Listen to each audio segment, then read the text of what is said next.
Forgotten mint made of ash. Ooh.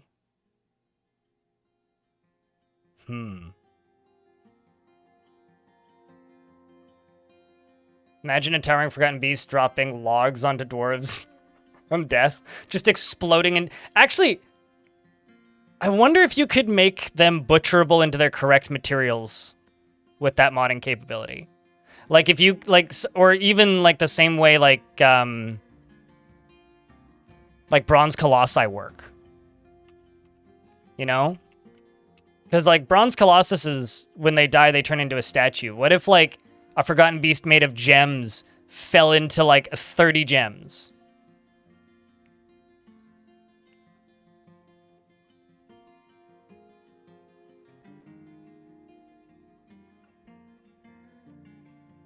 Butcher, yeah, and you just get like, you know, 150 iron bars or something. Because I'll tell you this, if that was a thing, I would install that mod.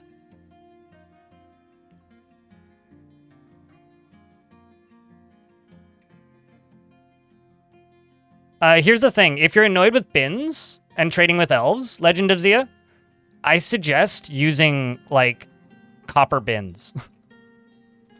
Because they don't like trading for metal weapons. But copper bins are fine. As long as you're not using charcoal. So as long as you're using, like, lava, copper bins are fine. Okay, so Spawnicus, number 1. That is the oldest piece of advice in the book. Number 2, I haven't pushed shorts to subscribers in about 2 years. Because that is a trick that has been common knowledge in the YouTube space since shorts came out. So, yes, thank you for telling me things that I already know. But it doesn't change the fact that the last 6 shorts I have been getting progressively like a third less views as they go on. So I don't know. They just don't go into the shorts feed at all. And when they do, they go in for like never. Yes. Geobeetle. The forest titan Treebeard has come. A towering ent. It has branches for arms and it undulates rhythmically. Maybe it creaks. It creaks and moves deliberately or something. Its stride is long and deliberate. I don't know. Can make it work. Maybe. I don't know. Suited.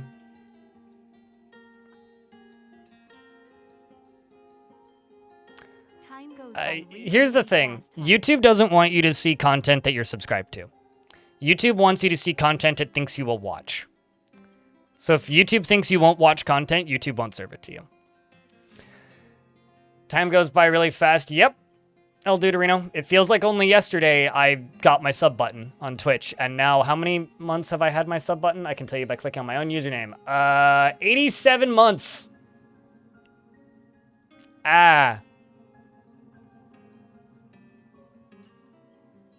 Although I will say, ants, because like as Ezreal said that they drone on slowly. Yeah, they do talk slowly, don't they? I think that they are like comparable to British Parliament though. In like their debating speed.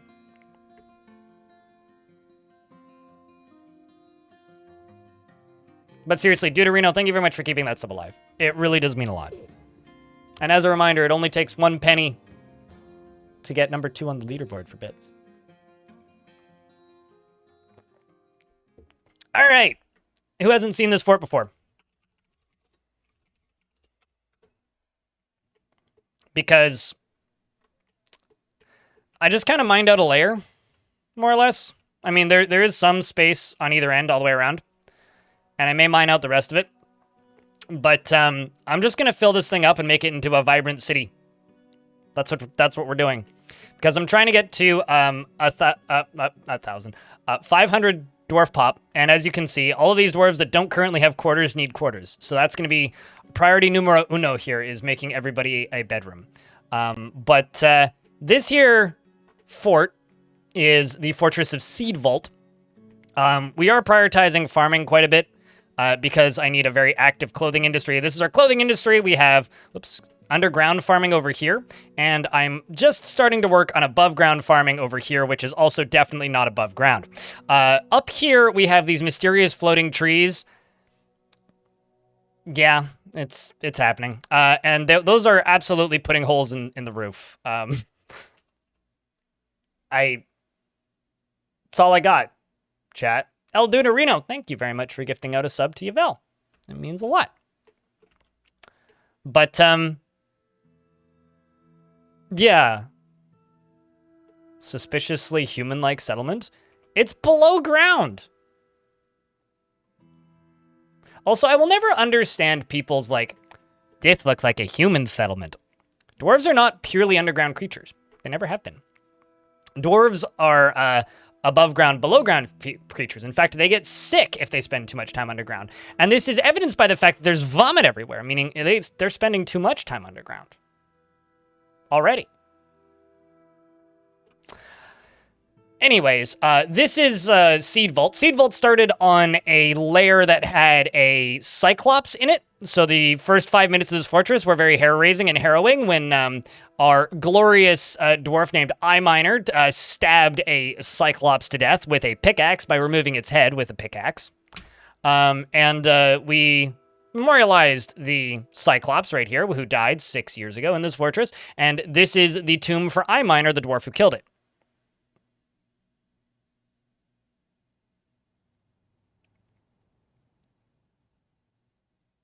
Was there an easy way to avoid that? Build a wall around him so the dwarves can't get to him.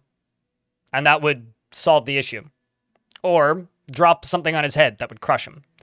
Or use DF hack to kill him. Or, like, there's many ways you could get around that.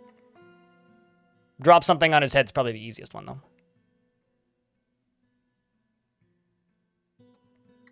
So you can get a mummy dwarf? Well, the dwarf isn't dead, so there's no tomb to disturb, and that mechanic doesn't exist in Dwarf Fort. Like, if you have a dwarf that's buried and you go topple their coffin over, it doesn't cause a mummy to spawn. Mummies are like a specific world gen thing. So, no, you can't do that.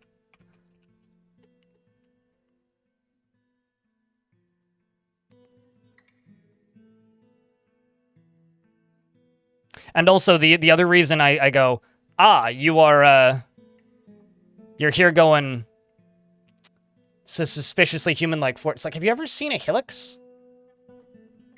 Like, Helixes are entirely above ground. Do bodies decay in this game? Yep. Yeah, no, they rot. And when they're done rotting, they turn into bones. And then it takes the bones about 400 years, unless they get external damage somehow, to fully rot away and turn into nothing. And wood also decays, including wood constructions. So this is a birchen floor hatch, right? So this was made very recently. Because this was made very recently, it's still in good condition. However, if you fast forward to the year 800, this will wither away and turn into dust. Yeah, but they're still above ground. Also, this isn't made out of wood. It's made out of stone. Also, what's more dwarfy than chopping down a tree and making something out of it? Hello, blind and chat Cryptwave. Dominoc, thank you very much for the tier 2 for 3 months in advance. Greatly appreciate you.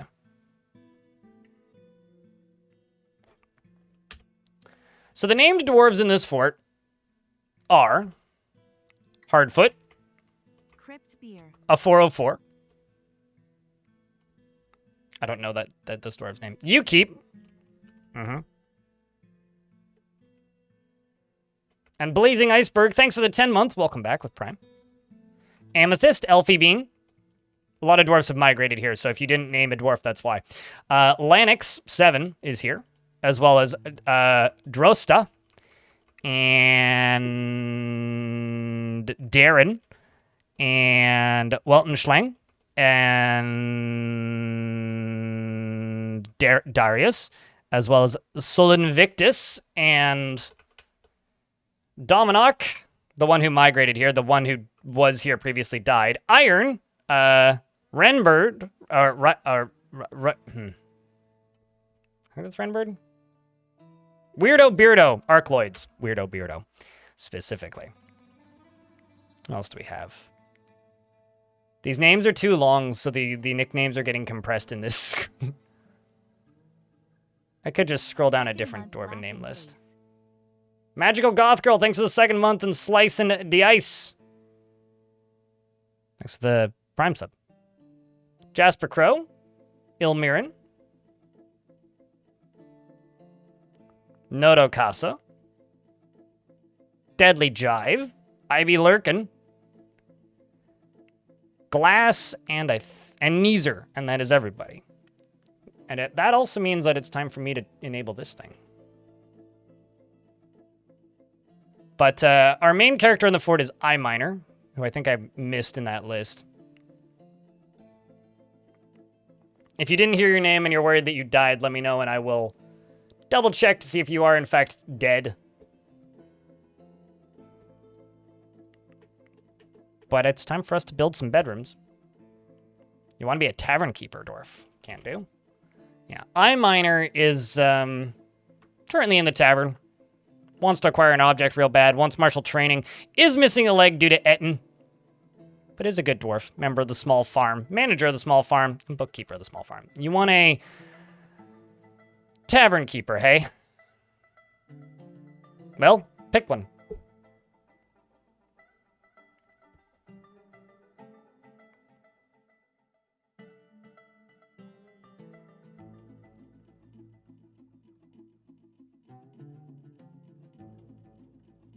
It'll be well before Halloween. Havoc. So it'll be whenever I finish this fort.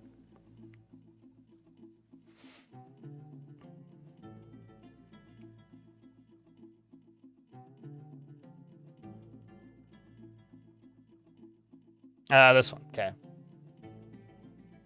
Sodell. Who's also in the military.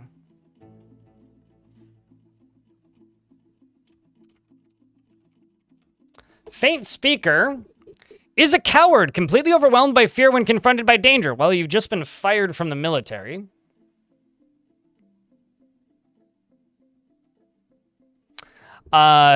He finds helping others to be emotionally rewarding, and though he wishes this were not the case, as he considers altruism foolish, he is often sad and dejected, and he doesn't cling tightly to ideas, is open to changing his mind, and acts with little determination and confidence. He's quick to form negative views about things, and he doesn't seek out excitement.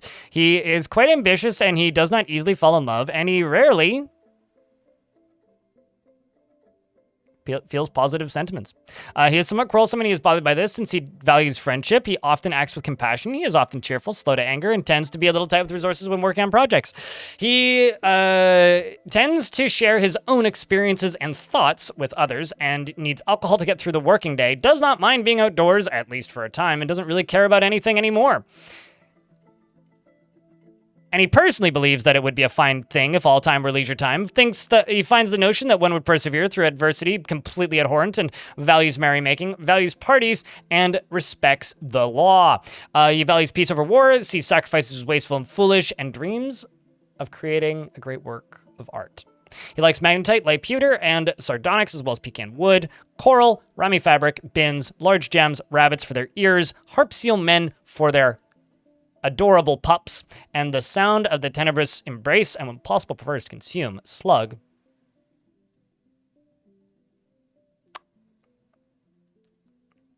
Okay. Maize beer and pendant amaranth flower, and absolutely hates jumping spiders. He prefers to consume slugs. Well, yeah, he has 2 children, so this checks out.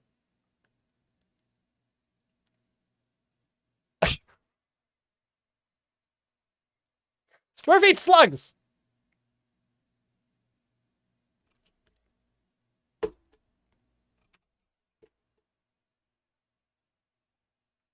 What's even better is that implies that they're raw. Like, he'd rather just grab and, like, munch on a raw slug.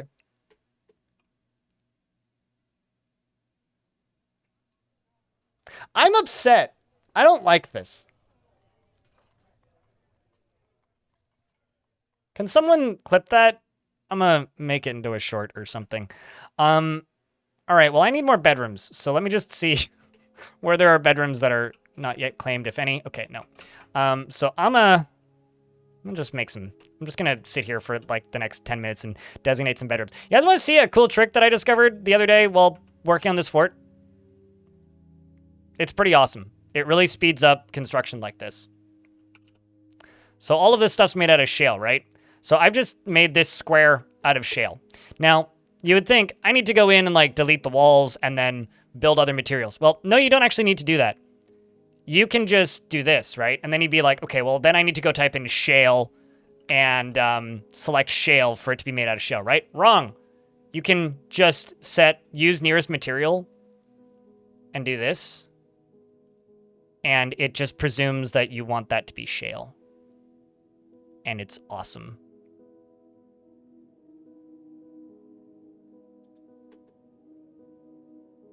It's so good. So if I just set this to floor, then everything that's constructed on top of this will now be shale.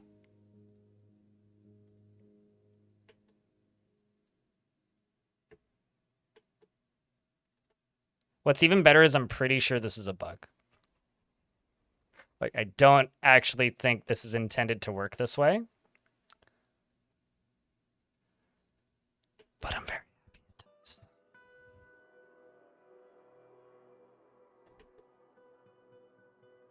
It's not a bug, it's a feature? Says who? I mean, I think it's a feature, but...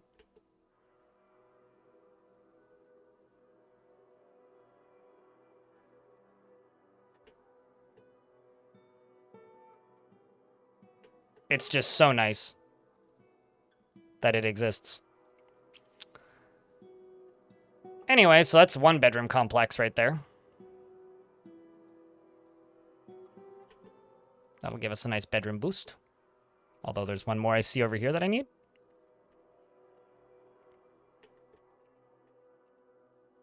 And in case you can't tell, I have a couple extra livestock. I think it may be time to eat a bunch of lamb. Oh, look, we got a bunch of hungry heads in cages. Excellent. Let's queue up some animals for the butcher, shall we?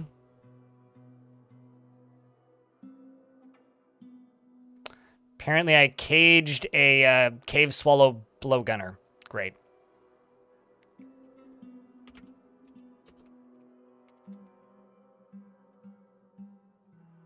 Let's just do this.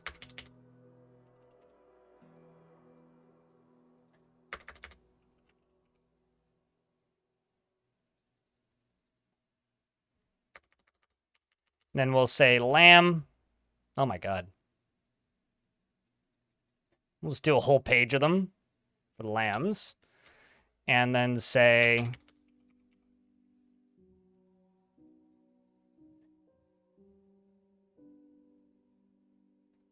And then ram. Thankfully, I don't even need to download anymore. And also, let's do this. Let's go to work orders...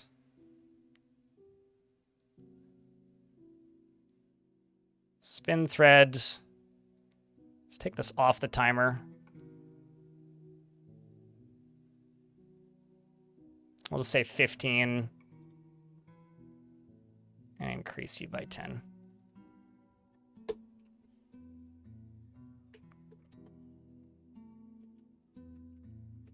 And I'm going to pause again, and we're going to just queue up some more bedrooms, because I want to get these done. I just want to get more bedrooms done.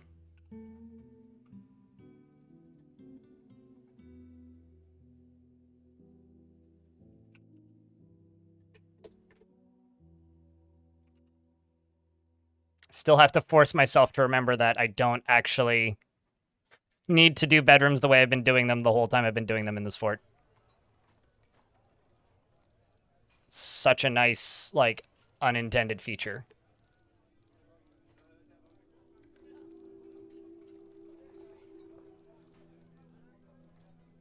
Such a nice unintended feature. Although that one needs a wall piece put back in, because I probably shouldn't have done that. And then let's go back over to here, and then just go Another bedroom. And another bedroom.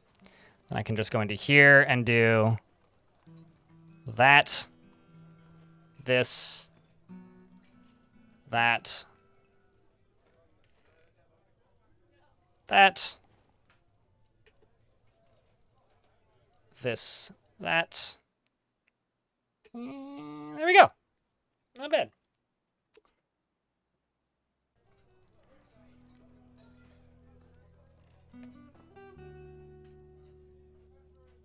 You've never found a point to it? Do you not want 25,562 cats in your fortress? I guild animals very consistently. If you don't need a particular type of animal for meat industry, but you want something else. Oh, actually, something else I forgot to do. I have a little artifact hall up here. And this little artifact hall, I'm going to put a little stockpile. Let's make it another cat. This little stockpile is going to just be for artifact quality finished goods and furniture. Because I have some artifacts that I can't find in this fort, and then they'll just stick them in that stockpile. But yeah, I guild animals all the time. Animals that you don't want multiplying, like dogs. Like if you have pets, you can't butcher pets. So because you can't butcher pets, the best way to deal with numbers of pets that are too large is by gelding them. So we do have several cavern layers available. There's this one. This one, right. There's some zombie ant workers here. Don't mind them. They're fine. They're friendly. But anyway, there's this one. There's this layer. This layer does have some access to the surface, or to the edges, but not much. Mostly along here. If we go down a little further, we've also got this layer down here. So we got the first one, the second one, this being the second one, first one, second one, third one. They are very, very, very, very, very, very, very close together. And then all of a sudden right here is the lava sea. I'm going to try and get down to the lava sea today, I think. And to this layer, we are harvesting for power. Because I want to make this into a cool looking factory fort thingy. All right, let's unpause and let things run. Get this done.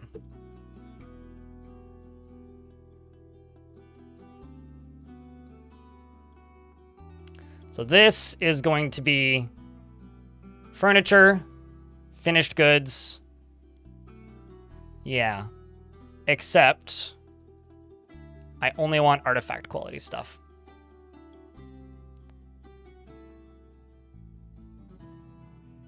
Because then any artifacts will just be put into this stockpile and then I can easily distribute them onto pedestals.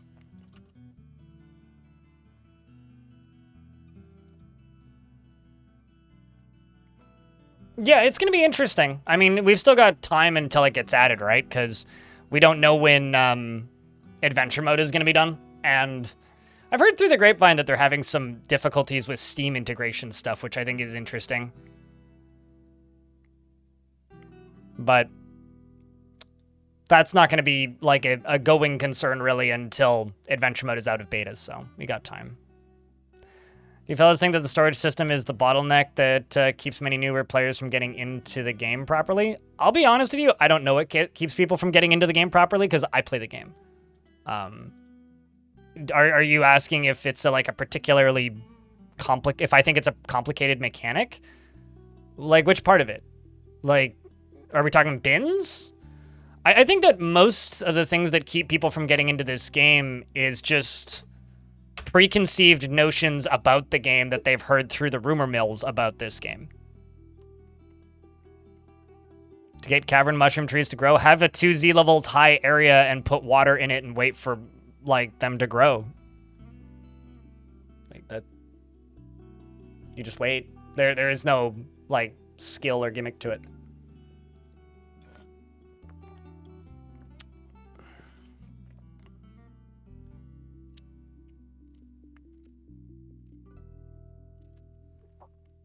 Yeah, I've heard that the assigning children a war dog to make them not die as easily. I feel like I underutilize War Dogs. Also, thanks to the 100 of you tuning in on YouTube.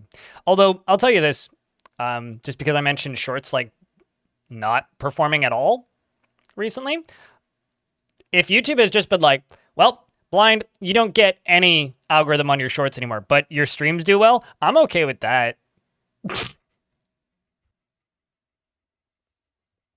Like, that's fine. You can do that, YouTube. I mean, I'd prefer you didn't, but like, it's fine. I need rock doors.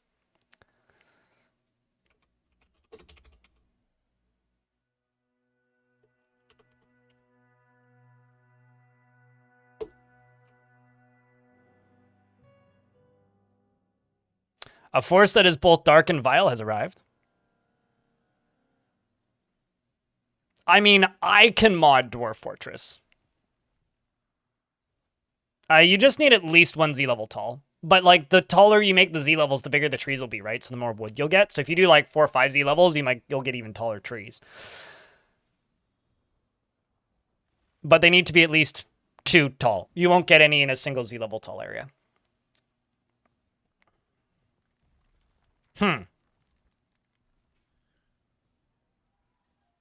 I think Dwarf Fortress is like the antithesis of instant gratification gaming. So there is definitely that. I think a lot of what keeps people from getting into this game, and this doesn't go for people who only just discover it, because I find like if somebody discovers Dwarf Fortress, like this is just my anecdotal evidence from YouTube comments. If somebody discovers Dwarf Fortress through one of my videos, I see a lot of comments saying, I had never heard of this game until I saw your video, and now I'm X number of hours in, right? I get a lot of comments like that. But I also get a lot of comments of, I've always wanted to play Dwarf Fortress, but I'm too dumb. Or I've always wanted to play Dwarf Fortress, but this game seems so complicated. Does that make sense? I disagree that Dwarf Fortress is a niche game, Frisco-born, because Dwarf Fortress has sold like over 850,000 copies. That is not niche. Like, it has outsold AAA releases, which by default makes it not niche. Is it going to be like a 20 million copy seller? No. Is it Mario Kart? No. But it's not niche. I think it is the top of a less approachable style like that. Well, actually, I guess the question is, do you guys consider Crusader Kings niche? Like, do you guys think of Paradox Grand Strategy games? Is Stellaris a niche game? Because I don't think so. To me, Stellaris is... It definitely outsold Concord. My mugs have probably outsold Concord. That is not true. However, there are more concurrent... I don't have my mug on my desk right now. There are more concurrent Vile Force of Darkness mugs users than there are Concord users, and that's a fact. CK1 is niche. True. So, for me... Dwarf Fortress isn't niche because it's sold a lot of copies. However, Dwarf Fortress is an obtuse strategy game. New mug goal? Mugs make the world go burr? But anyway, you only have 250 hours in the game, and in fact, you're still a noob, that there's still a ton of things to learn about the game. But that's one of the positives, of course. Oh yeah, no, time spent. Yeah, I don't know. I don't think that people should really worry too much about making Dwarf Fortress more successful. Yeah, I don't think that helps the game sell at all, Vakrak. And you want to know why? Because Dwarf Fortress downloads of the classic version are not big. That's all. You ask people on the street if they played Stellaris and they won't know what it is. Sure, but if you ask people in the street what Concord is, they wouldn't know either. You ask people in the street what Astro's Playroom is, and you probably won't find many people that know what you're talking about. You start asking people what, like, Gears of War or Halo is, you might... Concord's an airplane. It's also a security company. But, like... I think people's definition of what is a niche video game is if it's an independent game, it's niche. I think that niche is a bad way to describe Dwarf Fortress because it undersells its importance. And I think it's very easy to undersell Dwarf Fortress's importance.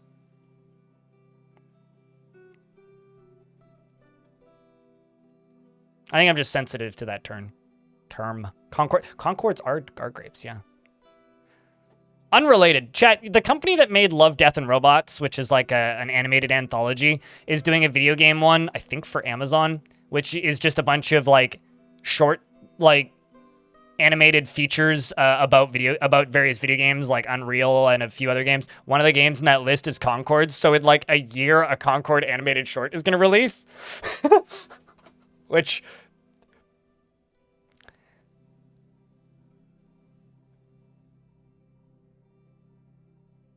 is very funny to me. I could put a poster in my window. I am more relevant than GameStop, I think. So we are under attack. I missed him here, maybe in a rough spot. I think we is maybe about to lose a child.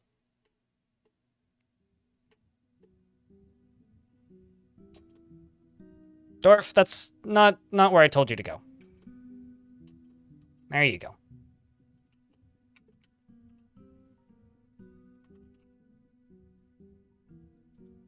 I mean, they could take him if they want. He's pissed. We'll just tantrum and make their life hell. All right, the dwarves are coming upstairs, led by Iron, the ape of cudgels, who has a good number of kills. A good number of kills, in fact. Was previously a member of the Ocean of Ashes, my last fortress, and is a legendary hammer dwarf. And is currently in the process of turning this goblin into pieces. And is improving fighting and feels satisfied about this. He bashes the goblin bowman in the right hand with his named hammer, and the bone, which fractures the bone and twists the right wrist. The goblin here is hopeless after suffering a major injury, and the dwarf's hammer, for anybody who is wondering, is a iron warhammer that he named. The dwarves then continue to run through with bits of arms and pieces of goblin flying every which way, and the siege is going to end probably as quickly as it began, and I need to get the military training in a better location.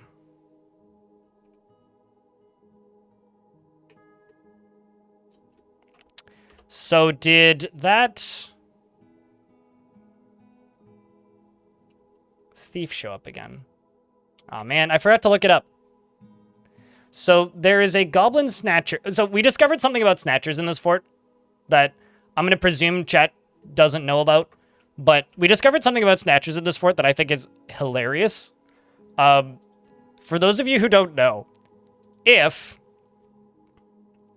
you happen to have a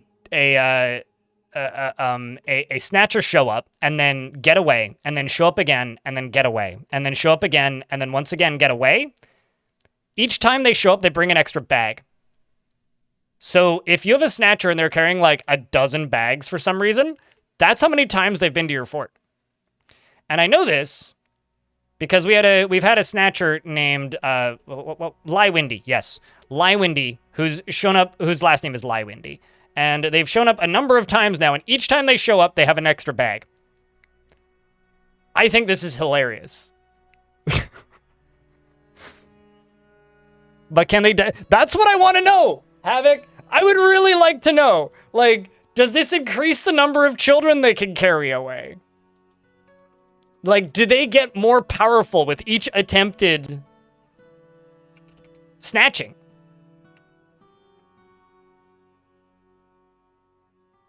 I genuinely wonder. We've got an artifact being made out of 2 steel bars, lime...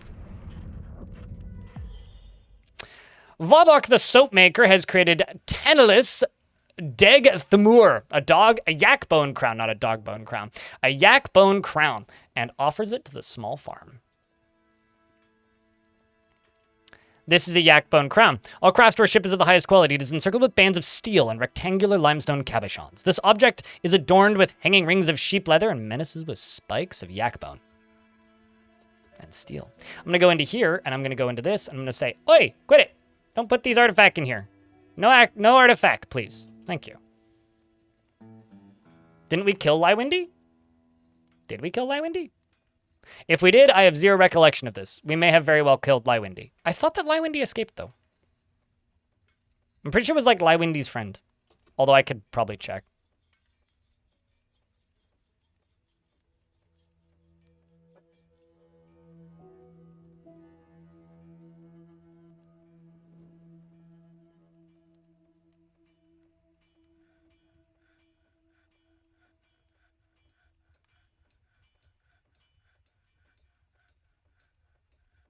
I don't think so. Can't remember. Does anybody remember what Lywindy's first name was?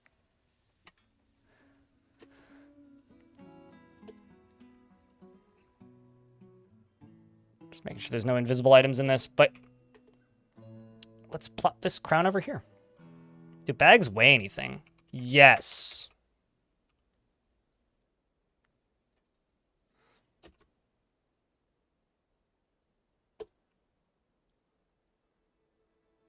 What happened to this fort when you were gone for one stream? Lots of beasts and things. Not many ghosts and stuff, though. Not a Dead Mouse reference.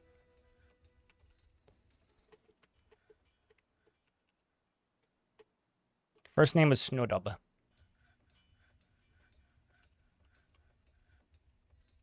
Nope, we have not killed Lywindy because the only Snowdub was a bowman.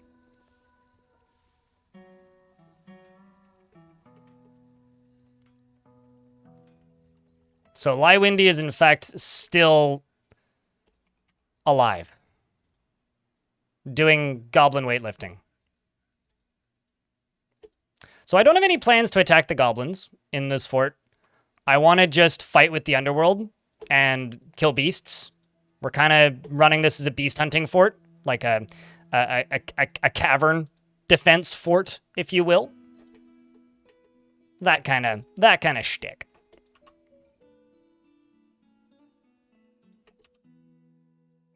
Let's see, can we put beds in? Yes, we can. Do have a decent amount of beds.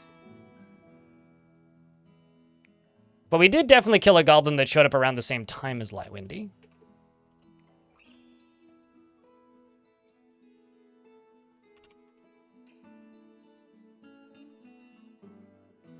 If amount of beds is less than 10, make 20.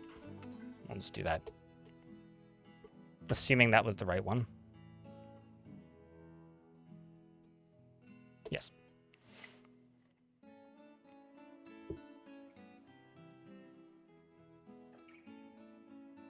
Build a cage trap. Theok. That's it. just make a cage trap. Then you can have a pet dragon. Asterisk, but mostly a pet dragon.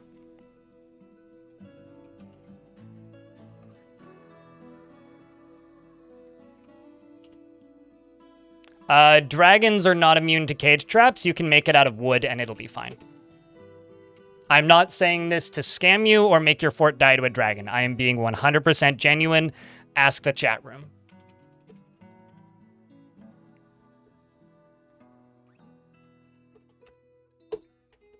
Just a regular ass wooden cage trap will do her.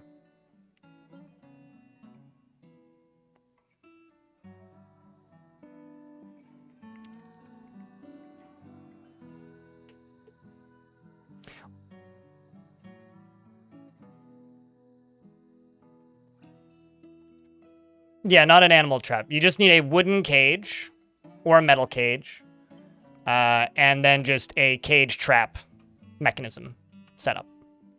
Super simple. Super duper duper super duper simple. So I need my manager to go do manager duties, which is you. I need you to go assign a bunch of jobs, iMiner, after you're done eating.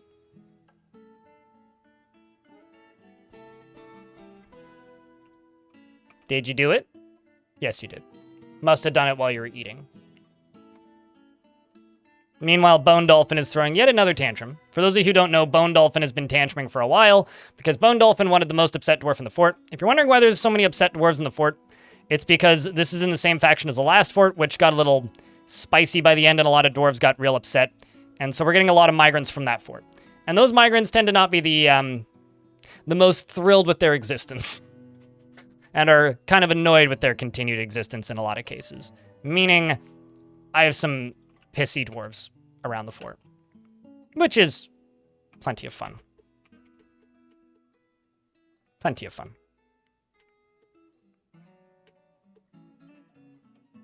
Bugger burned half your map.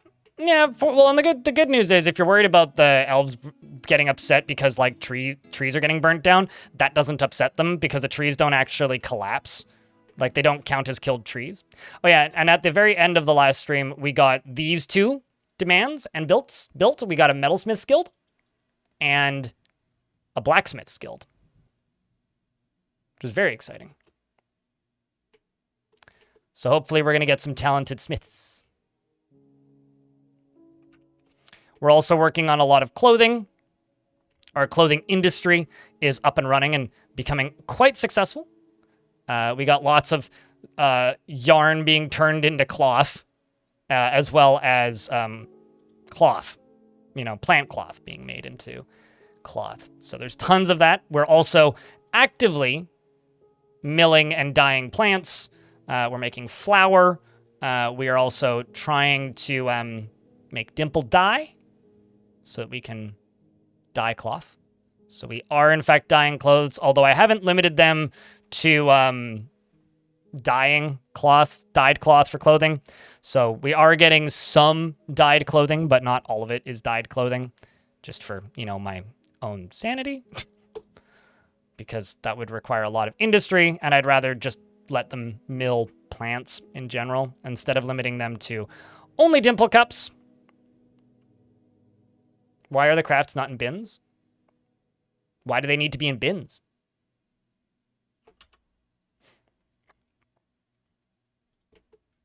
I mean, that just lets more stuff fit into the stockpile, and the stockpile's not full, so. Not really benefited by just cramming more crap into the stockpile arbitrarily. What's cracking? D's nuts? I don't know. Chat, what's cracking? Probably my back, actually. Most of the times I move.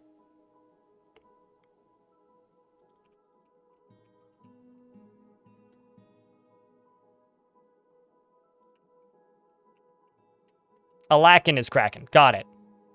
So what you're saying is we are a lackin in the kraken?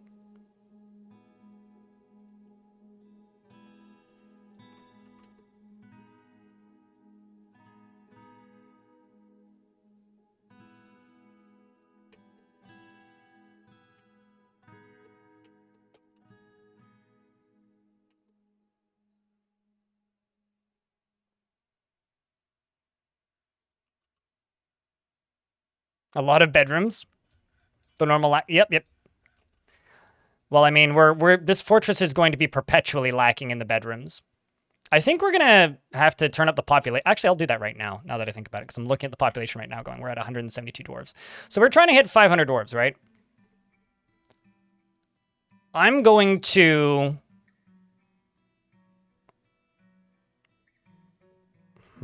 Also, for clarity, this is one of those forts where I'm not positive if it's going to become a video. The reason I say that is I'm not certain I can make this into an entertaining video. So we'll do 500. We'll do 510. The strict cap, population cap 500. And let's say 50 visitors, although we've had almost none. Russian circles? That would be interesting. I have tickets for a show on Saturday that I may or may not go to. Because I went to go see Dark Tranquility this weekend, and after Dark Tranquility, me and my friend, we were walking home, and we walked past a show that was exceptionally cheap. So we decided to stop there and watch a chunk of their set. We did. It was good. The first guy that was the first band that was on, their vocalist looked like he spent way too much time in the gym, really liked steroids, and had a microphone with a literal metal chain attached to it, and looked like a cave troll and was wearing a kilt. It was great. Definitely like a black metal, like stoner metal show. A lot of fun.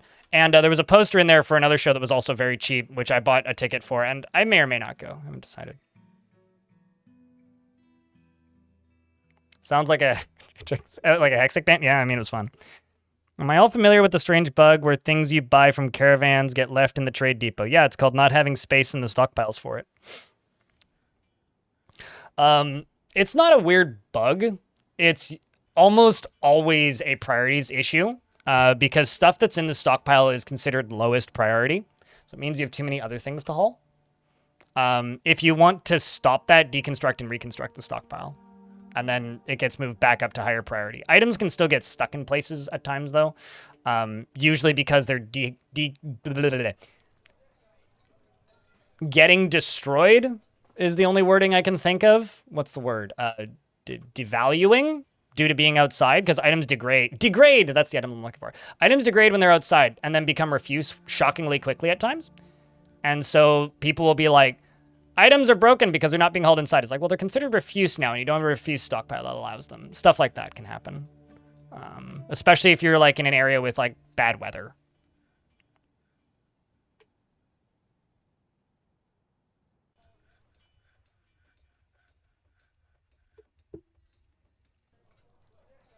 Well, if you're curious if the anvils function, why don't you just make a bunch of like metalsmiths shops in the fortress? It's like, yeah, I've seen it happen before, but like, I'm not entirely convinced that it's as much of a bug as some people say it is, because I've managed to solve it most of the time. In my experience, it's usually something that's caused by poorly managed stockpiles for most people. I'm not saying that's your case, but I know for a fact I've had items not get hauled out, like cloth or bins, because they've started degrading due to spooky weather and such.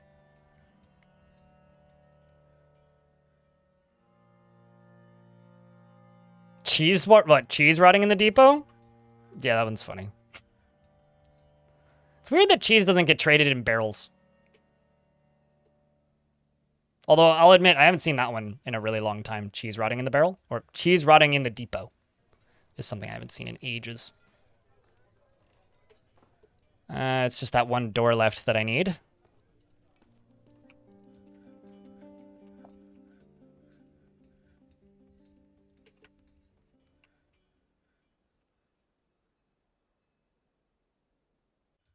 This gets us pretty caught up. These ones will finish me up.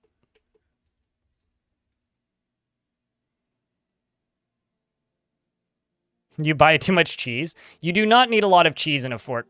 Cheese can be used for quite some time.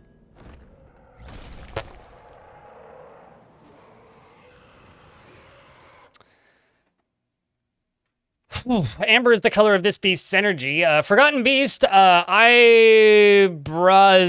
has come. A towering quadruped composed of amber. It has 2 long spiral horns, and it appears to be emaciated.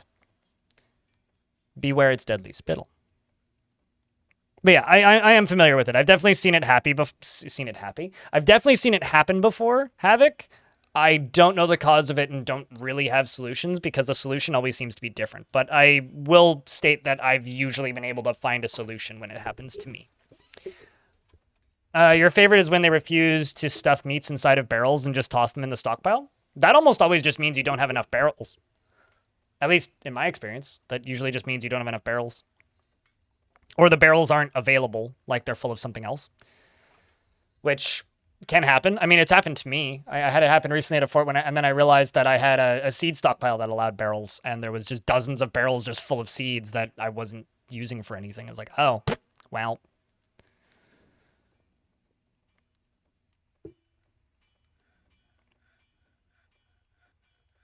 You tend to automate barrels and keep 10 empties around? Yeah, that's usually wise. Or rock pots. I usually just make way too many rock pots and forget about it, and then, like, 10 streams later, I run out of barrels again and go, really? Wow.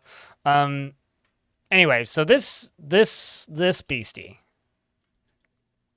Okay. I was going to say, I hope it's not in an area that's a bit problematic, but it's not, thankfully.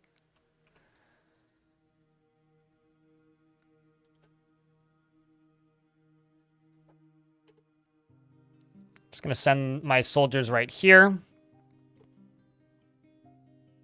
This needs to get deconstructed. What? Where'd it go?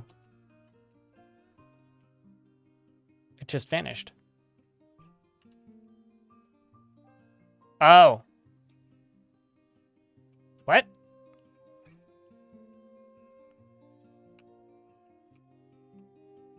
I'm very confused. Were you not here a second ago?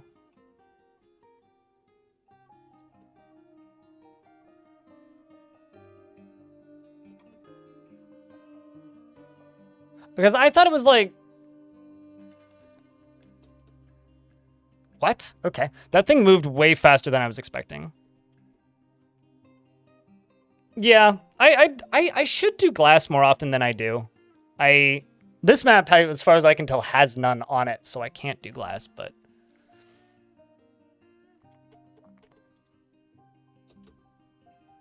Well, it's gonna run into my soldiers in a second.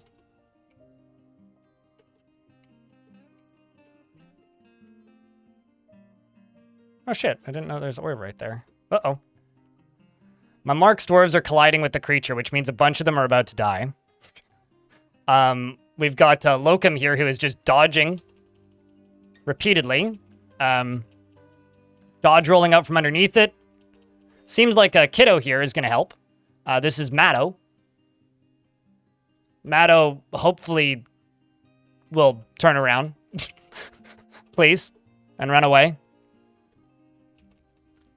Matto Wet Fiend appears to have gotten some hits in on the creature. It also appears that our now probably very rapidly training Dodge Dwarf, Locum, is doing all right. The creature is getting punched repeatedly by a child.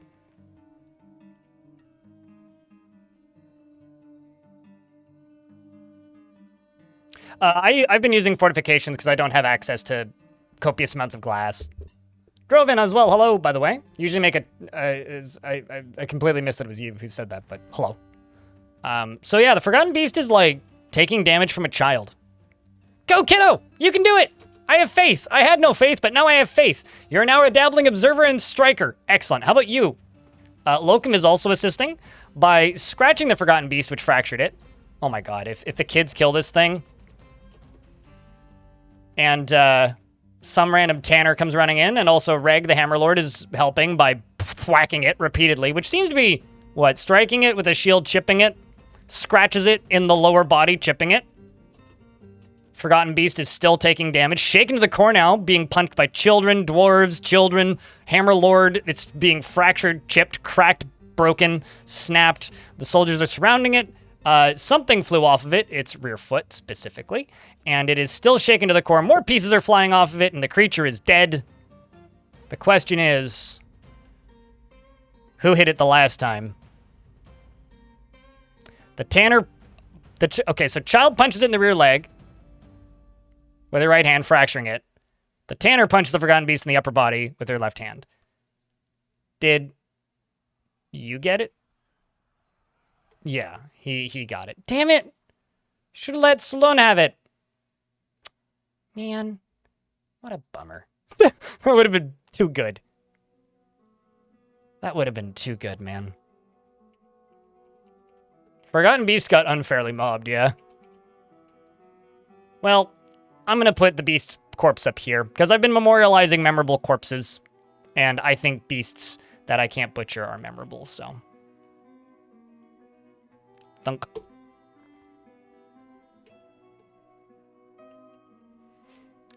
But, do I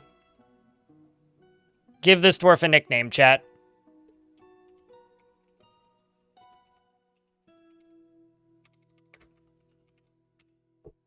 Does that fit? What do you think? Also, Dwarf, would you be good in the military? Dreams of mastering a skill. Would you look at that? It's absorbed in art and beauty of the natural world. Is troubled by this because he dislikes the natural world. He is sometimes cruel. Hey, wonderful to be here.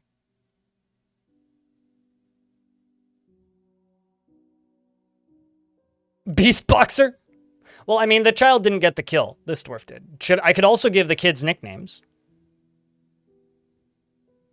Amber Punch. Thomas, not the train. Thanks for the 11th month. Welcome back for yet another month, specifically an 11th month of support. It means a lot. Thanks for helping keep this channel funded.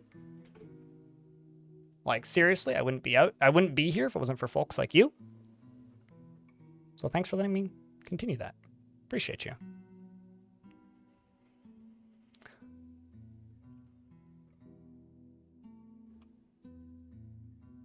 Now they're singing and playing with the corpse. Well, yeah, you're right. Okay, let's call this, I just want to name this kid Vengeance. I am Vengeance, I am the... Is a thrill seeker who is fact-oriented. And intolerant. Oh, no.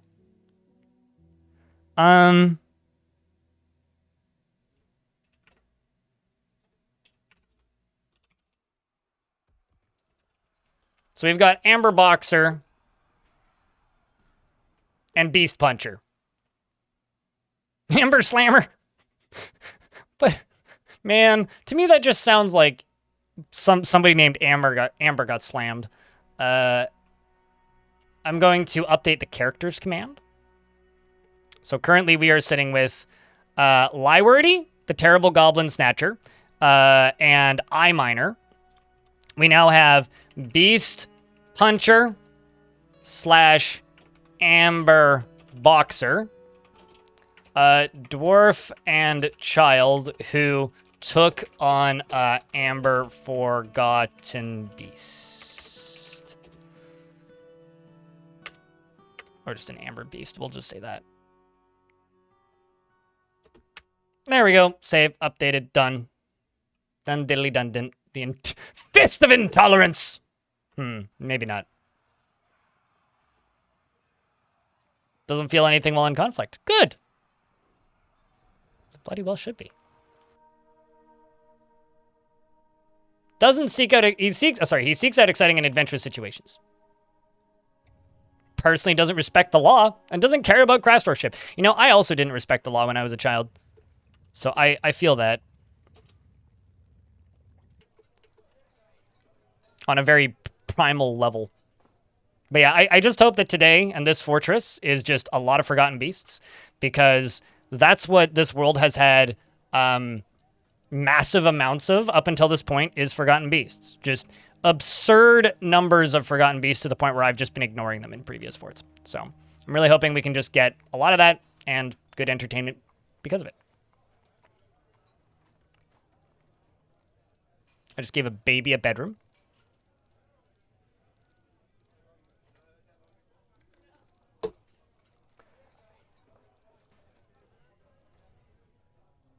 Not the fort goal, today's goal.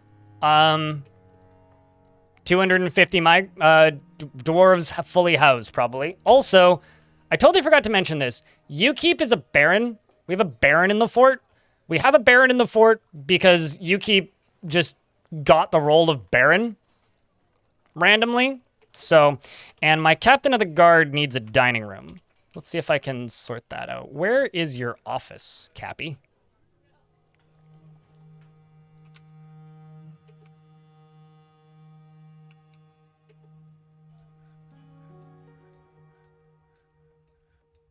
This is your study. Okay.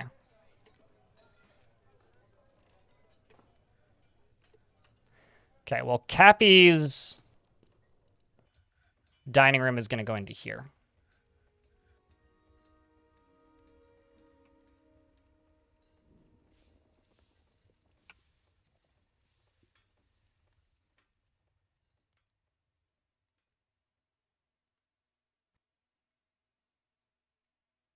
That'll work. And maybe this. Make it a little more rounded. Should be fine. Maybe I'll actually extend this a little bit.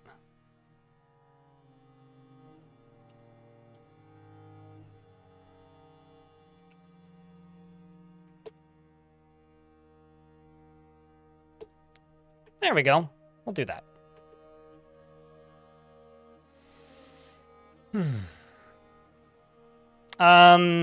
If it's on the if a dwarf randomly appears dead and it's the first of spring, 99.999% chance it's natural causes.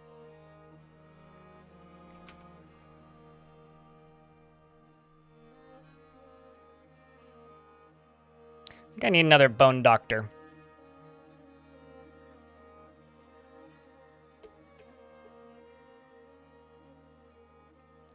Almost Hardfoot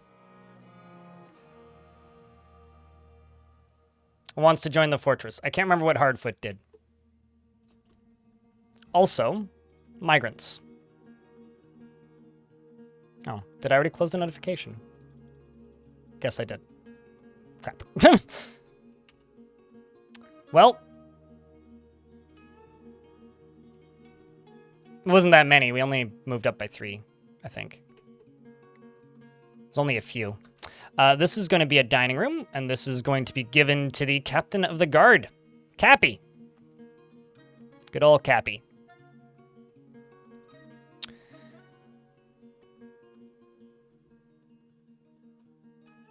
Also, chat, I have a question. How many Gilligan's Islands references is appropriate? And how many Gilligan's Island references does it take for people to start getting annoyed with Gilligan's Island references? And the reason I ask this is because the current video that I'm working on about COG, the captain, the expedition's leader's name is Skipper, and the fortress is a boat. What is Gilligan's Island? I acknowledge there are places in the world that probably don't know what Gilligan's Island is, but that's very sad to me.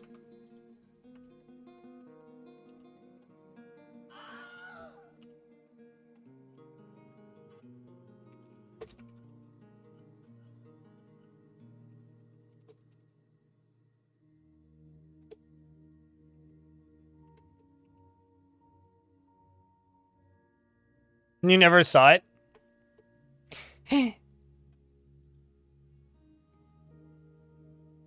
That's all I have to say about that is just... So many hauling jobs. Look at all these. It's beautiful.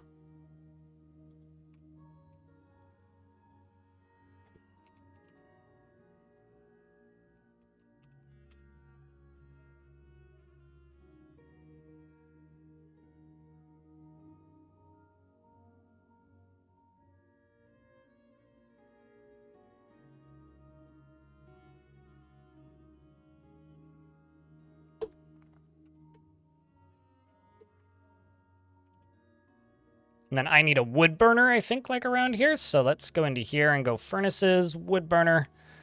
And then I can start making iron into steel at a more consistent rate. And also, do I have a carpenter shop? Actually, where is my wood stockpile? Who's making a bed? I'll be honest, I don't actually... Oh, there it is. Oh, it's not too far. So what I can do, actually, is I can make a stockpile that's right here for just wood. Go around this, because this is, yeah, getting constructed. You are literally just going to be wood. And you, this stockpile right here, is going to... give to this stockpile. And this is not going to be a take items from anywhere stockpile. It's just going to come from over here. So items are going to go into this stockpile and then get ported over to here. How's the new vault coming? You mean Seedvault? Or are you asking about something specific? Like, if you're just referencing the fortress name, fine. Otherwise, I'm not sure what you're talking about. Seedvault. Yes. Seedvault's good, I think. I think this fort's been good. I'm entertained by it. We are encrusting gems on things. We are making charcoal now.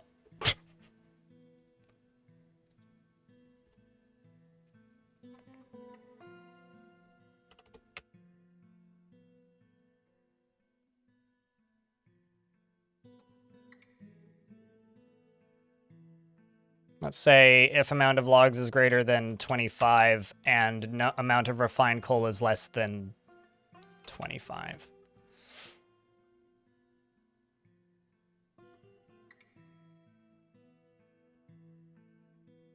But yeah, I would say Seedvault is going well.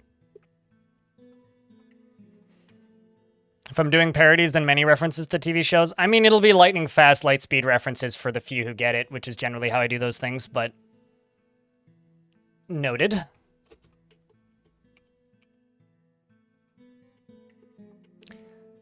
Or like drive-by references even. And also, I need to go down to here. I really need to automate this. Get all this stuff dumped.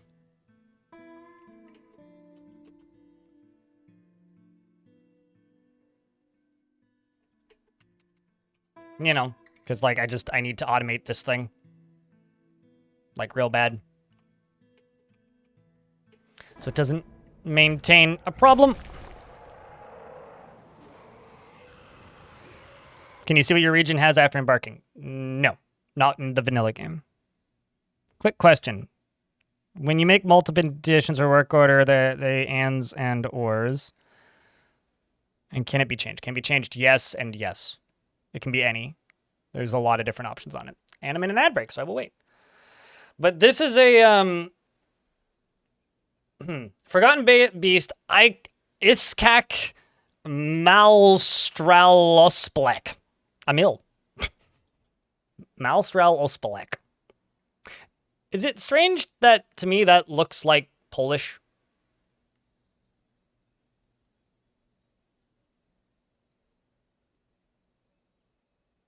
Anyway, it's a great feathered snail. It has wings, and it undulates rhythmically. That sounds like a snail.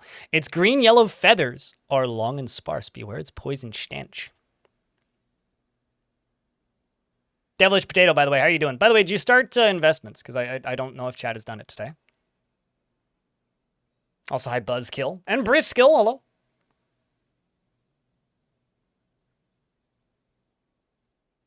Anything Splek?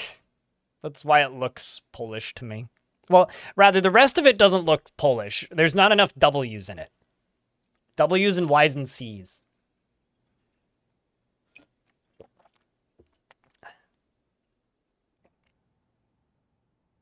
Already did, and you lost out the gate. Gotcha. Should I be worried about the fact that your queen's name is Necrocloister? Should you be worried about the fact that you might know somebody whose last name is...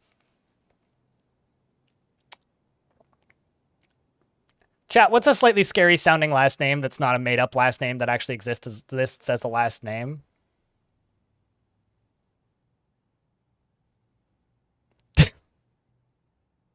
All right, Bonesaw wins.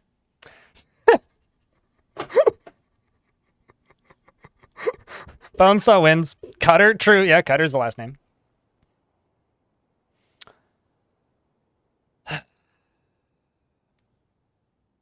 I mean, I would be kind of scared if I met somebody whose last name was Gretzky, but for unrelated reasons. Although if I met somebody whose last name was Bush, I would just start laughing. You've seen Vamp in real life or in video game?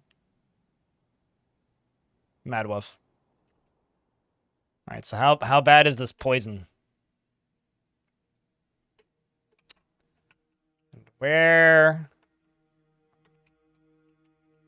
was my exit to this one?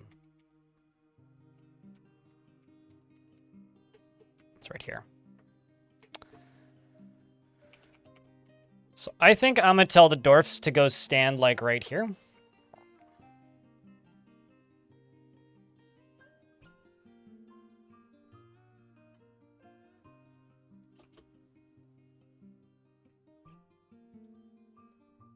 I also need to make more bolts. Actually, what I need to do probably Yeah, this is what I need to do.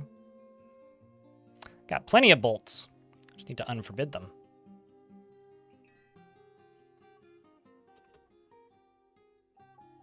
Okay, maybe not plenty, but I do have bolts. I just need to unforbid them.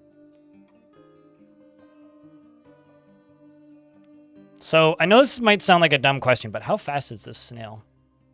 Because I kind of expected it to move faster. Oh crap! I'm excited. Obviously, I can't do anything with this just yet, but we caught a jabberer. We caught a jabberer. Brass Virgin Shem, you may want to get out of here.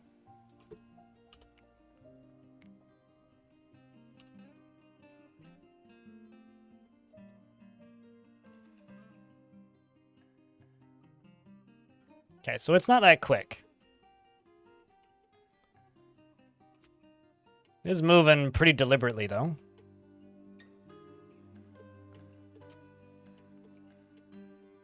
I really want to just position the military right here, but it's not open enough.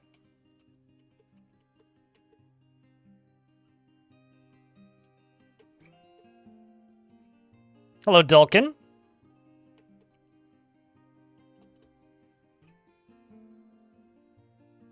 One is in the Ush is worth 2? I have no idea what you're saying, Ethiok. If that makes sense to other people, could you translate what Ethiok is trying to say?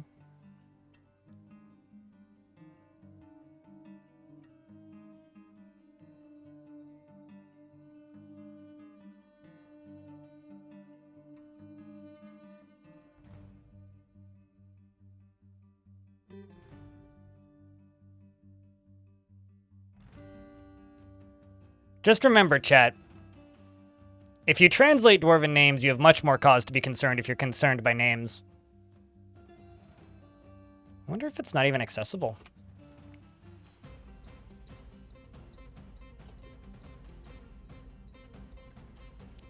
It is not accessible. All right. Well then,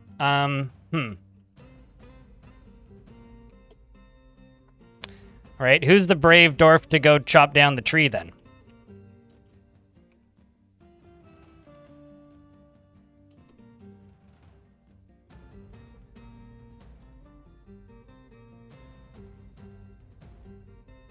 Guess I have to turn up the priority.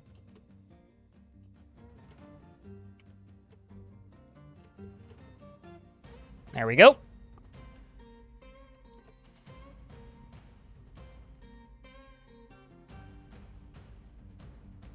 So now we wait. Riffing off the 2 hand is worth 1. Okay, got it. It was just so heavily butchered, it didn't even register. I mean, obviously it didn't register. Otherwise, that would imply that it filled out all of the necessary paperwork, which I don't think it did.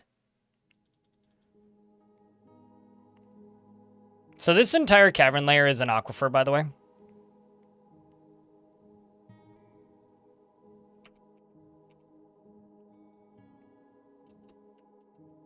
Meanwhile, this dwarf over here is just chasing a Ruthra around. Good luck there, dwarf. All right, where's Beastie?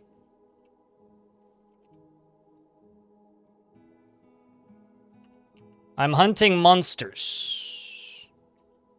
Okay, it's coming towards us at full snail speed.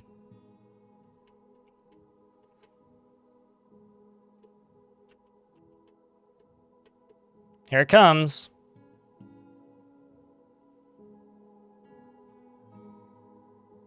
No, it doesn't. I lied. It needed to stop and ask for directions. Or maybe come up for air. Neither of these things are true. But maybe it's just directionally challenged. Can I tell my dwarves to go stand up here, maybe? Yes, I can. So it wasn't even separated from us. It's just an idiot. Got it. All right, well, the fighting is about to begin, chat. What do you think the casualty count is going to be?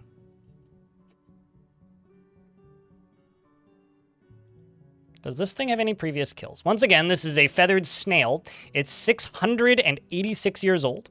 My dwarves are already probably firing bolts at it and are coming in at a pretty rapid clip. Reg, Darren, and Moldath are leading the charge. Moldath is the spouse of Faint Speaker, who is now retired from the military for being bad at it. And the gases begin to be expelled from the beast. And so is its ichor. Moldath here is scratching the Forgotten Beast in the left wing, stabbing the Forgotten Beast in the body, and tearing it in the guts. Also stabbing it in the body with her iron short sword, which tore the heart. And an artery has been opened. The creature's bleeding heavily, and I don't think it's going to live too much longer based on that statement about it tearing the heart.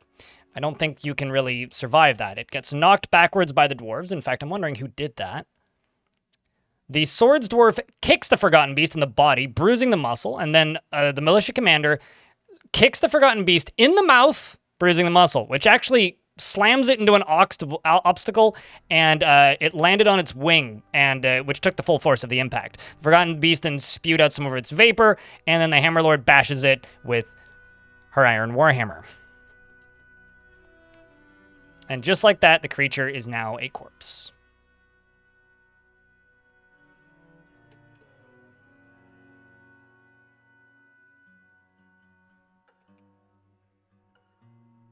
Also, correct me if I'm wrong.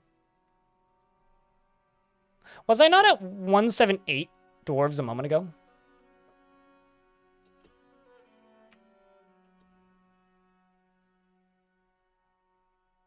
It is, of course, extremely possible that I was. I was? Hmm.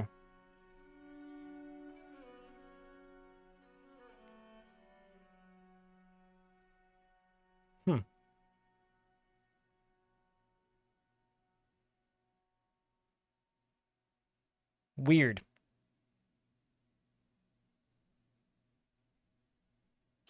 Also, my dwarves have a fever now.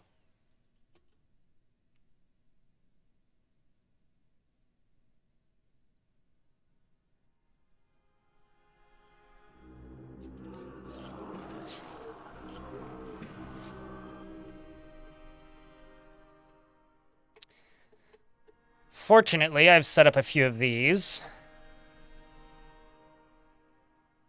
Let's follow Iron, who has the fever too. Are we bleeding?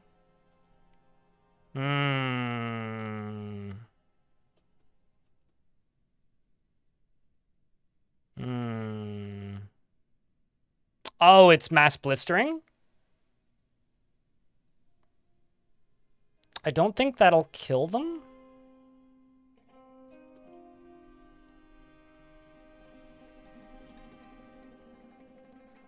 Although I am going to go down to this cavern layer with the Marks dwarves. Look at all the blood. And station them here for a little bit. Never mind, I'm going to tell all of the squaddies that are not going to the hospital to go fight this, because I need them to. And also I have some that are right here. So Iron, who is currently injured, has to fight this ant person. This is probably going to be bad. Hopefully not. Okay, went immediately into a martial trance. Executed 2 of them, is now going to go rest. Same with Moldath. Fortunately, I have some recruits here to stand guard from the remainders. Nice of them to drop some fancy shields for us, though. Cog, who is a spearmaster, is running forward. I love the angle that they hold the spears at. It's awesome. I'm going to move them up to here.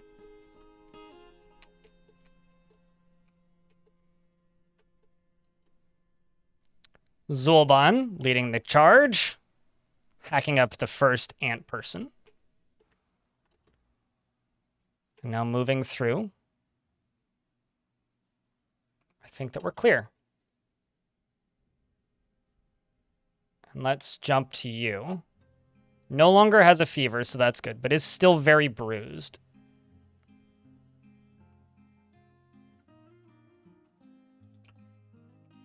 None of them have actually ended up in hospital just yet. Got some time. You thought you'd drop by to see the view, see the view count over 200. Remember, and I don't like just telling people off the second they tune in, but please don't tell me my view count. I check my view count after the stream. It's distracting to know what the view count is. But if I read it out during a stream, that's one thing. But I don't need you to tell me what it is. It's all good, but please don't do that.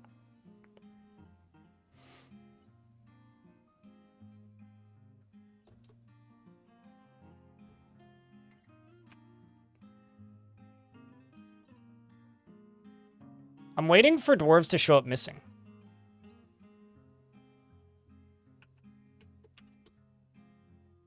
Very much waiting for it. But how you doing, Walshy? Why the chains in the hospital? Because that's a hospital prison. One half is a prison, the other half is a hospital. And they're connected so that the prisoners get their wounds tended to. Also, it was convenient. And I needed a prison. And there was space in the hospital, so...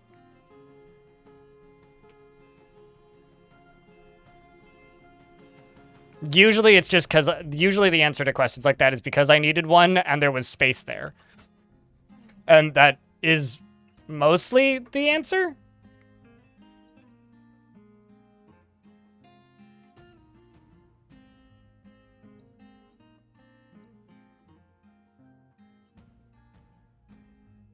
Yeah, still don't know what happened to those few dwarves. That's very odd. Am I using any modifications? No.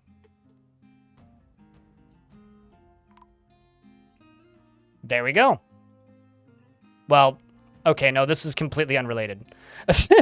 Completely unrelated dwarf to the other dwarves that have vanished was found dead. Grr.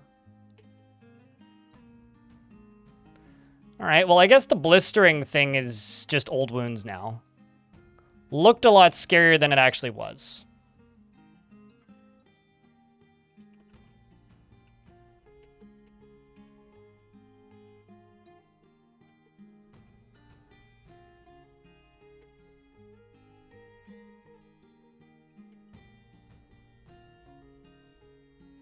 Should just have them training like right here.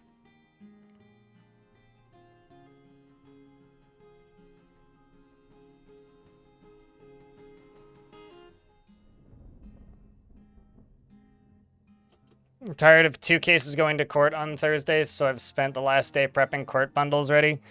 So you'd be glad it's over, but you've got cases in court every week of October. Crime is a business, and business is good, I suppose. Not saying that you're doing the crimes, but people doing the crimes keeps you in business, you know? I think that's how being a lawyer works, right? I don't know. I know nothing about being a lawyer. All I know about being a lawyer is that Robin Williams got beaten up when he said I'm a lawyer, and then they're like, no, and then he's like, no, not that kind of lawyer.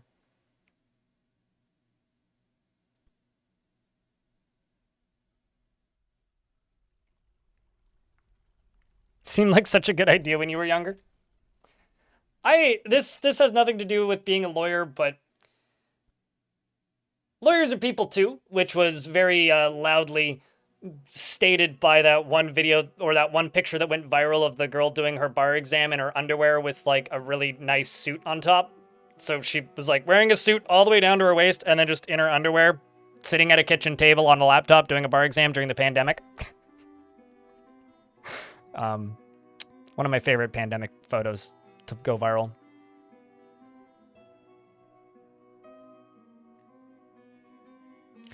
The reason I don't use mods for Dwarf Fort is because the mods just change the flavoring and variety, right? Like you can add factions, you can add species, you can add animals, but it doesn't actually change the minute-to-minute gameplay. So personally, I don't use mods currently. And the reason I don't use mods is because a lot of the content I've made in the past for this game is like tutorial content. So because of that, a lot of people come in and ask questions, and I don't want to confuse people with like these are the 15 modifiers I'm using, and none of this stuff here is vanilla, because that's a bit counterproductive to that. Although, if we ever get to a point where more interesting mods can be made that more drastically change the game outside of the total overhaul mods, but that's a different thing, outside of total overhaul mods, get added to the game or re-implemented to the game like they have been in the past, then I'd be more interested in what? We checked for heat. What devilry is this? Oh.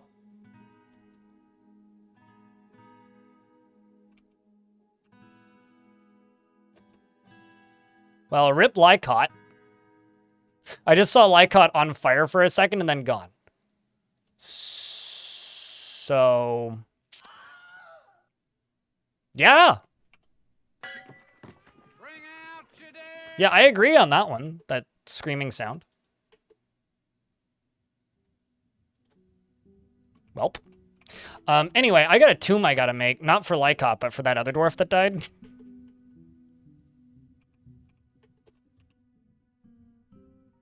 I'm still trying to figure out why the population went down by 5, though. That's still concerning to me.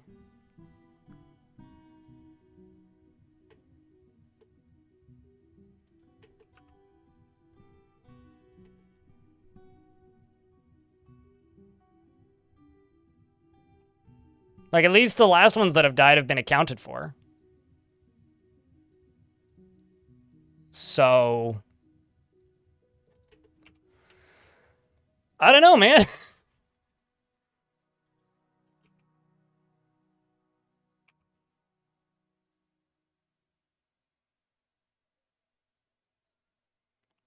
But negligence resulting in injury, it's not as bombastic as the American equivalent. Gotcha. Okay. Not as well. I mean, nothing is bombastic is as bombastic as the American equivalent. Well, hey, at least it's a good career path, you know. Like it is, it's something that you can make a life out of, and that's, you know, more than I can say about my career choices. So, like, yeah, it's a lot of work, certainly, but... And of course, everything becomes a job. No matter how much you actually enjoy the work.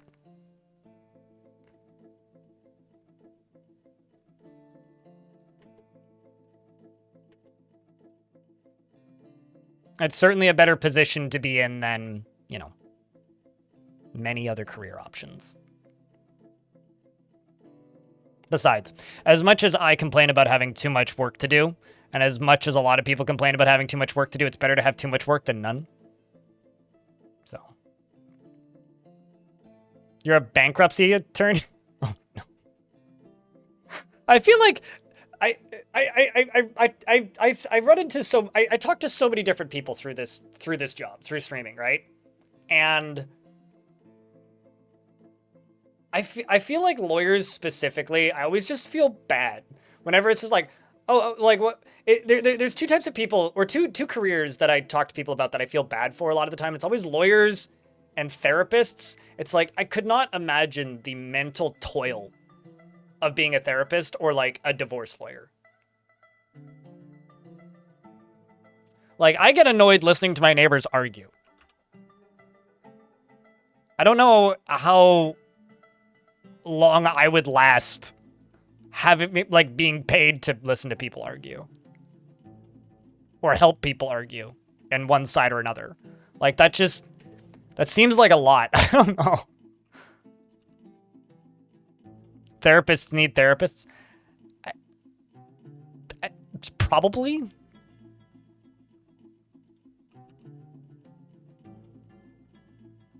That or they're just truly the psychopaths, like.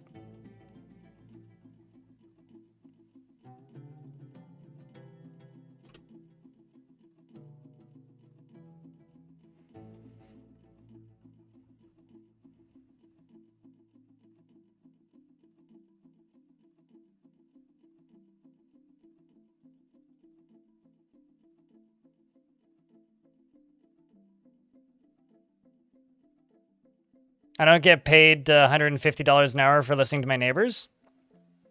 Yeah, but I wouldn't want to. I get paid $150 an hour sometimes, but it has to be a really crazy day, and that hasn't happened in a minute.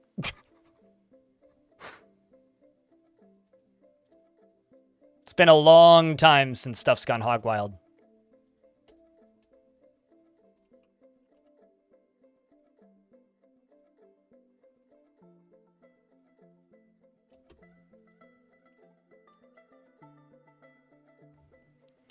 Was an incredible therapist in Sweden recently fell asleep during a session and the patient was seeking help for feelings of not being seen or heard? Is this like a story that popped up on the news or something? Makes me wonder what was going on in the therapist's life that they didn't sleep well the night before. I guess that's definitely like textbook not the job you want to fall asleep at.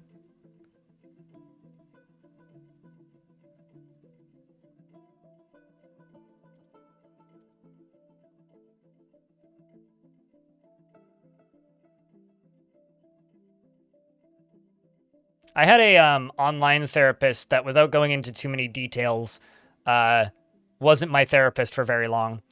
And during my second to last session with her, I was just like, at a point, she was just reiterating a thing that I told her like wasn't.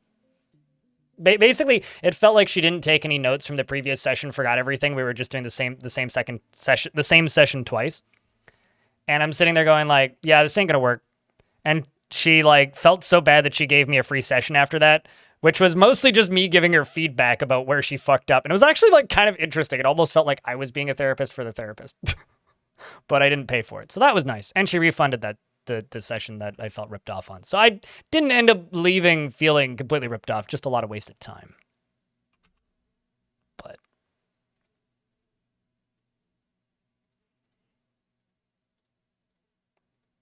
mental health professionals are a different breed, though. All right, we've finally caught up on bedrooms. Completely. So that's good. Now we've got a bunch of kids that have beds. And is that an arrow? Who shot an arrow in my, like, office? What? Tisk.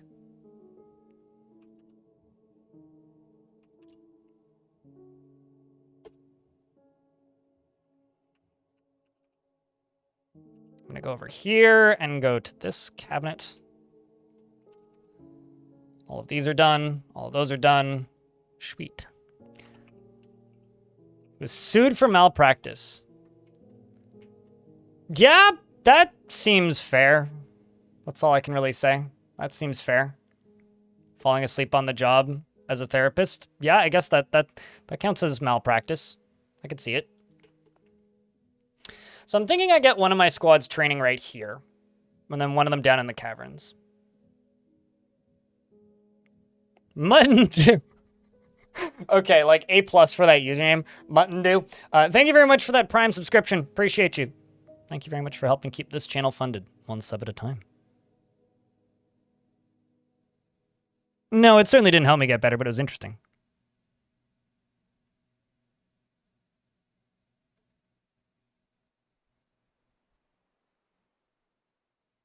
One-on-one therapy doesn't work. I could not disagree with that statement more. Although, that being said, I personally think that one-on-one counseling is more helpful than therapy. I think that if you in YouTube chat can say, I agree with the Scientologists on literally anything, it's probably a bad take. So I'm just going to politely state, I think that's a bad take.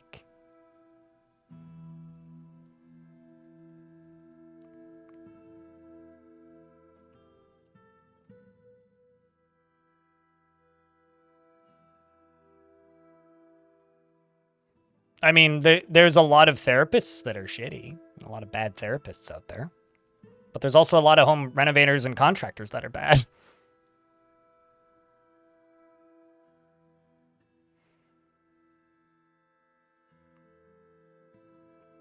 TLDR, the reason Scientologists say that therapy doesn't work is because they want you to pay money for their courses. and isolate yourself from other people and not seek help from things that do work so that you keep paying into their nonsense. That's why Scientology says it doesn't work. Just my 2 cents. But personally, I find that one-on-one counseling works better for me than therapy generally. So this is going to become a barracks right here. I'm going to get probably this squad training up here. We're also going to throw Beast Puncher into this squad. And I have some pretty good military dwarves that have moved in here, so we're going to throw them in here as well. It's called cults. It's a pretty standard cult practice. Retro Chimera.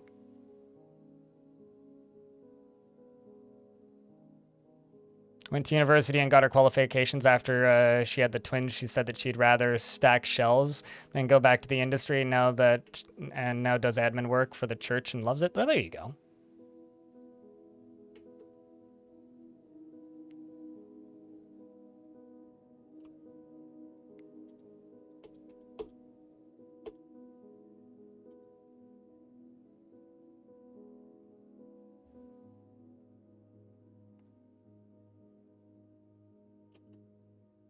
I thought this dwarf was wearing a turban for a second. It's just his hair.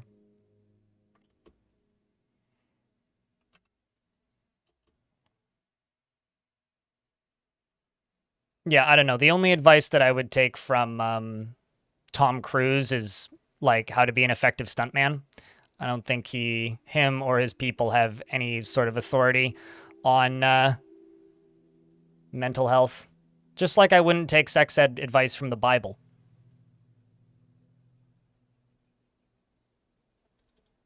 Just seems like a bad idea.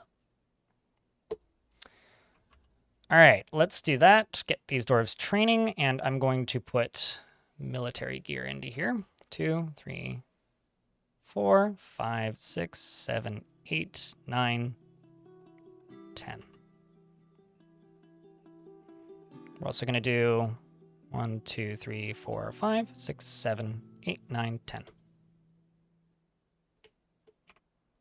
That's an entirely different story. We're going to fortify the crown. Yes, but I forgot to click the button. Doesn't really matter, though.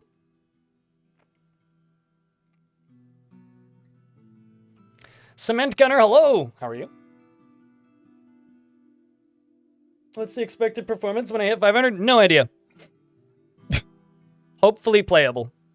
I mean, I've had 450 and stayed above 40 frames before, so I'm sure it'll be fine. This is a pretty small map. It's only 2x2, so we'll see when we get there. Is the only answer I really have.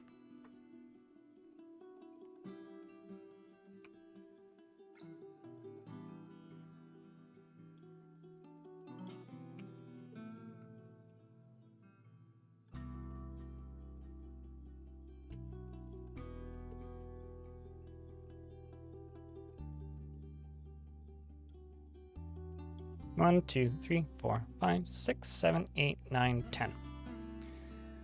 I will throw 2 of these in as well, just so that they have places to sleep up here.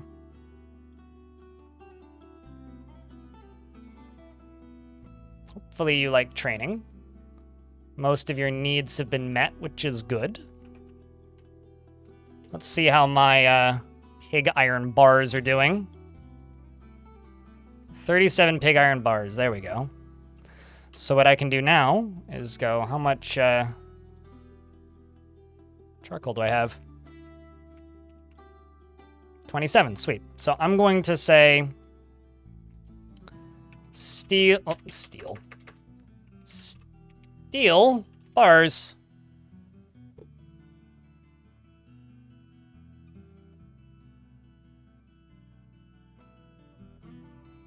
Amount of iron bars is greater than 10 if amount of pig iron bars is greater than 10, and if amount of flux stones is greater than 10. But let's say 25. And also refined coal. Why is refined coal in there twice as recommended? If amount of refined coal is greater than 20, 25, 25. Let's just say 25 on all these. If they're greater than 25, we'll make 10. We're just going to start making steel now. So sooner rather than later, we will just start having a supply of steel.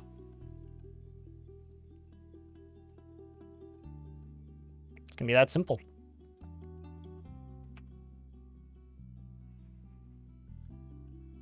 Finally caught a blind stream time to paint some more hammer. There you go.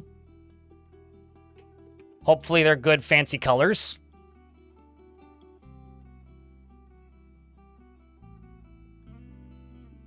That's wild that I can still scroll that menu while it's saving.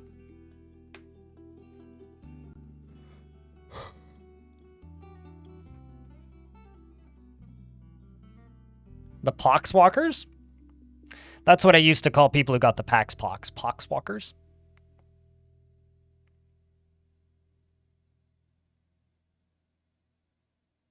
A goblin fort? Do you need to use DF hack for that? Does it even let you do that? Probably a bug. Probably should report it. Probably.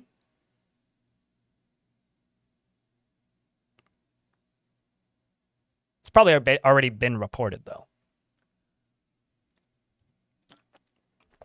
Usually when I find something like that I think is a bug, that like isn't game breaking, I go look it up and it's like, was reported in 6 months ago. Okay, well, it's on the to-do list. I'm sure they'll get to it. And then I just don't worry about it. But yeah, I'm going to state this again, even though I haven't like made a public announcement or anything yet. I'm going to go on vacation, chat, in October. I will be gone from roughly the 18th, probably until like the 29th.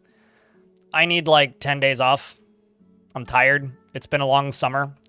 And that seems like a good time to do it, to vanish for a little bit. So I will be vanishing for a little bit come summer. Or not summer, come October. Because summer has been long for me. So once I'm through that, I will be vanishing for a little bit.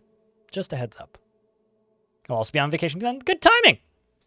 I can be vacation twinsies. And I'm going to throw some more tables into the tavern. I'm also probably going to need to make this tavern bigger at some point.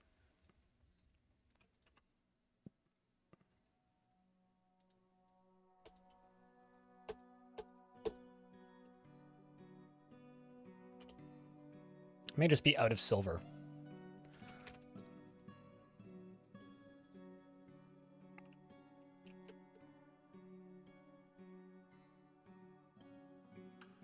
So just tech bars. Yeah, we're out of silver. That's the problem. Okay, so let's find some more dwarves that would be okay in the military. It's kind of what I need right now. This dwarf has good stats for it.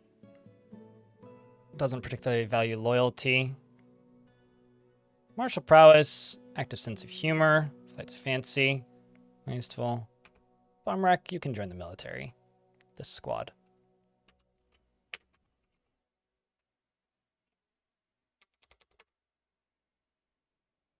And let's throw in this bookbinder and this wood burner. And those squads, I'm going to go down to... You know, this seems like a good spot right here. Let's just dig this out. Maybe, like, ramp it up. Dig this out. And I'll just pave an area in here. Because this leads back up to the fort, right? So I could just dig this area out here, pave this area, and make this into a bit of a more of a defendable spot. It's probably not a bad way to go about it.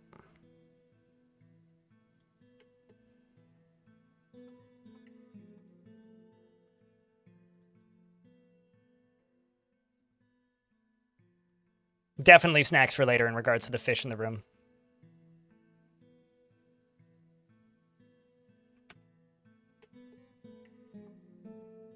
I don't know what a death guard is, but I agree with having to paint it fancy, bright, obnoxious colors. And the reason I agree with this is because whenever I'm playing any kind of thing where I'm like getting the opportunity to color something that's supposed to look grim, dark, and badass, I make it like as bright and shiny as I can.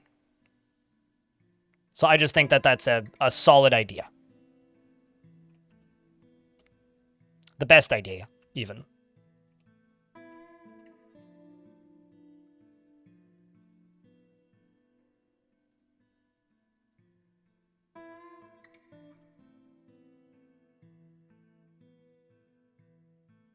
Lovely, yes. Definitely make it very, very bright, shiny, pretty colors. Because what's bright, shiny, and pretty? Like the plague, right?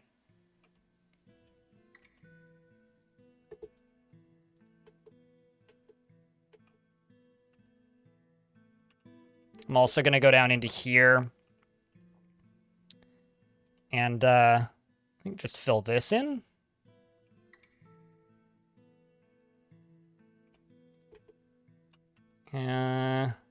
Chat, which one of these should I leave open? This one or this one? Left or right? The other one's going to get filled in. Same with this.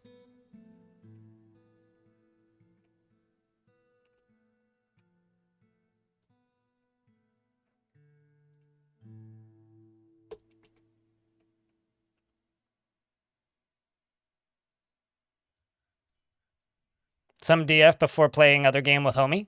What other game with homie is you playing? Oh, a caravan has arrived. It's time to sell our jewelries. Our many amounts of jewelry.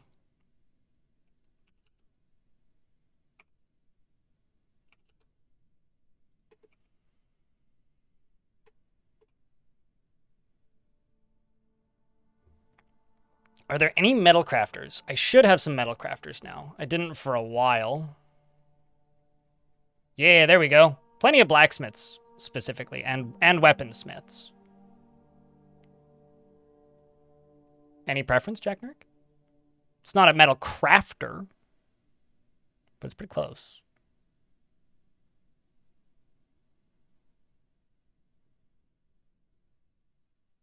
They thought that smells help the plague spread, so things like Sprite, such as flowers that smelled nice, would help. Therefore, it sounds beautifully apt to paint them bright, flowery colors in defiance of that. I mean, you know, they're not wrong. Like,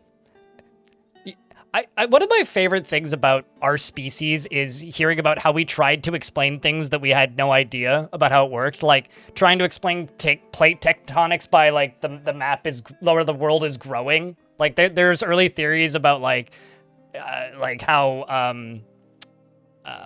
spaces of land like spread out before we knew what plate tectonics were. And it's stuff like that. I find it fascinating reading about these old theories, and the old theory that, like, you know, I've heard this before, in medieval era, thinking that smells helped like spread the plague is fucking fascinating, because there is like a level of, well, they're not directly wrong to that.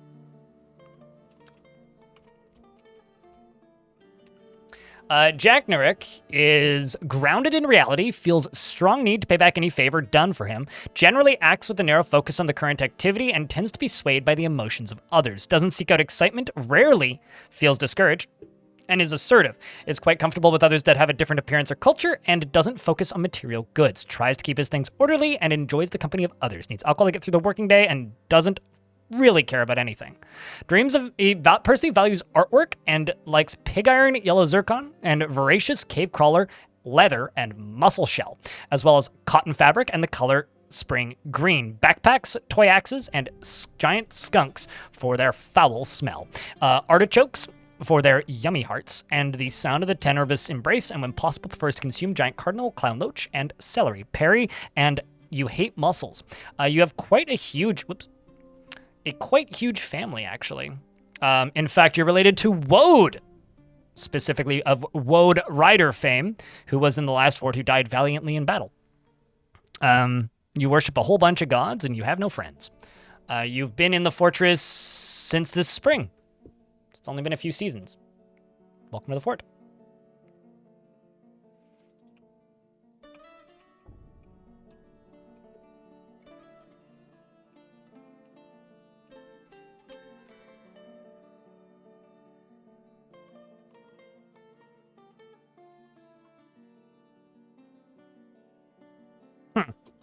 Saw a dwarf die.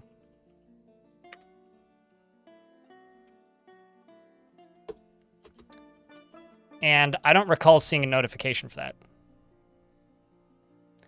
I may be a slice of pie. When was the last time you popped into my chat? I'm curious. It's been a long time, dude. Ah, it's been like a month. It's good to see you, mate. Hope you've been well. What's up, Rockbeard? You can never get past the started base before you're overrun with ghosts. So ghosts, to stop them, you need to put your dwarves into tombs, so coffins, or you need to put your dwarves into, or you need to memorialize your dead dwarves using a slab. So you can make a slab, and then a slab is made out of rock, and then you go into this menu and you find the name of the ghost, or which you can find in the dead or in the enemy unit screen, and then just type in the name of the ghost, and then you make a slab, and then you go into here, and then you construct the slab with the name of the ghost on it, and ghost go away. I mean, it's been a while, mate. It's good to see you. I'm going to sell all arrows and goblin cap darts if we can get to them. I'm going to sell all destroyed things, which is quite a lot of things, actually.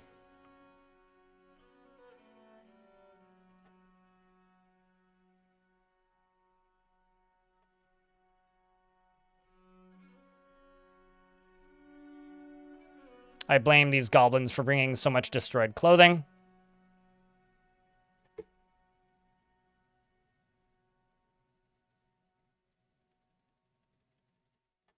But it's good to see you, Pi. Hope you've been well. How's your summer been?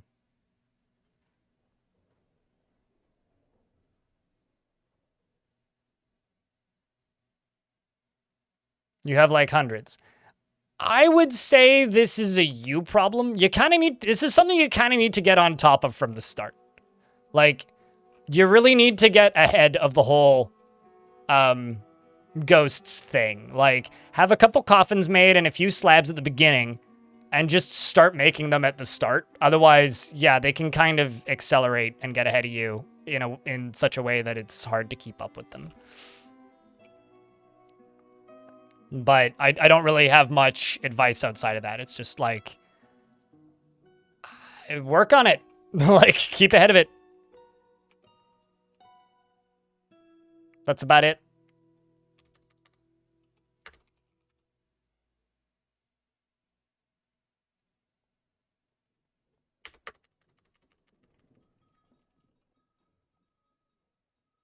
I mean, I've certainly had forts that have turned into that, where it's like, there is more ghosts than I can keep up with. But, like, you know, if you've had 100 dwarves die, I've always caught up with them eventually. It takes a while, but...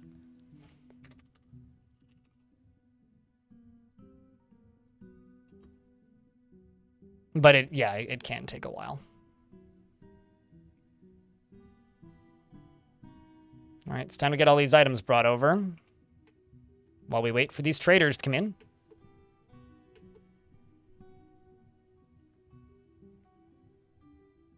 $480 dead. Yeah. See, this just seems like a priorities issue. I'm sure you can catch up with it at some point. It'll just take a while. I got some animals I need to get training, so let's just go into here and type in cage. What do we have? Whole bunch of Rutherers and a Crundle. Question, chat. I'm starting to tame some animals. Are Rutherers worth training, you think? I'm definitely going to train and keep this Jabberer. But Rutherer.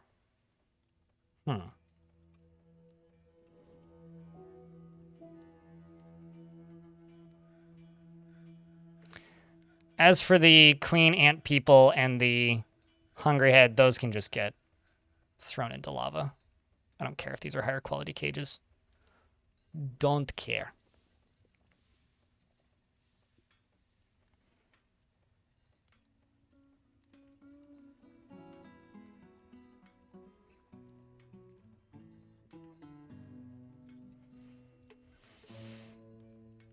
Isn't that the literal plan for the next fort? Yep. I'm not allowed to memorialize any ghosts for the next fort. This one, I'm just trying to get to a high population to say that I can. No, it's not. That's not what I want. I want donkeys.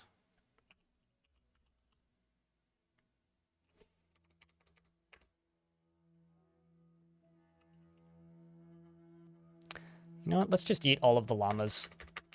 Because I've got enough unrelated...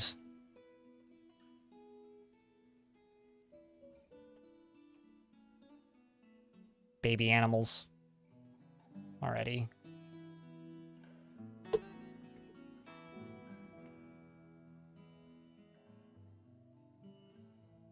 With a wereskink? You thought it was fine, but then all hell broke loose. 20 or so dwarves were able to listen and survive by getting out of the fort, and we were locked out of the fort. It's a classic tale. Happens to the best of us.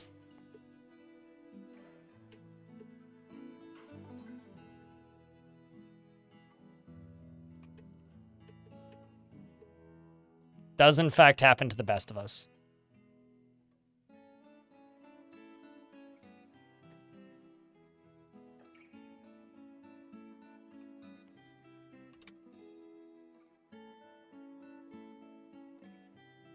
Why haven't we started making steel just yet?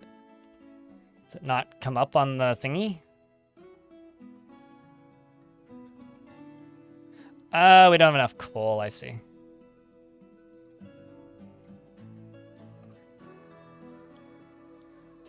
I guess I need 2 of these.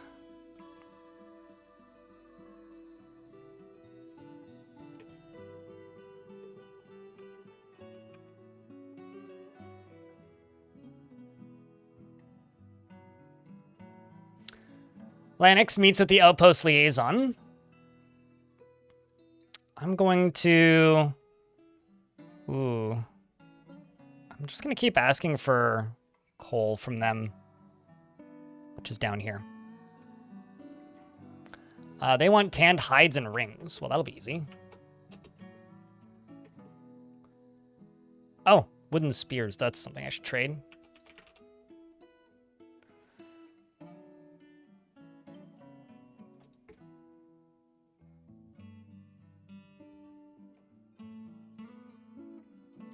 Werebeast bites have taken some of your strongest fortresses to their knees. Yeah, no, totally. I think that werebeasts are one of the biggest, oh shit, difficulty spikes in the game. You know?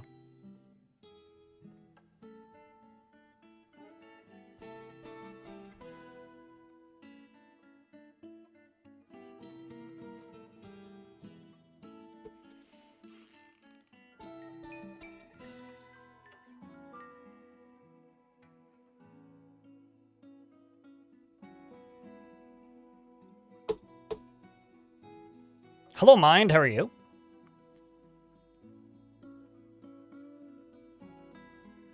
Yeah, memorializing dwarves is a very poorly explained mechanic. To put it simply. To put it simply, it's not very well explained. Speaking of things that are not very well explained, if you trade items one at a time, it trains trading way quicker. Just pro tip, you know.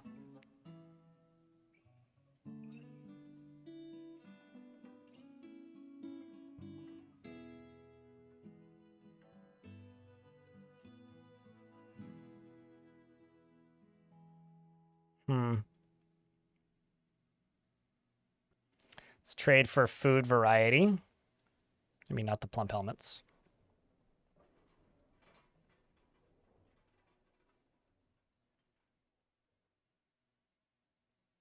Kind of amazed that they didn't bring any cloth. I suppose it's too heavy. All right. I will instead just buy the cheese. Trade them all.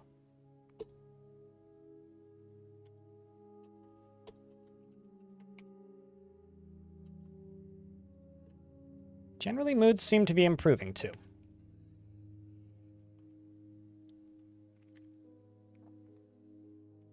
I'm all right, Mind. One day at a time. I've decided I need a vacation, so I'm going to go on vacation next month. Just had a weremoose walk into your fort before the season had ended, and the fort was lost immediately. One of my favorite, like, were creature things I've ever had happen was there is a behavioral thing where if a dwarf is in a routine or a job, they will not cancel that job unless threatened, even if their state changes. Meaning, so if a dwarf gets thirsty, they will not cancel that job unless their life is threatened. So the dwarf will just keep doing the thing until they go get their drink or whatever. But this also counts for were creatures. So I once had a were creature that was a visitor to the fortress, who was, I think, a human. The were creature became the were creature whilst, in the tavern. And when it became this were creature, it was dancing. And it just continued dancing. And the dance lasted longer than the full moon. So it just danced and then ceased dancing, and then I sent the military in and then we arrested it. But because none of the dwarves were actively in the military that were in the tavern, nobody attacked it, so it didn't aggro it. One of the greatest were creature interactions I've ever had.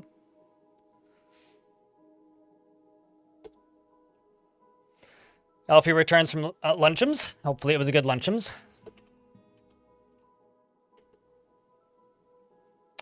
The outpost the Age Zone has shared many tales from beyond the fortress.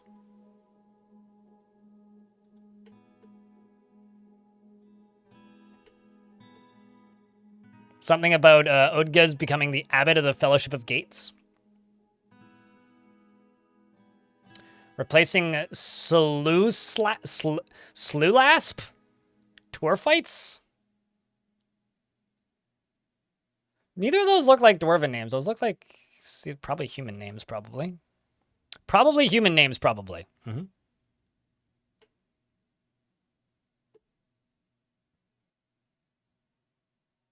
And Cybric Helm Knife became the Sacred Bone. This is us, right here. I'm not seeing anything else going on.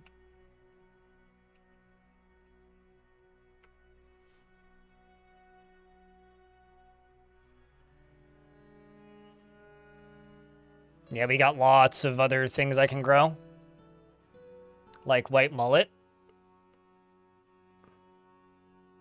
White mullet flower for days. Rope reeds for days. All the seasons. Guess I could also work on hemp. Sure. Why not? We growing hemp now. Good old-fashioned dwarven hemp farmers.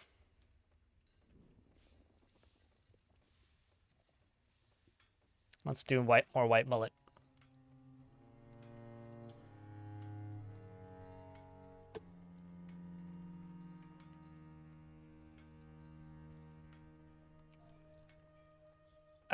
Paper and clothes is all it's good for. I don't know if that counts as many, then okay. There we go. We're finally getting some steel.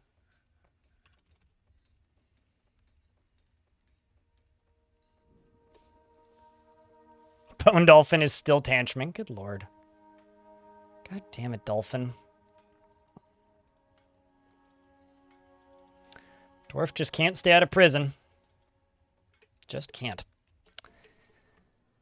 All right, so I'm presuming we're going to get another migrant wave pretty soon. So I'm going to go queue up some more bedrooms.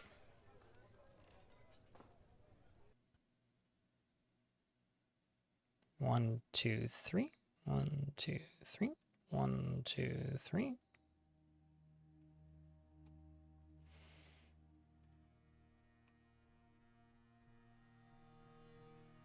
One, two, three. Project Zomboid is frustrating. Back to dwarves. All video games can be frustrating sometimes. What was particularly frustrating this time with your time in Project Zomboid? Thanks for the 21st month, Murphist. It's a long time. Thanks for sticking with me. Dwarves are frustrating. Back to Zomboid. I have a question. Did you two come from the same place, and was this planned? C1 Iborn, thank you very much for the 24th of month of the resubbeth. Hey, Clayborn, I have a question. Did you know that if you do or construct walls, so in this case, walls, right? And you set it as a particular material, and then go to flooring and set as use closest material, it counts the ones that were designated as the closest material. I discovered this the other day while working on this fort, and I am pleased as punch about this.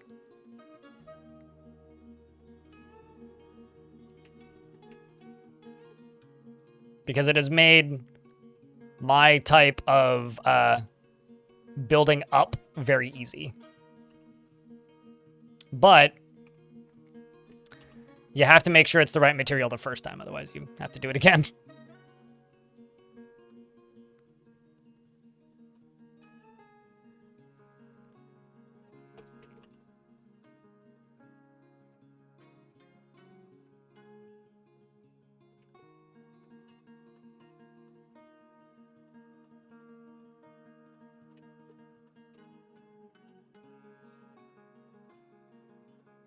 It's a game changer. You barely noticed that before. I feel like very few people build buildings like this. Probably why nobody really notices it, if I had to bet. I also probably have shit tons of cloth. I do, in fact, have shit tons of cloth. Okay, so let's just do bag. Pigtail bags, I think like 30 of them, or maybe 300 of them. Pigtail cloth. And you know what? Why not? What clothing items am I currently queuing up? Why don't I just do cloth, loincloth, and let's just do like 300 of them.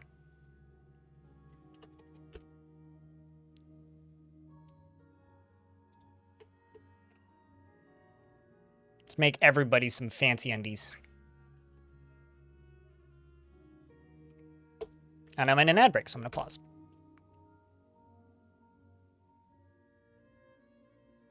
You heard it while driving and we're hoping for another explanation? Well, you can always ask. What's up, dimwit? Feeling like this is really interesting, though? Your fort looks really lived in? I'm trying to just make this entire level a exceptionally densely packed thing. Because, like, you can see how many bedrooms I have, right? And I have 175 dwarves, and we're trying to get 500 in this fort. We've got a long way to go, right? Like, we're not there yet.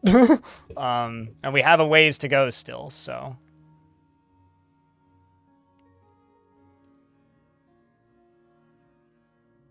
Greater Vancouver area, Legend of Zia. Quick hopeful question, clarify. I didn't get a migrant wave recently. I have two theories as to why. One, couldn't sell much the first caravan, and or your parent fort has too many pops. Do both of these things affect migrants? Migrants are, the number of migrants you get are affected by your current relation with the home faction. This is increased when you export lots of stuff. So if you export lots of stuff, you'll get more migrants. If you export less stuff, you'll get less migrants. If you get none, it usually means that either the trade caravan died, or you didn't trade at all with them, or your faction can't get to you for some reason, including them getting ambushed. Which you'll never know about, unless you look it up in Legends. There are things that can just make it, like, not possible to meet other people. Or rather, get migrants. I need empty cages.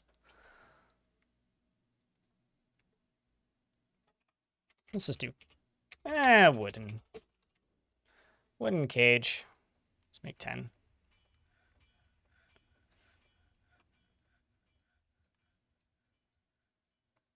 Sounds like you either A, weren't accessible, or B, were in a civil war with your mountain home. Both are absolutely possible. Okay, so let's go back down to that cavern layer. Let's also go over here and dig this out. Or rather, pump this. So then I can have a well. And that'll be lovely. Okay, so this right here is going to just get flooring.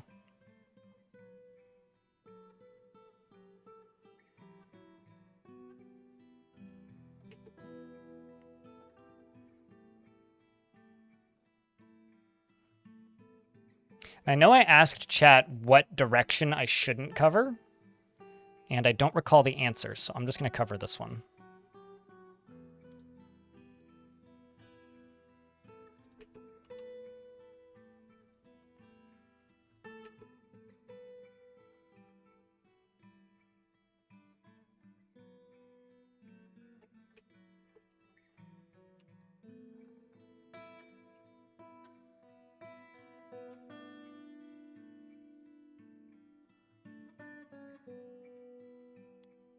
You DF hacked to fix it.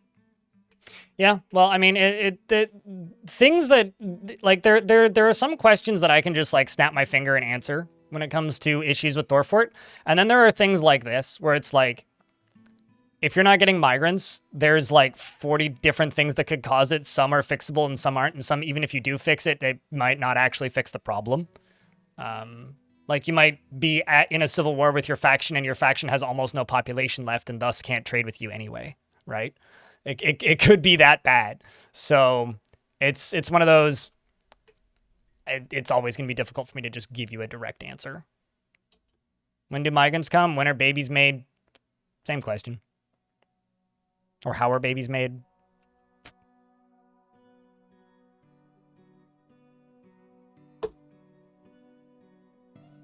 So many dwarves are going to come flying down here in a second.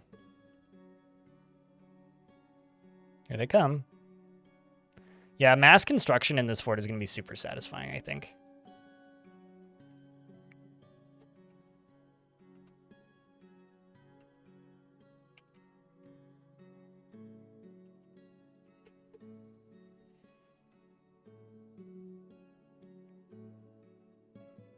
If you accidentally attack your own civ. The game tries to not let you do it by default, but there are several niche scenarios where you can accidentally attack your own civ.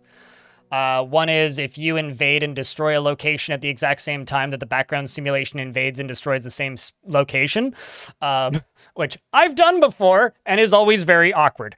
That could do it. You could also steal artifacts from an old fortress that the dwarves still consider to be their fortress, and that'll start a war. There's a couple other scenarios where it can happen too. I will be back in a sec. I have to use the toilet. Another one that can cause it to happen is if the leader of your faction gets kidnapped and then gets put into goblin society, and then you kill them while invading that goblin location, which I've done. That can also start a civil war. And that happened. And I fixed it with the effect. But I'm going to go use the toilet. Back in a sec.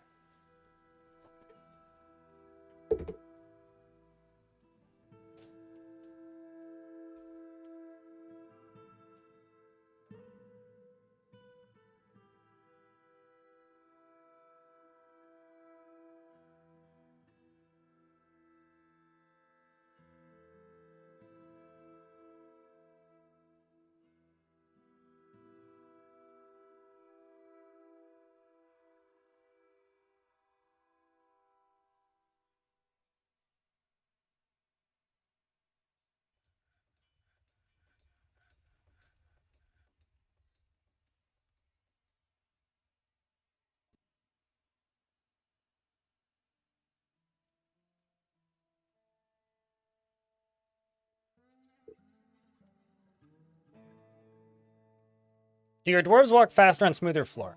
I don't think that floor smoothness changes how fast dwarves move. Like at all. It's more like dwarven health changes it.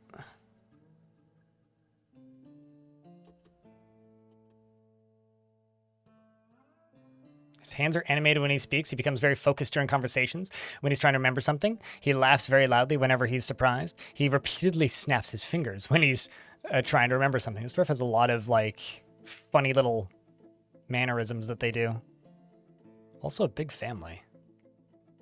Damn. Well, welcome.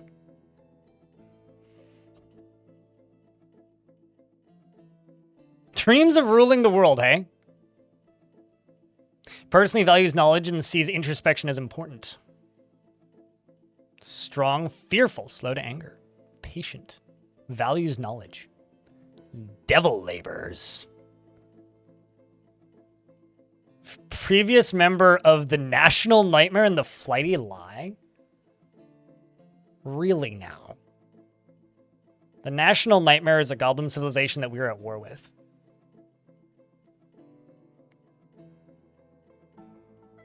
And you have a goblin name. Correct me if I'm wrong, chat, but that's a goblin name too, right?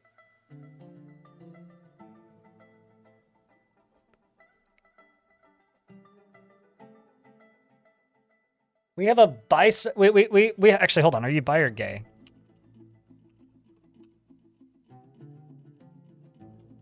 Okay, so we have a bisexual goblin potential criminal mastermind dwarf.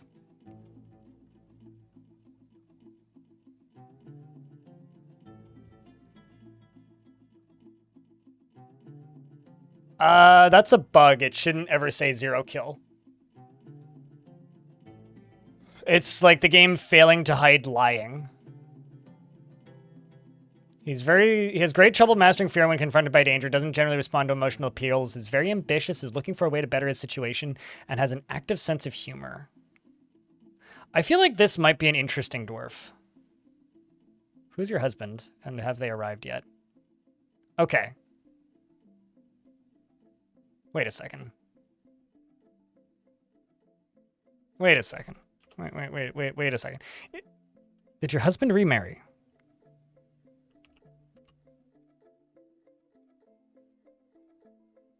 Yuvesh. Oh no, that's your father. I see. This is your husband.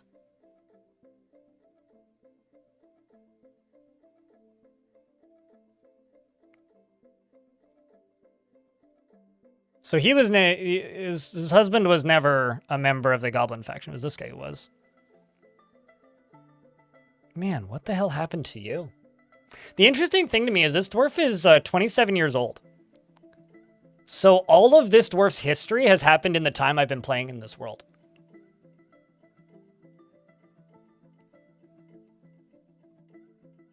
Immediate interrogation? Yeah, probably. It's probably a hate crime, but...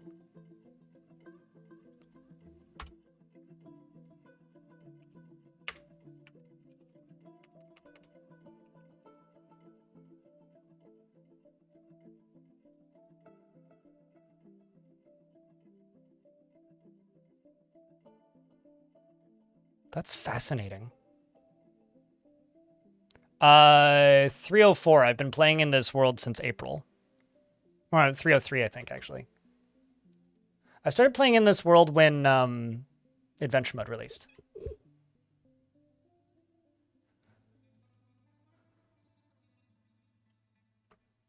Whoopsies. But, like, Dreams of Ruling the World is a goblin thing, generally. Not always, but generally. I'm just going to lock the door. But, like...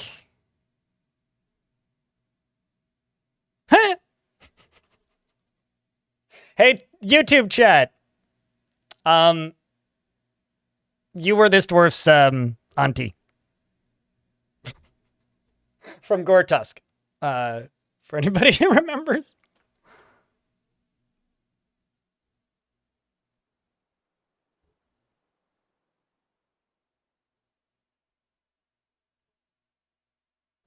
Those have kind of a lot of relatives in the fort, though.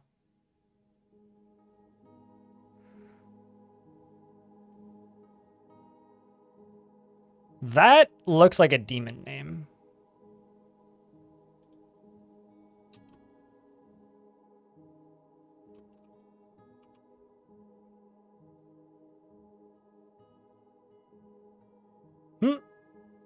No new information was revealed, so he hasn't committed any crimes. That is fascinating. I kind of want to give this dwarf a nickname.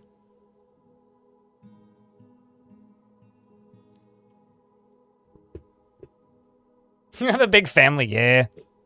The Gobfather. More like the Gobson. But then you'd have to make a really nice, like, collection of musical instruments. Because how else would he make the Gobsons? Okay, I was very concerned for a second there going, why does this alpaca have such a long name? It's because its owner is a long name. The Gobstopper. You know, actually,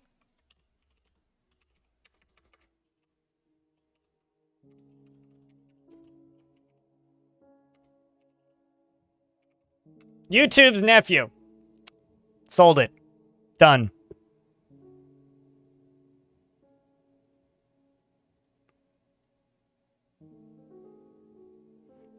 Did... Okay, so the dad never got kidnapped. How about mom, though? Oh. See, okay. Here's what must have happened. This dwarf, mom, must have been kidnapped at a young age. You've also been here for a while. This dwarf, who also has a goblin name, must have been kidnapped as an infant. Or was born in a goblin society. And then had several children. Now that I think about it, her kids are also goblin named. So she was born in goblin society. And I presume escaped at some point.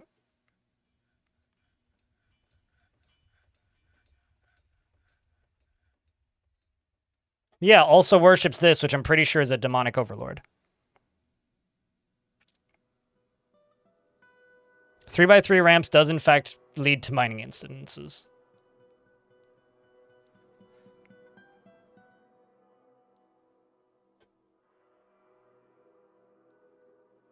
Also, she had, like, also Atu's a goblin name, isn't it? So there must just be, like, a goblin family or something. You know, I'm gonna interrogate Mum.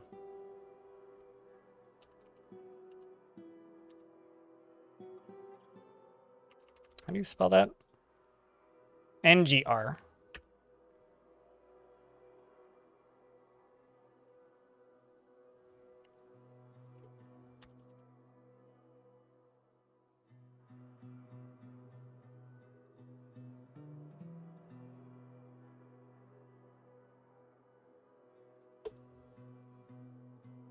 GRXU.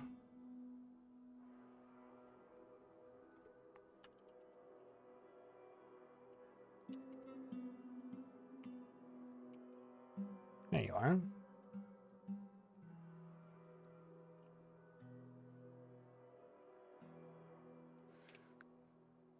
Can they escape? I thought they need to be rescued. Nope. Well, in Fortress mode, they need to be rescued. In Legends mode, they can escape.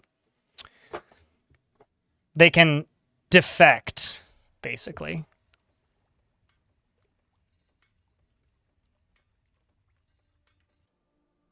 Also dreams of ruling the world. Huh.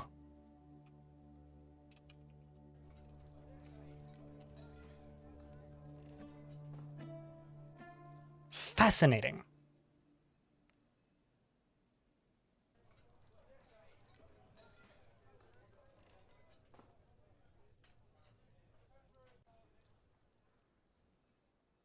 It's a matter of national security. It kind of is. But again, like,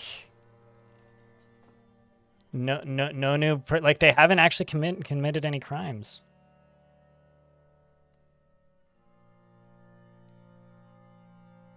That's wild. All right, time to add one to the characters command.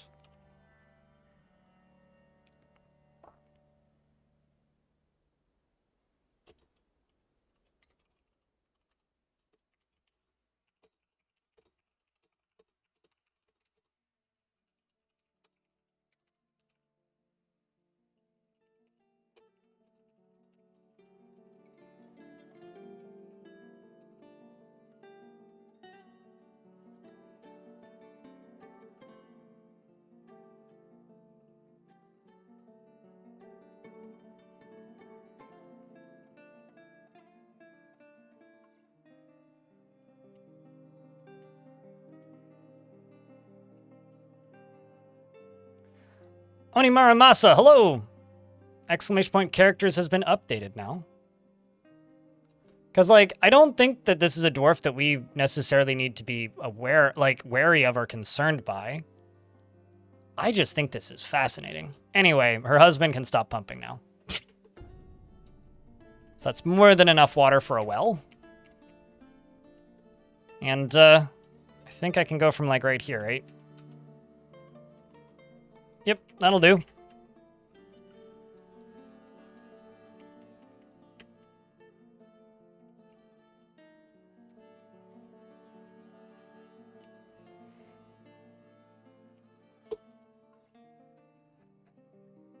And I need to go add in these bedrooms. So let's just go into this.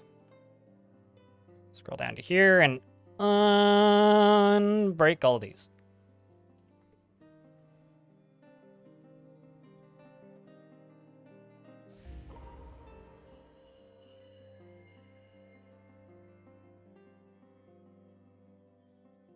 You've been motivated to write fiction about it? What, for about Dwarf Fortress? Well, if it's one of my forts, you gotta give it credit.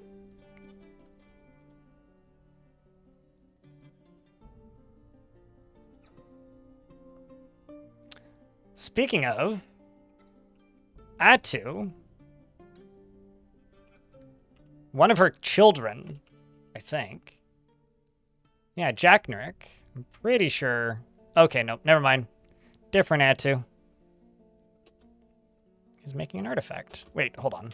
Nope, it is her child. Yes. Yes, it is. It's her niece, who also was once of Goblin Society. There's a lot of these.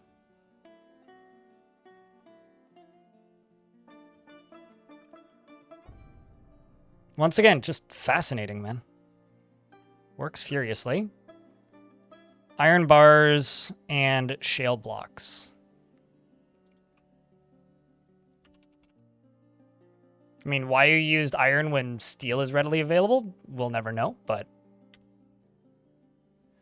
I'm gonna make steel short swords, 10 of them. And let's make steel bolts.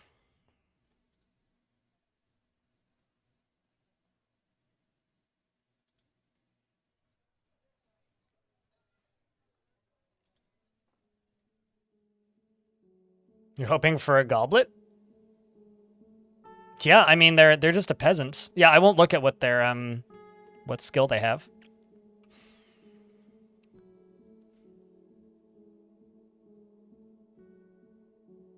No problem, Legend of Zia.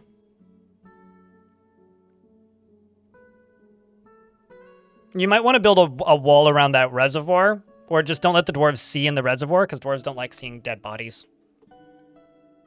But yeah, it'll definitely help you deal with ghosts. There we go. Working on these short swords.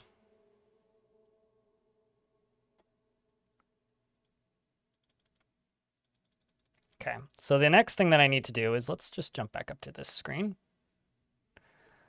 I have a bunch of caged crundles. Great. And more hungry heads, of course. Well, I will eat those crundles. I think I'm going to eat the Rutherers, but keep the Jabberers. Because Jabberers can be war-trained.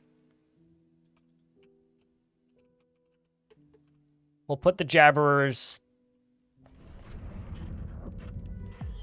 into here. Atu the peasant has created Rango Bugnut, a jagged iron right gauntlet, and offers it to the small farm.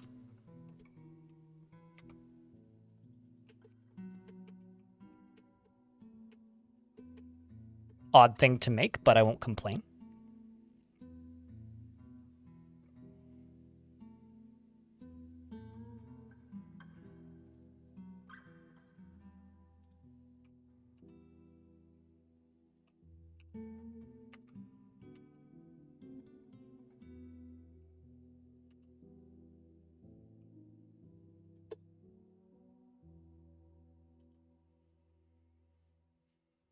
Crotch Shot, thanks for the 2nd month. Welcome back with Prime. I did, in fact, catch a jabber. I'm quite proud of it. I mean, hopefully we'll get some more, but at least we got one, you know. It's also a lady one.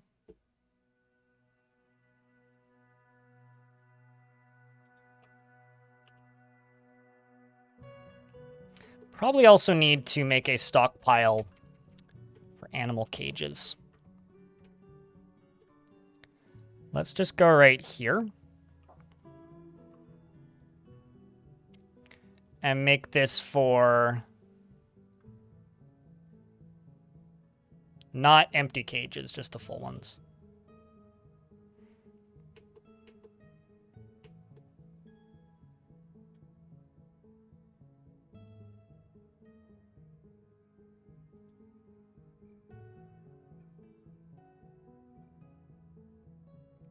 No. There is no way to live with ghosts without, one, making your dwarves utterly fucking terrified all the time and ruining their mood and mental health forever. And two, probably killing your fort, because then your dwarves will get very afraid, and if a dwarf is stressed and afraid when they die, then when they come back as a ghost, they become what's called a murderous haunt, and then those ghosts just appear and randomly one-shot dwarves.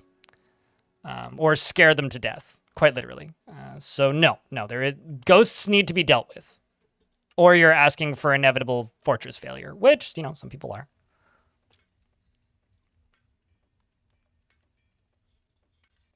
Maybe you could mod the game so that that's possible, but not in the vanilla game.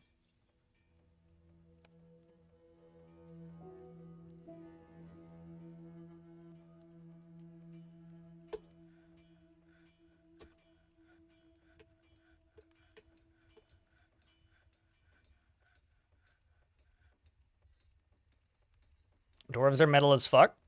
Except for when they're not.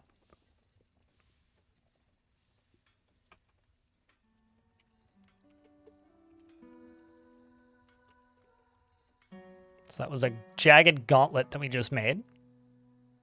Huh. Frame rate just went bye-bye. I wonder why. It's probably something somewhere that's causing it to tank. Interesting.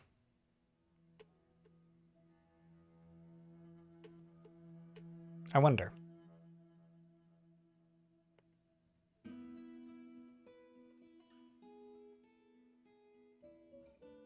Not seeing anything mass canceling.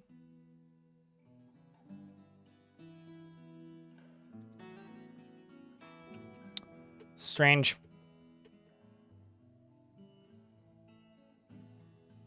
You had a goblin ghost running around for a while? A goblin ghost? Mostly stayed away from the main areas? Yeah, that doesn't matter, though. Even if they're not in the main areas, dwarves can hear them. Because they make sounds off in the distance. No, you don't need a memorial if you bury them. You need one or the other. You don't need both. They either need to go into a coffin or a slab made. Also, Woad Rider, we found a dwarf who's related to you. Yep, frames are coming back. It's got to be like an item that was trying to be picked up or something. I wonder.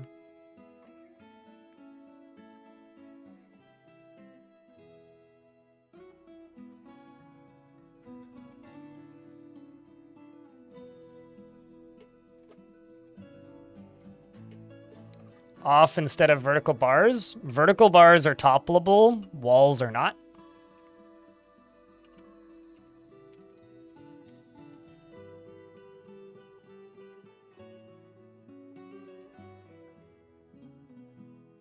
That's mostly all it is.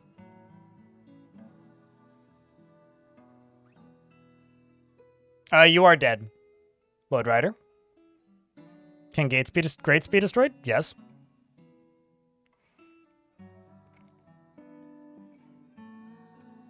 Mostly it's just I don't want to, like, if a dwarf tantrums and knocks over a bunch of, like, sets of bars, I don't want to have to go back and remake it, that's all. It's literally all it is. Because I don't want to go back and remake it if somebody goes and breaks it.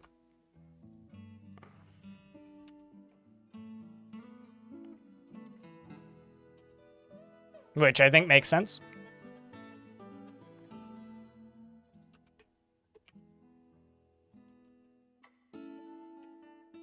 Besides, fortifications have roughly the same application.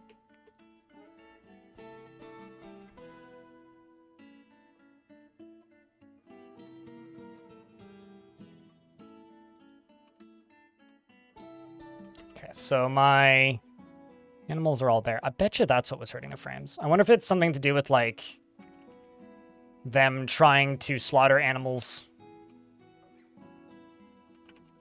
So many Crundles.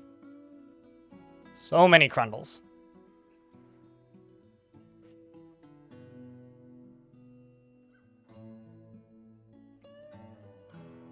I've taken all of your tickets? All of your tickets. You're still, like, in the top 10 most ticket holders. So.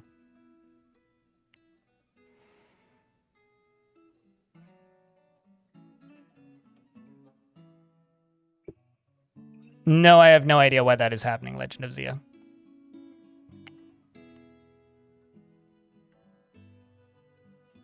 Sounds like you need to look into why your jobs are canceling by scrolling through the job cancellation screen. Have a peek. Because I cannot tell you something without more information.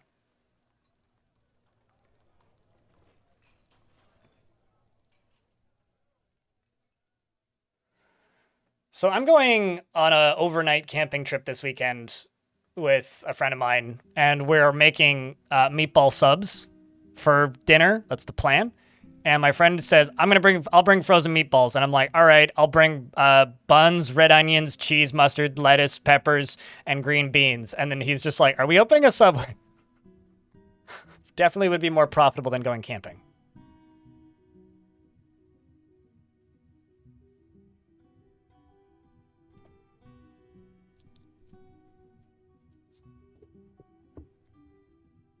I don't understand the question and why it has a kappa on it. So I'm not going to answer it. Devilish. If there's a joke there, I don't get it. No, I know.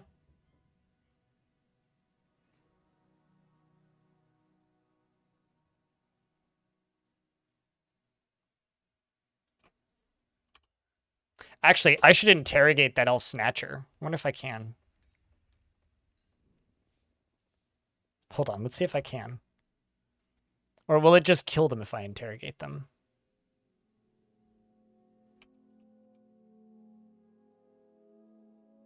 Oh shit, I can, and I already did. Right, yeah, that's why it says that they're... Yeah, okay. That's why their name is in quotes. Because that is a false identity. It's not actually their name.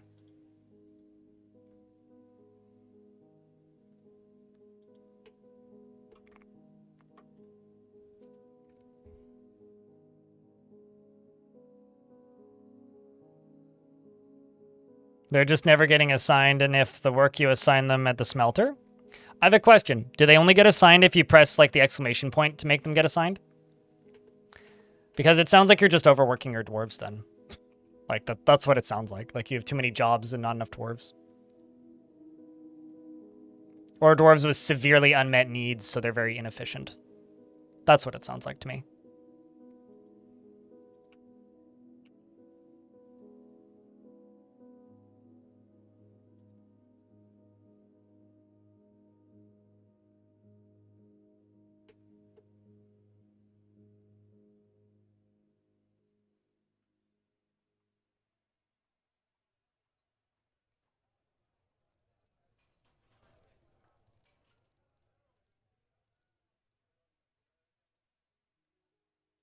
Okay, so I'm going to go to these dwarves and say update equipment. Dwarves with swords should go get swords. Same with you, update equipment. Also going to make a bunch of steel greaves. Let's make 20 of them. I'm also going to jump back down to here and work on this.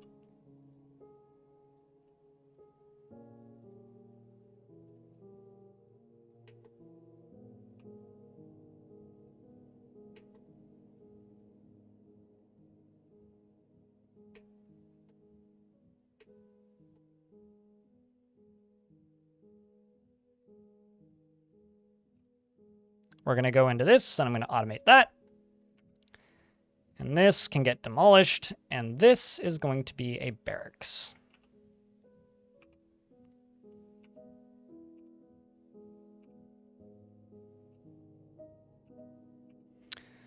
This is going to be assigned to this squad.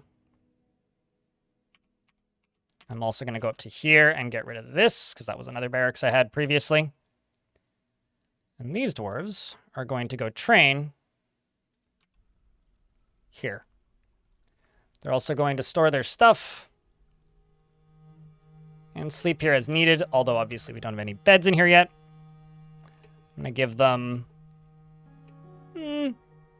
1, 2 of these. And I'm going to dig into this wall, and I'm going to, maybe not quite just automate all this, maybe just do like this. But we can automate this as well. And then they're going to dig into here and put beds in there. All right. Got a bunch of Crundle getting nommed on. Crundle lunches. You've never seen a barracks use storage racks or chests. Well, they do. The key, though, is storage racks are a lower priority than stockpiles. So if you also have stockpiles signed up for the same items, they won't use the racks. They'll just take it to the stockpile. Also, there are some pretty easy to screw up job options that you don't need to set that can also break it. But they absolutely use them. As far as the chests go, they put food items into chests. And they put things like flasks and backpacks into chests. In some cases, I've also seen them put clothing items into cabinets, but only if they don't have a bedroom assigned. So if they have clothing items that they wear that they don't, and they don't have a bedroom assigned, I've seen them put clothing items into cabinets. You like to decorate the weapons and armor? All right, well then you don't need to use the areas like this. So that's why they're not using it, is because you're setting your fort up in such a way that they don't need them.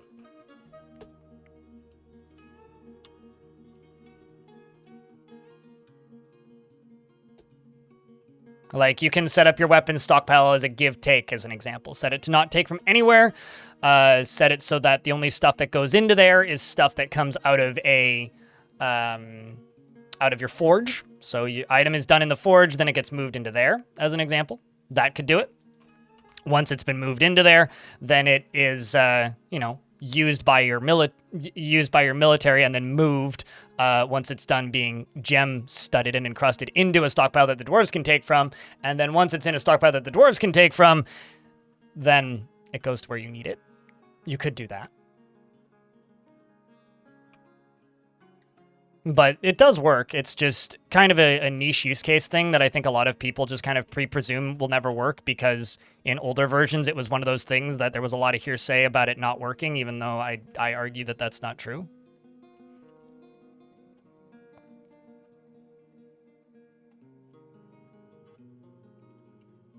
Actually, you know what?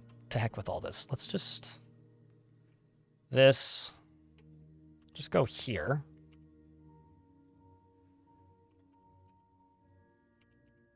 Dig down a layer from here, and then we'll just connect these two.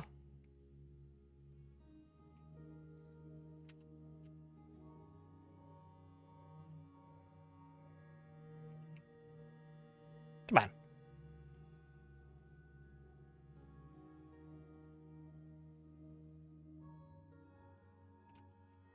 Dear Dwarf, are you stuck? It is possible. Because we need these to be done before they can actually get up and down. Just waiting for the construction, though. There we go. Now they can get up and down. So if there was a dwarf stuck down there, they can now escape.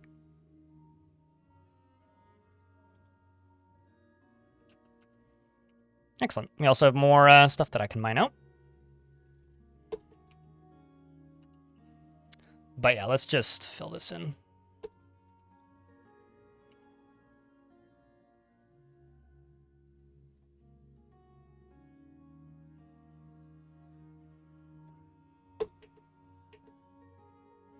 Are there any open marks dwarfs? Any of these?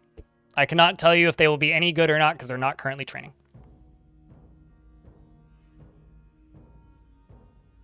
Also, chat room. The nicest thing you can do for me as a streamer is help keep that chat moving. So if there's anything you guys want to chat about, Dwarf Fortress related or otherwise, let's babble about it. Let's keep that chat alive. There's hundreds of you watching.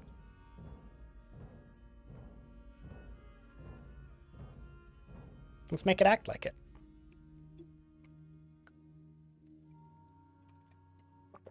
Also, that's a lot of iron ore.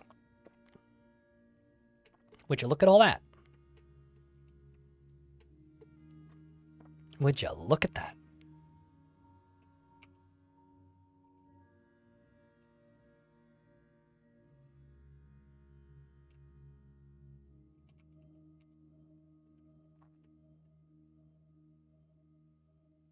Ah, the Silvery Guild now needs to be a Grand Guild Hall. And I have a ghost. Great.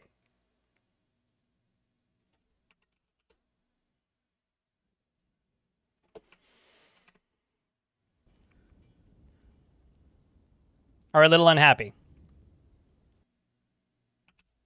Well, this is the same faction as the last fort that I did. The last fort that I did abused a lot of dwarves, kind of intentionally for fun's sake, and also had a bunch of necromancers that liked to, you know, resurrect things an umpteen times. So why are dwarves a little unhappy? Well, number one, I would say that this fort's actually very happy. For, like, if you go look at any person streaming this game who is new to this game, and tell me with a straight face that my fort is unhappy, then I will be both impressed and in awe at your inability to read anybody else's UI. So there's that. But, like, one, this fort's not that unhappy. Two, the last fort that I did was exceptionally unhappy. And kind of by design to be unhappy. So you take that, and then you make a new fort in the same faction, and you have to deal with the mistakes from the last fort. Or intentional design decisions of the last fort. Because any dwarf with mental health problems from the previous fort shows up in the new fort, and is still going to be fucked mentally, if you fucked them mentally. So this is a pretty happy fort. Oh, in your fort? I have no idea. Also, negative personality modifiers generally aren't going to hurt your fort that much. Like, dwarves that are more likely to argue can get pissed off, but also, if you have a negative personality modifier, that makes them happier, often. Because, like, a dwarf that likes to argue might make other dwarves unhappy around them, but also at the same time will be happy whenever they argue. So it kind of evens out. It's probably a dead cat in the hallway somewhere.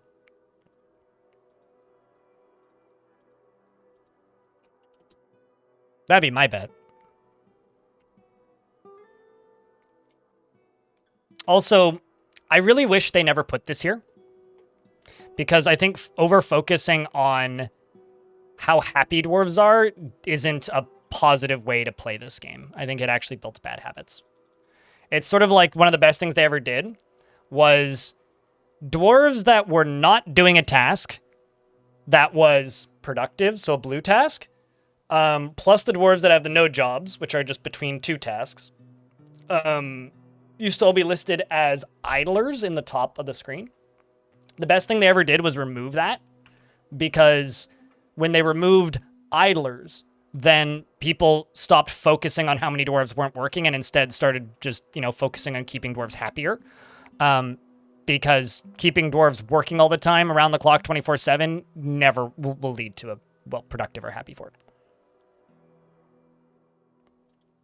Just because it can alert mood spirals? Well, let me show you this. You see how dwarves have little down flashing red arrows? That was all that you had in the past, was little down flashing red arrows. So any dwarf that was down flashing red arrow was a dwarf that was kind of unhappy. In this, you see the little unhappy red faces? Those are dwarves that are this, this, or this. You can tell just by looking at the screen. You don't need this. This gives you too specific a number, which, and I know people disagree with me on this. I genuinely believe being overly specific is a net negative to Dwarf Fortress's playability.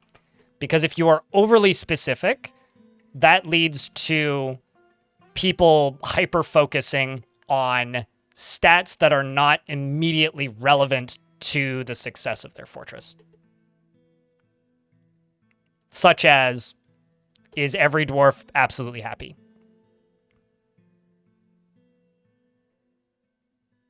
Have an inn with mugs and tables and chairs and alcohol, but go in kitchen and get unhappy for drinking without mug. Are they all in a chest? Because if they're all in a chest and you don't have a tavern keeper, then they literally can't get to them. Also, thanks for reminding me. I was going to make some steel goblets.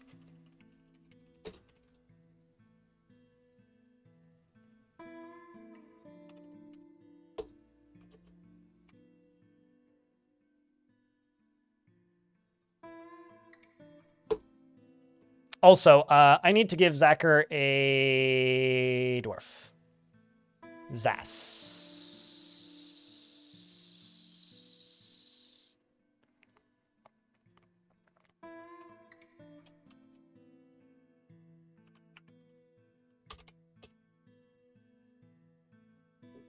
Only drink from the finest metal. I like making them out of lead because I like to think that I'm giving them strength training. She has a good kinesthetic sense and does not generally seek retribution for past wrongs, feels a strong need to pay back any favor done for her, tends to be a little tight with resources when working on projects, and is quick to anger. Finds helping others to be emotionally rewarding and is a friendly individual. Tends to share her own experiences and thoughts with others, and she has a tendency to go it alone without considering the advice of others. She bites her nails when she's annoyed, and she tenses up when she's nervous, and she needs alcohol to get through the working day. Doesn't really care about anything anymore. She personally sees competition as reasonably important, values loyalty, views loyalty unfavorably, and does not care about friendship. Dreams of creating a great work of art. She likes earthenware, bronze, and banded agate, as well as green glass, black tip, reef, shark, tooth, and the color yellow-green.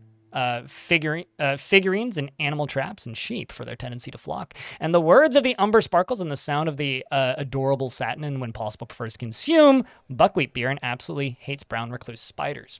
Hey chat, how do you guys feel about me building a tower really quick? You're married to Stukos, who's your husband. You've been in several religions, and you lived in a place called the Gem of Domains previously. And you have 5 kids. Tower, tower, tower. Okay, I guess we're building a tower. Let's go up to here.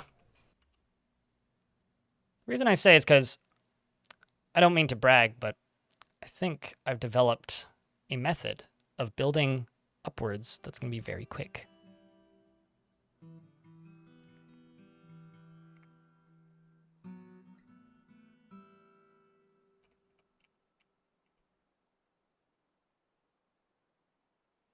Okay, so what I'm going to do is I'm going to do this.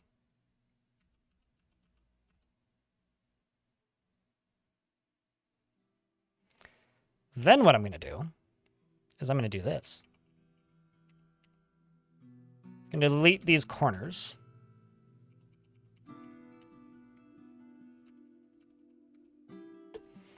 Then what I'm going to do is I'm going to delete the center of this. Maybe not this. Well, yeah, I guess the center.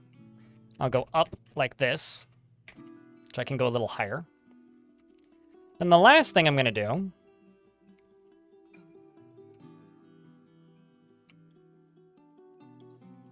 is figure out where I'm going to make a way up and in.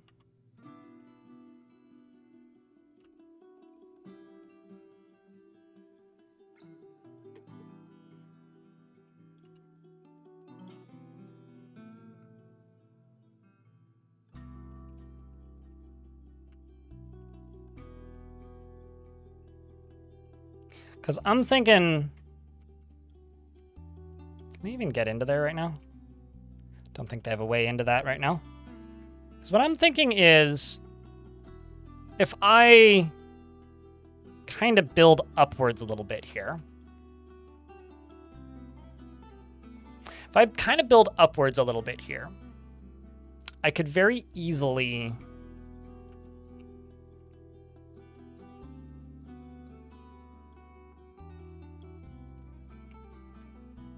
turn this into like a Marksdorf tower.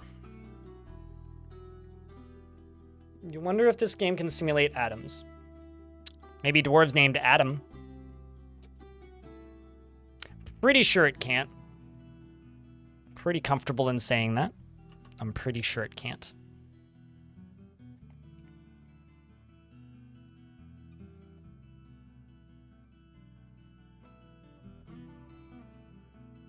I mean, we call them atom smashers. That doesn't mean the game is actually simulating atoms. It's like saying the DNA of the animals in No Man's Sky is simulated. It's like, well, no, it's not. Let's not be silly. It really isn't. And saying that it is kind of a misnomer. Yeah, they can. Dimwit. Just not things that are directly below them. The other thing I need to do is work on the Silvery Guild, which is down here.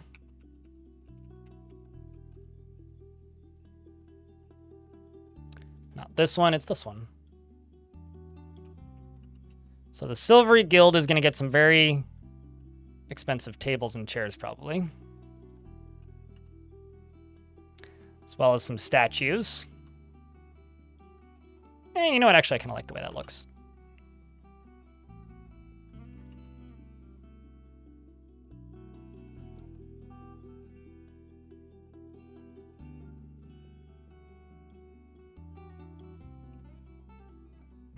Also gonna do many of those. I do have these very expensive querns here, which I should probably sell because they're not actually that expensive, but like they're expensive enough that it's notable.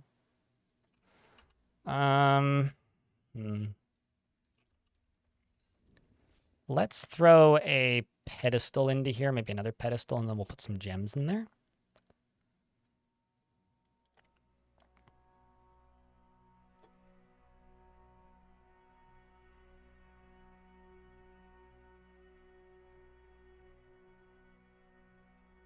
We're out of cut gems, methinks. 320,000 dwarves in your pocket world? That seems about right.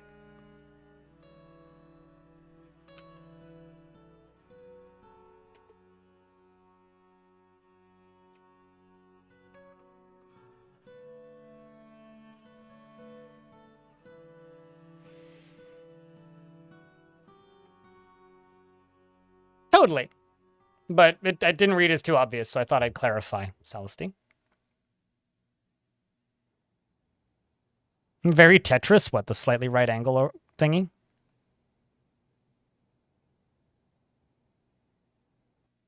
To get something to eat, so you're going to do that? Love your streams. We'll see it when we see it, friend. I'm not going on vacation until October, so you got time. Oy, the trench dog. I'm all right. Yourself, mate? It's been a bit. You know, during the summer, there's always a lot of audience attrition. This happens every year, right? So I'm not calling out anybody in specific. This just happens every year. A lot of people get busy in the summer due to vacation, work schedules shifting, kids coming home from school, all that stuff. And then during summer, things slow down around my stream every year. And then around this time of year, people start trickling back in after not being around for a long time. And it's always kind of fun to go like, hi, how you been? Long time. It's like, I look at the chat log. Oh, you were here in June or April. It's like, ah, yes, the summer effect will always be amusing to me.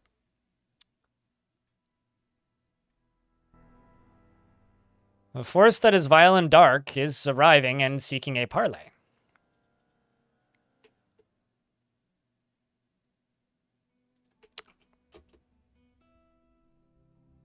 It's going to say, and the first goblin that arrives is an unarmed recruit.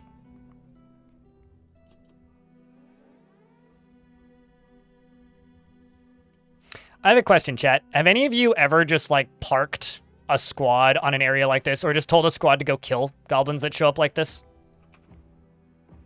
Because this is such a large squad that's demanding a parlay here. There's so many of them.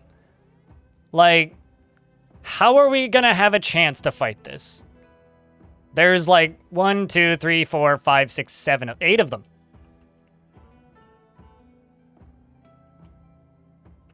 You know, I'm also low-key kind of tempted to just pump lava up into here. And just use, like, lava to defend this fort against things like this. Just use, like, a lava geyser or something classic like that. Just something simple, you know? Nothing complicated.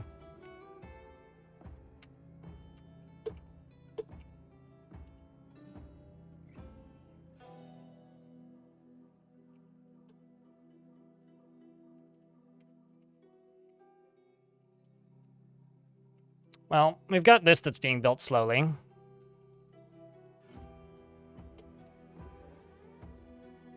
Pretty sure I could just send the squads to go kill that. All right, dwarves, make me proud.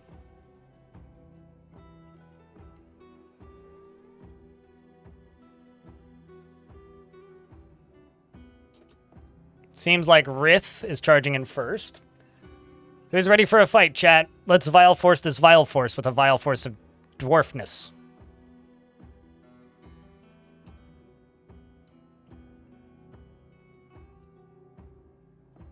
So I'm just going to sit here and then be like, yeah, so about that frilly seduction.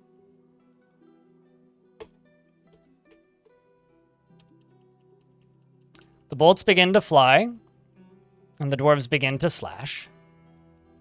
The first goblin falls. Ognet is a bit stressed here. We do have some dwarves that are terrified. Most of them, by that. However, is exhilarated when remembering a sparring session, so at least you like part of your job. Ognet here is screaming, "Gruesome wounds, this does not scare me." I'm sure his wife is worried for his health. But he's slashing a goblin pikeman in the left foot with this iron short sword, and the attack was deflected by the pikeman's iron low boot. Why didn't you pick up those steel ones I made, you silly dwarf? Sodal here is wearing a lot of clothing, and also has the fancier new steel gear. Also, this dwarf is also related to that big family of goblin aligned dwarves, because her older brother is the father of those dwarves. And the dwarves continue moving through this tiny little goblin army. And very quickly, the threat has vanished into nothingness.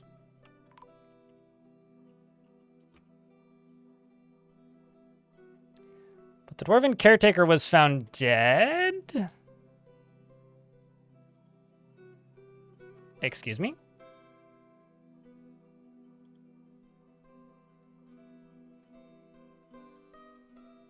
I don't see any brawling under the influence. I think that there is just... okay, so this has happened a couple times. We've had big fights break out when goblins attack. Because of that... How do I word this? Because of the relations some of these dwarves have to goblins, I think this might be a continued issue. Because often, when I get into a fight with the goblins and a bunch of goblins die suddenly, the dwarves start erupting in the tavern. In this case, it was a dwarf poet forlorn stalker that started it, who is a guest.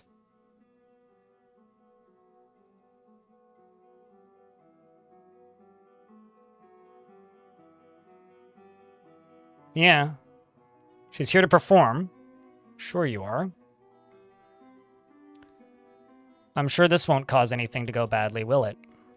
Whoop. Did you get that, Thrusta? Drosta strikes the dwarf poet Forlorn Stalker in the head with her iron pick, and the injured part is cloven asunder. Are you going to go fight somebody else now? No. Wow.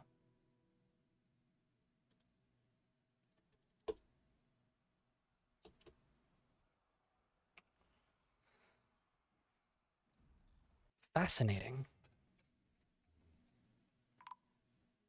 Yeah, it always starts when I'm killing goblins above ground. Rith the blacksmith was found dead.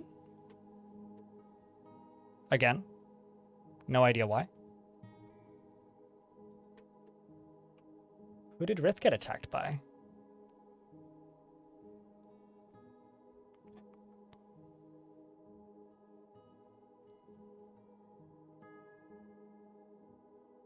Yeah, this one also got attacked by the Forlorn Stalker. So we lost 2 dwarves.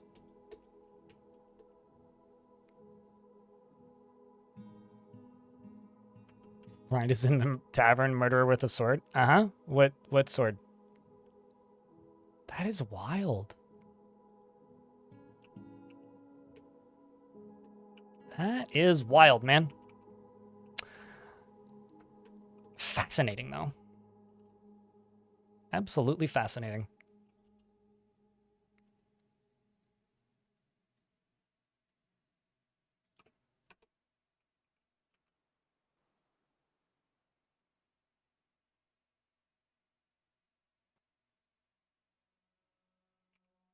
The thing that you need to know, Fearless Teapot, are you in an ad? Just type in the word no if you're not. Then I'll answer that question. Because we are in an ad break at this exact moment.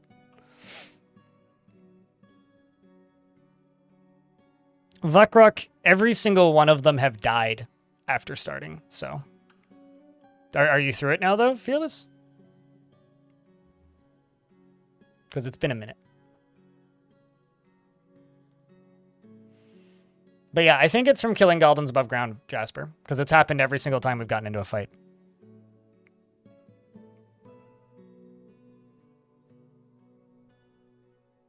Is this possibly the traders feature?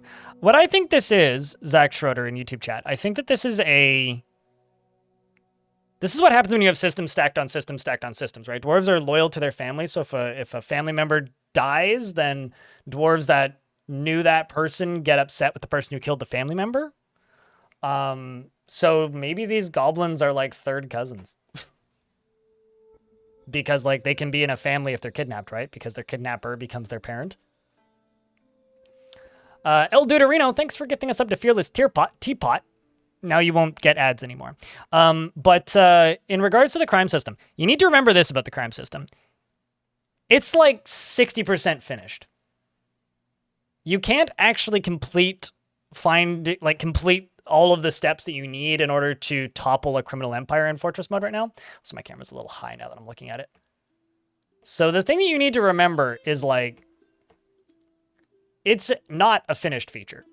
So if you're like, have I dug into the system because stuff seems like you're just looping and stuff's infinite? Yeah, because it's not balanced. There is no logic to the order in which stuff happens. Stuff just happens.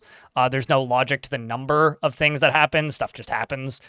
So you gotta take that into account. But have I dug into it? Yeah, I've dug pretty deep into it. I built entire forts off of nothing but like exploring the crime system, and I think it's a cool system. The parts of it that are there.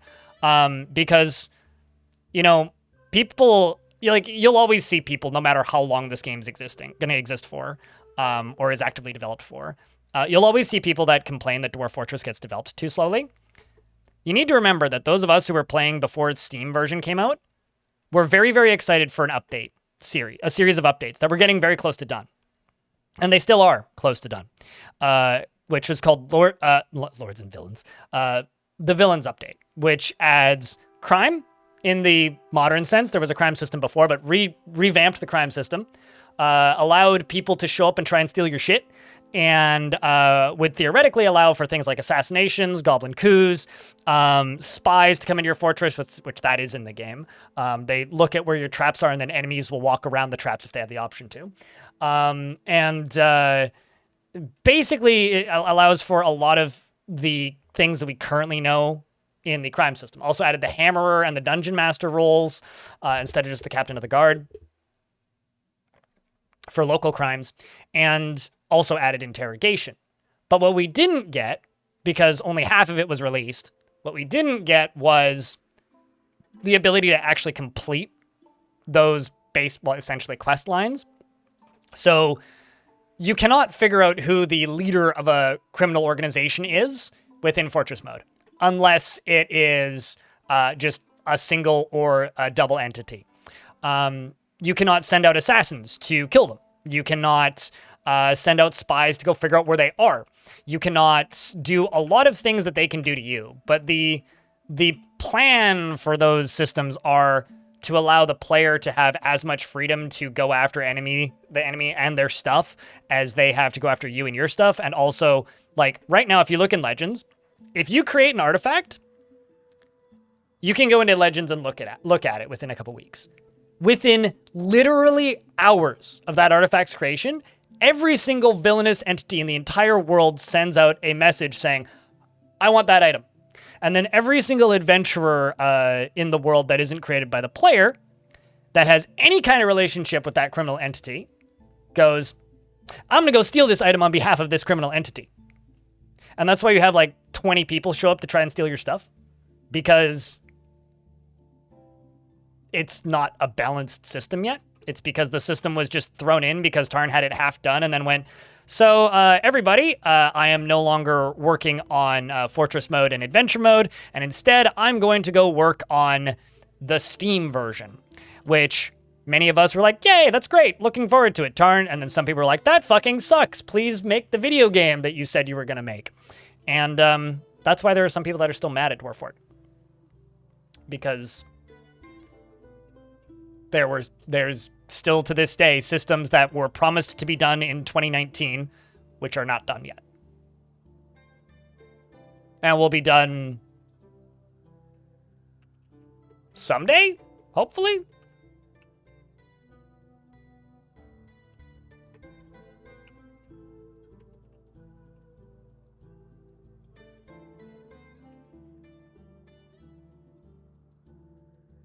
Free game, no bitching. I mean, I would say game that you can literally put hundreds of hours into and nerf the systems you don't like because it's a sandbox, no bitching, but because paid game, you know, is what is. I guess that motto doesn't extend to the Team Fortress 2 community then, hey?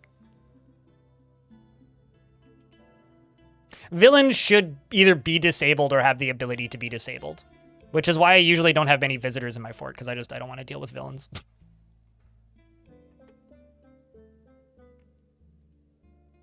I'm getting some in this fort, which is fine, but not many. And also the ones I do get are basically all criminals. But sometimes they can be entertaining. Like we can have that one dwarf or that one human who was married to a necromancer who was crotchety and old and like 80 years old and would just show up and then fail to actually... What? I have a dead elephant? Motherfucker, somebody killed my baby elephant.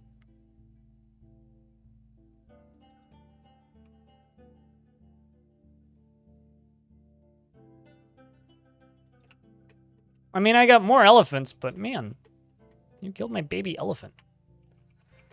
That's truly horrifying. I ain't even memeing about that. Speaking of truly horrifying, the amount of vomit out here is actually quite horrifying. Ah, well. It'll be fine. Eventually. Okay, how many dwarves still need beds? None. Cool. All right, how's the value of this thing doing? Not high enough.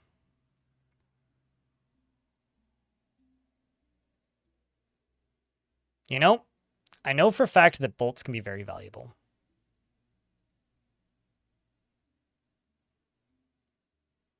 So let's just put some stacks of bolts onto these.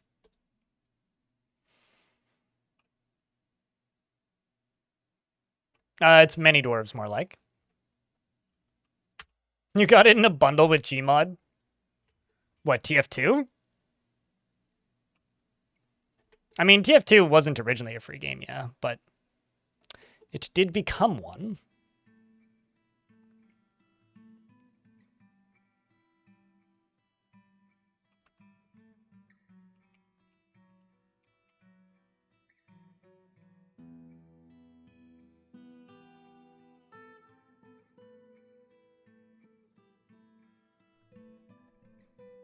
Okay, what's the name of that guild?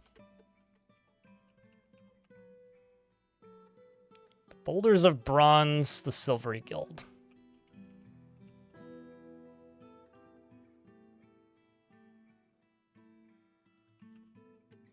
Problem sorted.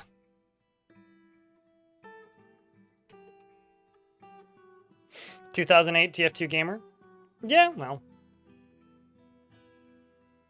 Villains ruined taverns? I don't think villains ruined taverns. Villains certainly made taverns a lot less interesting. I think if you can keep every artifact locked up under lock and key, I think villains are still fun. And the reason I think they're still fun with that caveat is villains can cause some fun tavern fights and stuff if they can't get to the artifacts. Similar to what's happening here, where like I get into a fight with goblins and then somebody tantrums who doesn't belong to my fort anyway. And that's probably because they're aligned with that goblin faction. So I don't think that's a bad thing necessarily, but I don't disagree. I first played TF2 in 2010 and I didn't like it. And then I played it again in 2013, or when it went free to play, so I guess 2013. And I still didn't like it. I never really played it again after that. I think that type of like large character model kind of hero shooter thing just it has never been for me.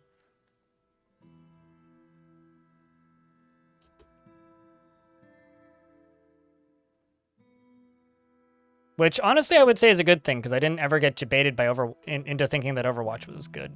So.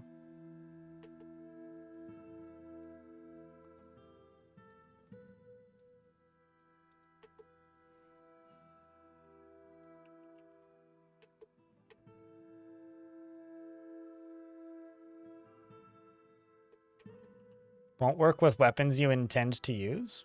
So, why would that be a problem then? Because if you intend to use them, then the dwarf will just keep it equipped all the time. Why do I create tombs like these? I don't know. They're nothing like the tombs I made for the last fort, and nothing like the tombs I made for the fort before that, so...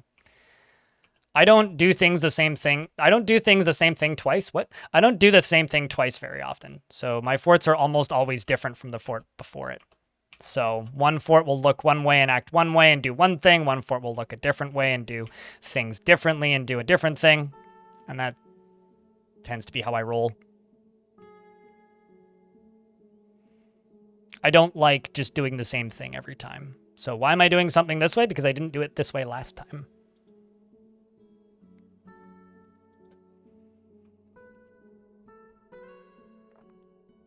Is the very easy answer.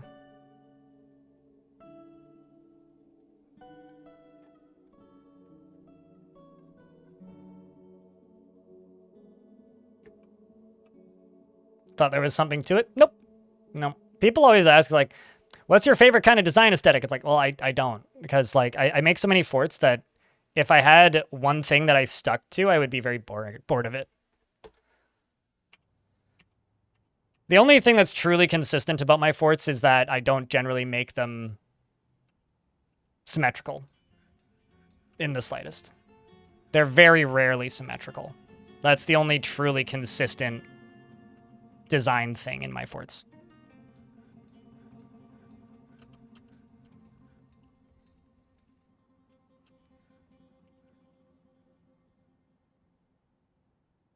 Do you have to clean blood and vomit? Generally, yeah. Dwarves will clean blood and vomit if it's in a area that they consider to belong to them. So like if there's blood and vomit that's somewhere very obvious and hard to miss, that is around constructed items, dwarves will clean it up. It's a task to clean it up, otherwise they won't. It's okay, that can go away because this is going to go all the way up here anyway.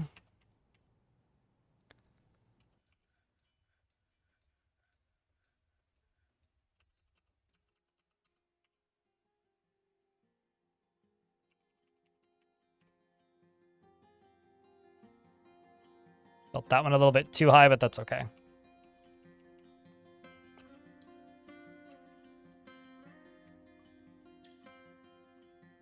Okay, so then down to here, I can now go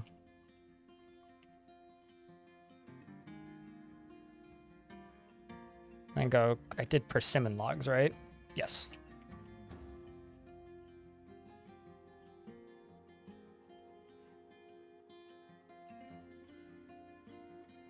And then I can do this, and we've now made a tower. Usually the forts have bedrooms. Sometimes they don't have enough bedrooms, though. So once this is done, they should start using this primarily to get up and down. And then I can get Mark's Dwarves training right here, or alternatively higher up, and then they can use this as a defense tower for Mark's Dwarves. Oh, also pro tip, if you want them to clean up blood and vomit, just do this. And by this, I mean just make a blank stockpile with nothing set in it. Oh! I was wondering why they kept seeing a dead goblin. Okay, that makes sense. There's a goblin hand in it. Well, yes, hand in a tree, so let me give that tree a hand. Or remove that hand from that tree, rather.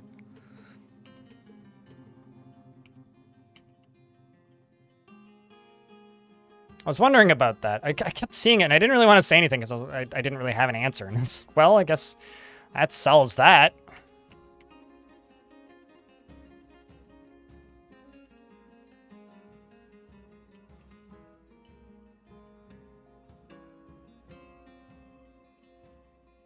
Unhand that tree?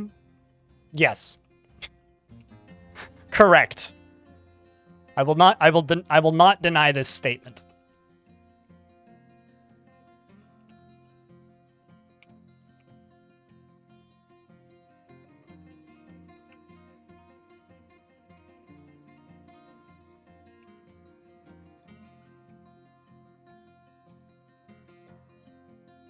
Should have just gone all the way up, but I didn't have enough blocks at the time. Now I'm screwing this up royally.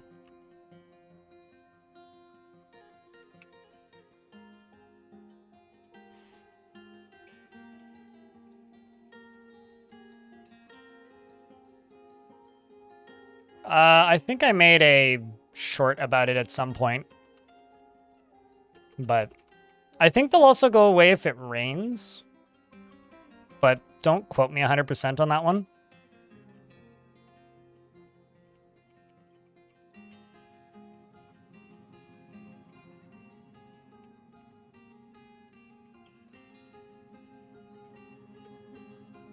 It's kind of handy. Yeah.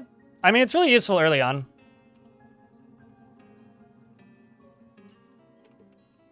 Really quite useful early on. So much random miasma in this fort. Just dead alpaca.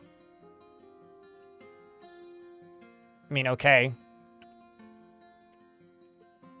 Oh, that's why. Full Take wasn't one of my dwarves, was it?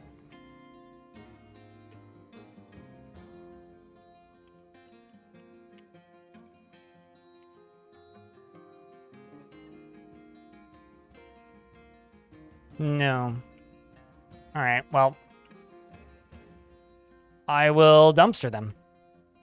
Speaking of dumpster them, let's just automate this. It's time to automatic dumpster them.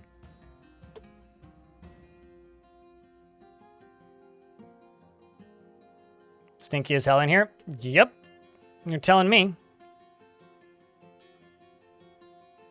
Also need to get rid of clothing.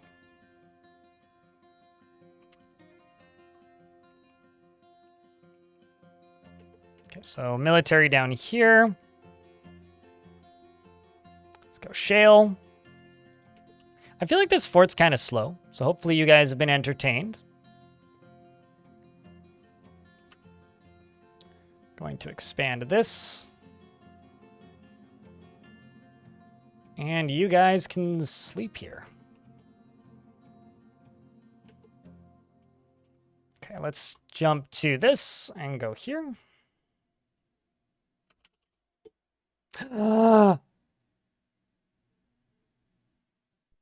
that's awesome. Do you see what I see, chat?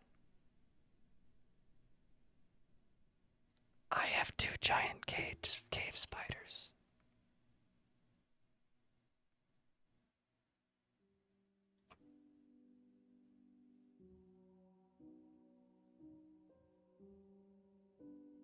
Please be a breeding pair. Please be a breeding pair. Please be a breeding pair. And they're a breeding pair. Oh my fuck. What a glorious day this be.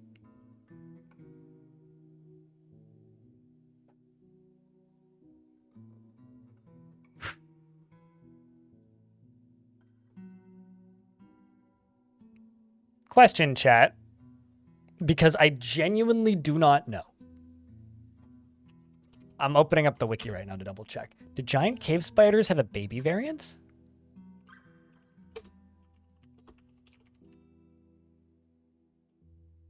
Like, can they be tamed? They're not hunting or war trainable.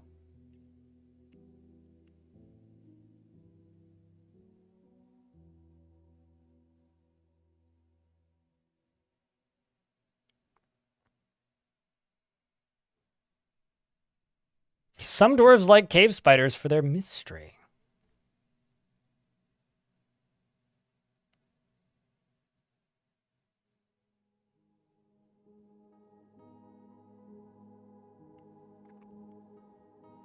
But the reason I ask is because they do have a baby sprite variant.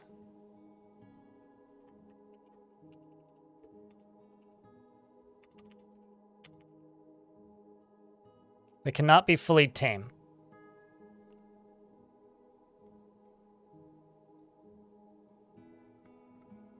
But they do have a baby variant. I wonder if that's been changed. Because they do have the baby variant sprite. We'll find out. Well, here's the thing. That might also just be out of date. This is madness! Madness.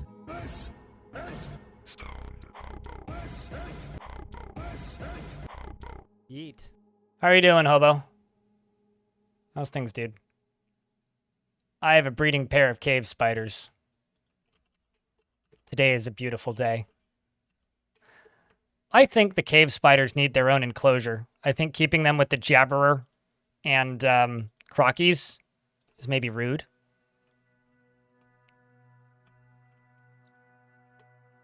Caged? Pfft, that's no fun. I'm trying to think of a good location for them.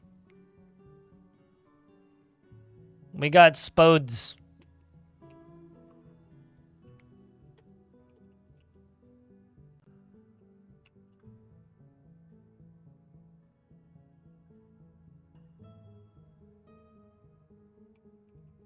Spuds is an organic food delivery service here. Just saying, Wiz. Think of the silk. Well, the thing is, if I train them, then they're much harder to get silk out of. I'd have to get hostile entities to get silk out of them, but still possible.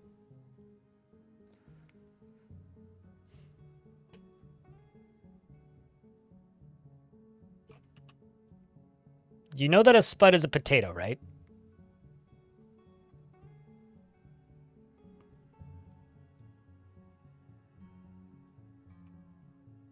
Okay, just checking.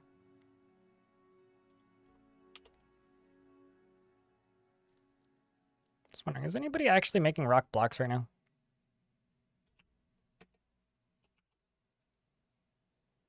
Yes, just slowly. Trying to decide. I got it. I got it. I got it. Well, I wouldn't say idiot. Maybe just dense.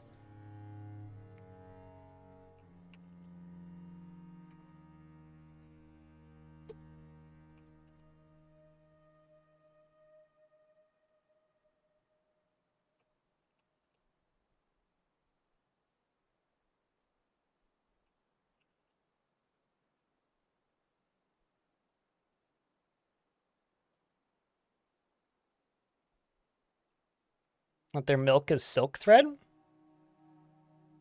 Yeah, that would make them silkable. Well, you can absolutely get silk out of them. You just need a hostile entity for them to shoot webs at. And then a way for the dwarves to collect the stuff without seeing the hostile entity. Or you could just let one's training expire and then, you know, put it somewhere where it shoots webs. Or do what I think I might do, which is set up a big old Marksdorf tower, you know, big old Marksdorf tower. Maybe like have a walkway coming out this way that then has flooring that goes out this way. That's a Marksdorf tower, right? And then underneath this, we could have little huts, like little circular things where the spiders can shoot out webs to slow them down. Then why did they have baby sprites in the wiki if they don't have RAWs according to that? That's interesting. I guess it's a planned feature that just hasn't been implemented yet. But thanks for checking.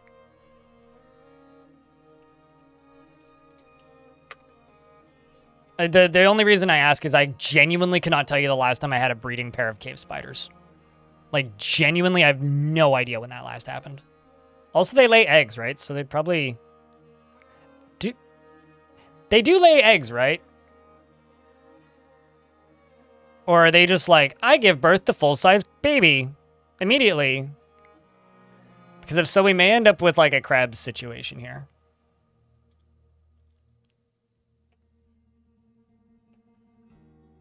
No eggs neither? Okay, so then they give birth to live young. Awesome.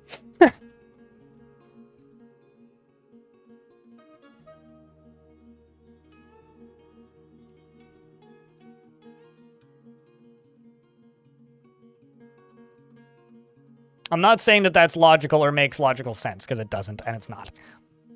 But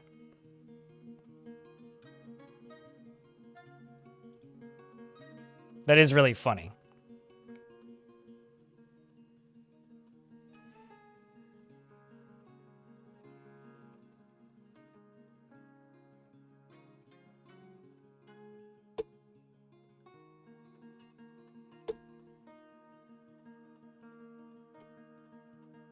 Just need to make another minecart, and then we can get that going.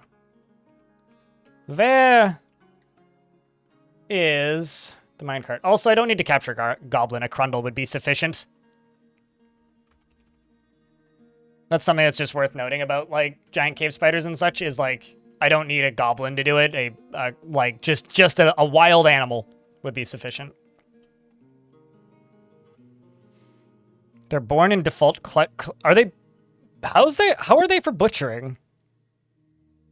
Because we could just be like spider farmers and just like use them as defense, eat them, and also make silk. Did dwarves pick the closest garbage zone? Or if you're talking about dump zones, these, yes. They will go to whichever one is closest.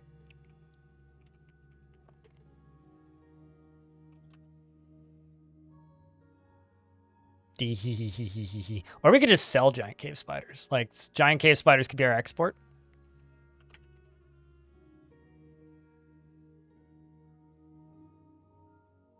Apparently I have a blind cave ogre in a cage too.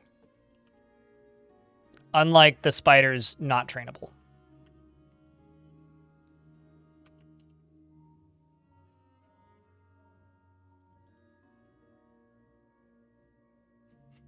Export like everybody's phobia. Yeah, there you go. Ha!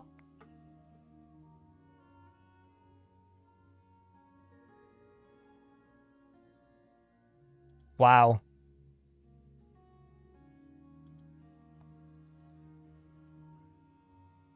terrifying. Absolutely fucking terrifying.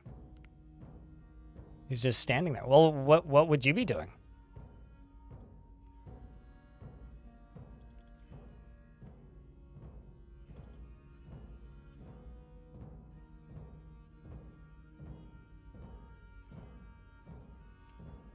Oh, huh. We've got another one coming. Shoutouts to Nodokasa for just pen pasturing a giant cave spider.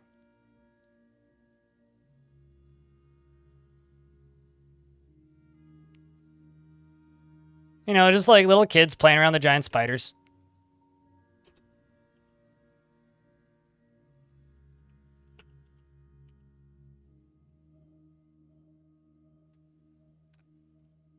All right, Dewsum. You are going to have some jobs removed. Specifically, for clarity here, I'm presuming this dwarf will continue to just train.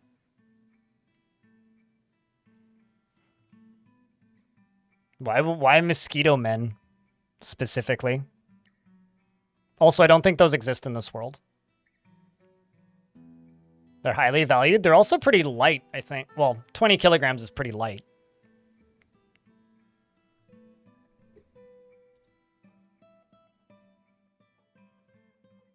I wonder if they have that bug that I've seen a couple of times where if the parents are both trained, then the children are born tame. I've seen that happen with some animals. I don't know what causes it, but I think it might just be a bug in this version. Because I definitely had that happen at one point. But we'll see. Also, seriously, thank you so much to everybody who's tuning in on YouTube. It's been kind of wild, actually, how well the YouTube channel's been doing recently. In the streams front.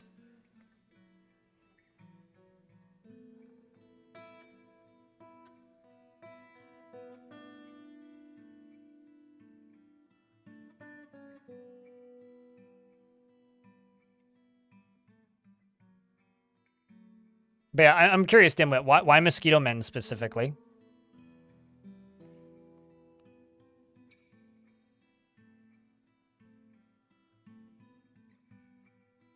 You know, actually, I will just leave this dwarf as a high master animal trainer and then just go into these creatures and just set them as any.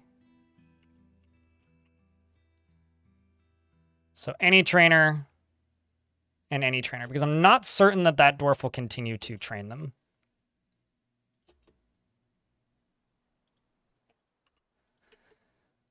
All right, well, what should I give the spiders? What does a spider pen need, chat? Do you think? Because I have I now just have a breeding pair of giant cave spiders. Okay, what can I reasonably provide easily? A fungus tree? Because this is like not a satisfactory place for them, I think. Lots of shoes. Webs.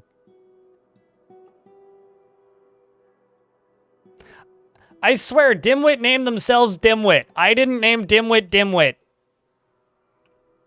Unrelated, but where other Spoder go?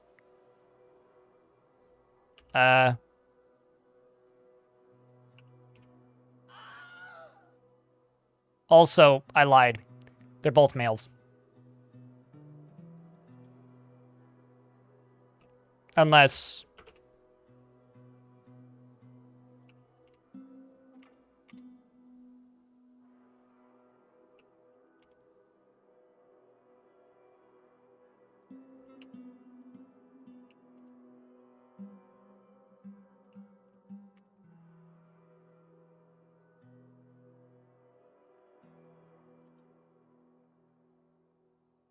Excuse me.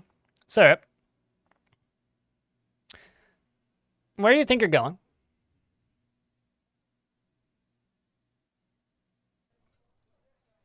I love the fact that it's the children that keep returning it. Is your dwarf still alive? Yep.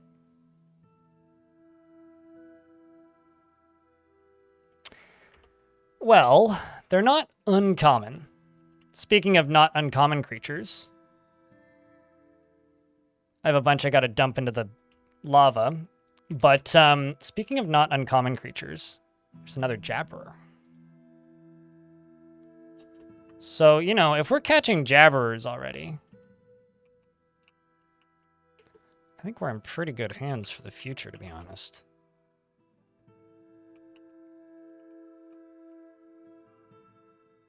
I think what I need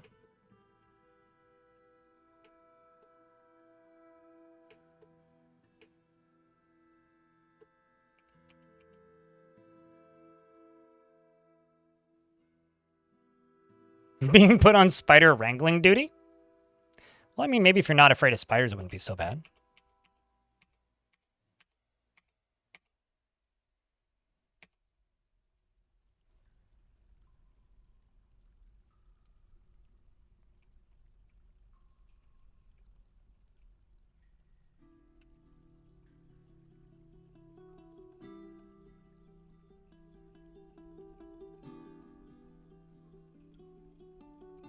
Let's just do this.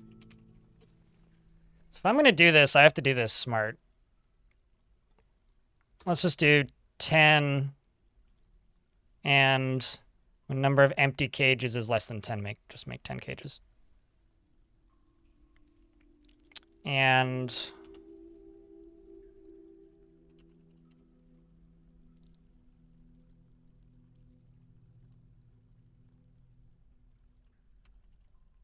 holy crundle.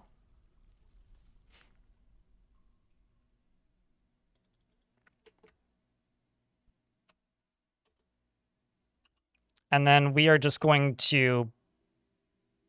Actually, I don't think the dwarves can get here. Let's find out.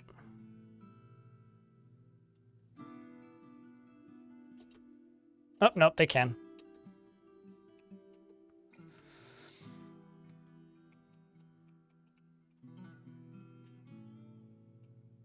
But yeah, I think we'll just do it this way.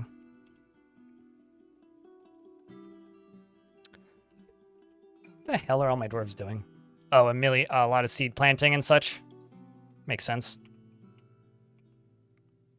But yeah, I would like a breeding pair of jabberers, and I would like to actually get another one of these.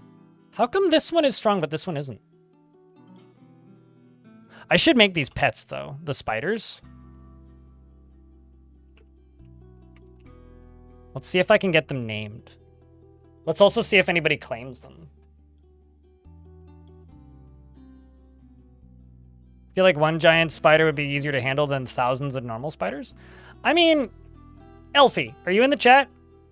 Ask Elfie anything about raising giant spiders. I feel like Elfie is probably the local expert about this. Elfie has pet tarantulas. Like, are they that hard to handle? Like, I feel like they're probably pretty passive little critters, but what do I know?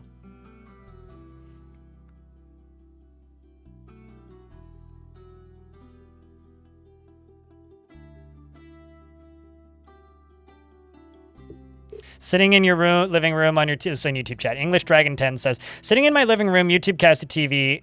Blind Iroh is taming spiders on said TV, polishing my boots tomorrow. Chicken coop is cooling inside. This is, oh, there you go. There you go. The Company of Creatures, the Farmers Guild, now needs a grand guild hall. And you know what? I agree. But this is currently their guild hall. I think we can do better. I think the Company of Creatures gets an actual guild hall now instead of just my kitchen. Because it was just an extension of my kitchen up until now. So maybe the Company of Creatures gets like this. And maybe what we can do in front of the Company of Creatures is I can make a channeled down region right here. And this channeled down region can be... We can just dump water in there and make that into a Cavern Creature Habitat. Because that's a fitting name for the Guild of Creatures.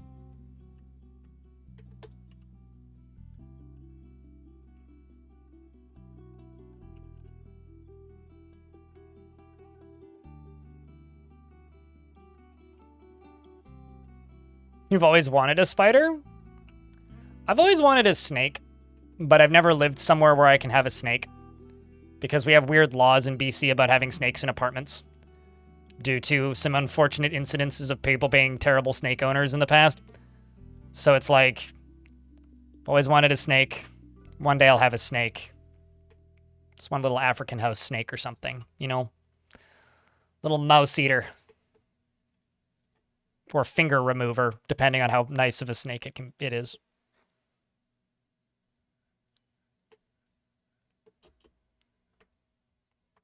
I can have lizards, yeah. I don't really want a lizard, though. I've had lizards in the past. I like lizards. But I don't particularly want a lizard.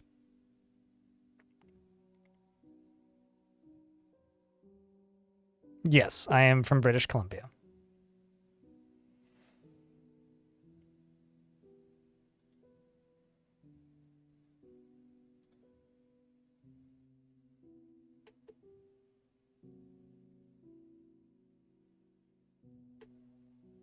Pitbull is allowed. Oh yeah, no, you can have a pet pitbull, but no snakes. Because some guy owned an anaconda, which killed a 2-year-old in like the mid-2000s. Which is really sad, and a damn shame that that happened. And man, I don't feel good about it, but like...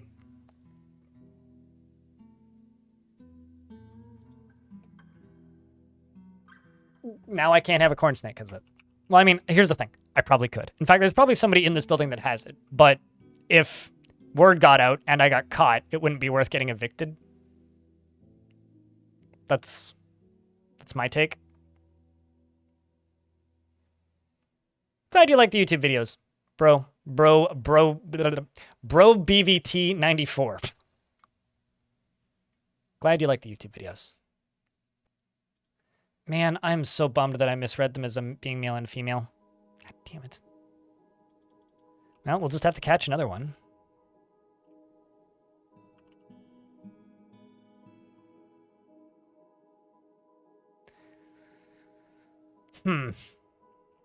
Okay, you know what? I'm just going to go here and go cage. Hungry head. Throw it in the lava. I'm just going to throw the whole cage in. Same with you. Because I don't really have uses for these random zombies and such in cages. I might keep the blind cave ogre though. The ruling Vakruk is snakes. It doesn't specify, right? So it's up to the landlord and building's discretion. So it's one of those things where it's not worth the risk. And I also thought I said it clearly enough the first time because all of the snakes I've referenced are very small. Now, the only time people should have large snakes like that in, like, captivity is if they were, like, poached and then rescued, basically. Well, stolen from the wild and then rescued. They shouldn't be pets. It's like having a pet lion.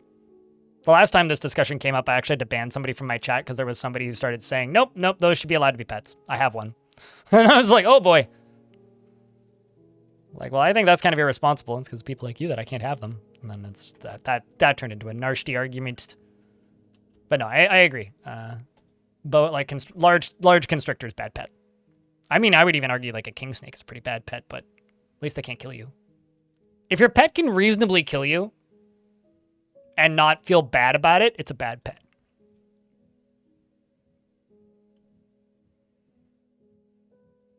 Hi, I'm so-and-so from the Florida Everglades, and I'm trying to find the 20-foot python. He uploaded a video the other day that I saw. Well, I mean, like, there is one guy in BC that... And also, for clarity, it's perfectly legal to have snakes in BC. It's questionably legal with threat of eviction if you live in an apartment or a condo. which is when I leave it. They literally eat alligators. Yeah! But anyway, there is a guy in BC with a bunch of pet vipers, but he's like a professional breeder and he makes antidotes. So, like, he milks their venom. So there is one dude that I am vaguely aware of who does that. Adventure mode beta is a ton of fun. It is. It is.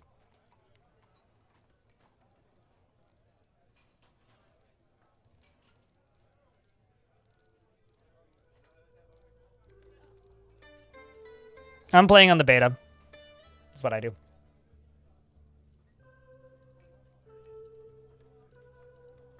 Very neat how it's made episode. Oh, that's kind of cool.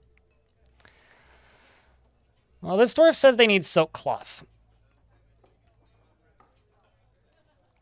What else do you need? Rock blocks. Rough gems. Shells. Oh. Welp. I have no idea how I'm going to get shells.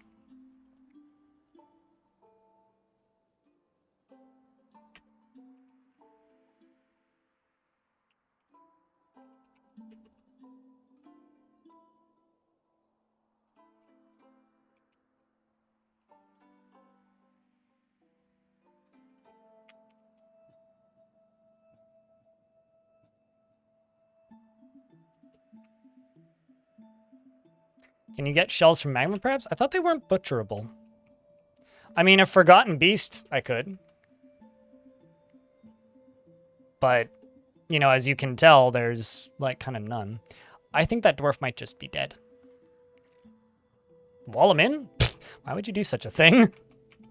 That's kind of pointless.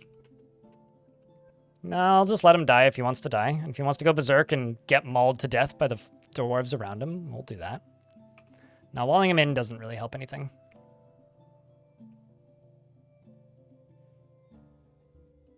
Because I don't think that there's any cave fish that you can get shells from, right? Correct me if I'm wrong, chat, but I don't think that that's a thing that you can do. What's the name of my Farmers Guild? The Fragrant Birth of Crabs. Thanks, I hate it.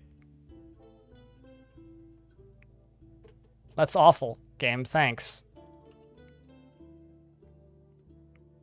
The Fragrant Birth of what? Exactly?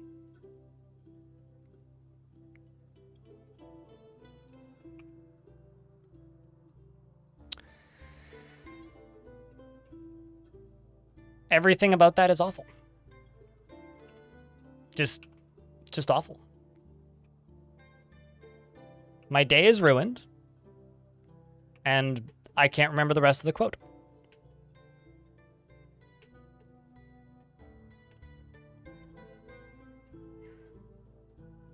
Shells and not having them? Well, it means we had shells at one point, but I'm pretty sure it was from a forgotten beast that I butchered. I think it would bum me out if, like, I was newer to the game, maybe.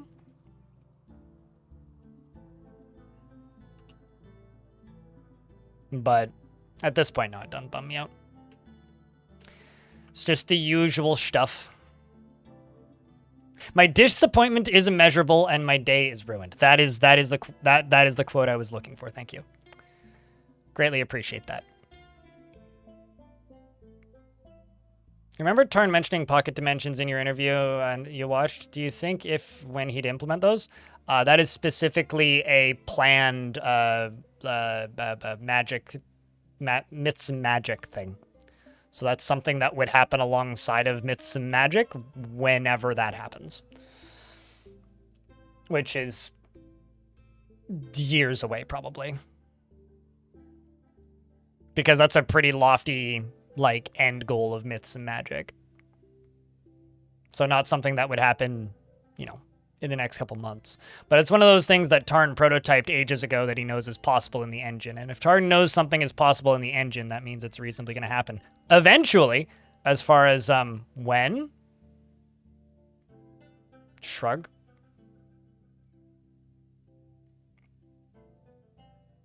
I love when somebody, like, comments on one of my YouTube videos stating that I'm stating something is old when they're like, oh, well, that's, like, it is in fact old. It's like, well, you need to look at the upload date of that video.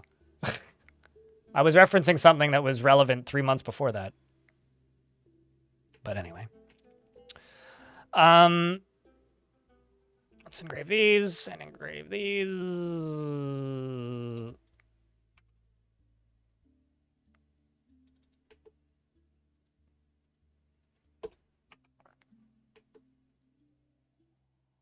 Adequate engraver. Well, I'm sure you'll like that, Villy.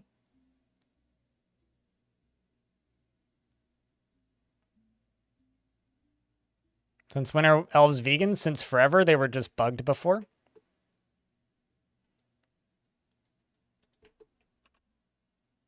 True story. They were supposed to not be able to trade for animal products in the past, but the game was bugged and Tarn didn't notice. And everybody just presumed that they were working as intended, but they weren't. It's like one of my favorite things in Dwarf Fortress. It's like, thing not working as intended. Dwarves, developers always do it as intended and then never realize that it's not working as intended because they've only ever done it as they intended it to work.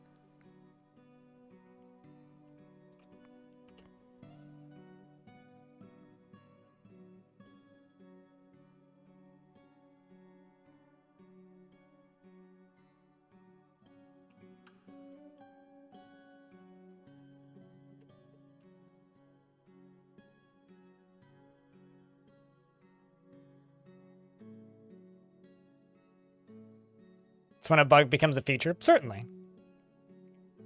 Or rather, it's one of the ways bugs become features, that's for sure. All right, well, let's just do 10 steel tables. And 10 steel thrones. I think I got plenty of trees or logs left.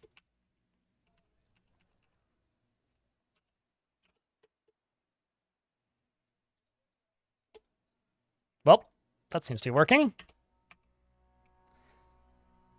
Okay, so now I have a female jabberer, 2 female cave crocodiles, and 2 male giant cave spiders. It's a real shame I didn't get any email giant cave spiders, because frankly, that would have been very helpful. We also have magma crabs.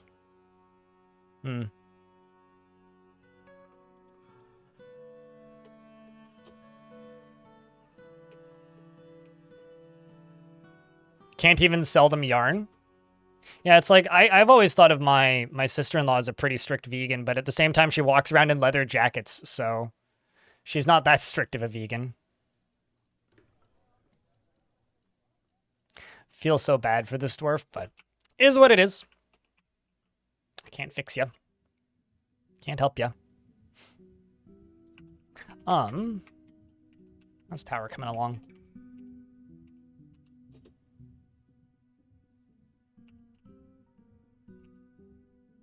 This seems pretty okay. Oh, right. Gotta do this first. Once that's done, then I can just build out along here, put a wall in the middle, and then on either side, do fortifications. Oh, sweet. We got a dwarf brawling under the influence. Big old tavern fight happening. And bolts just went fucking everywhere. Great. Bunch of dwarves are in the hospital. Excellent. Yep, that's a crime. Oh, of course it's Gob Mom. Bring out your dead. And Bone Dolphin. And then Geshoot, who's got 46 weaknesses. God, Mom, why are you crimes?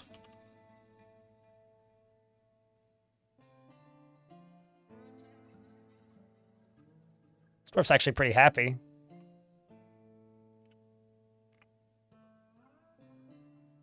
Content, gratitude, Delighted, satisfied.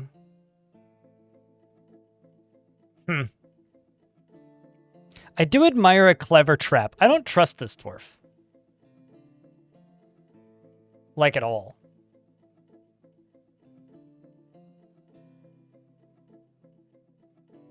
It's like one of the least trustworthy dwarves I've ever seen.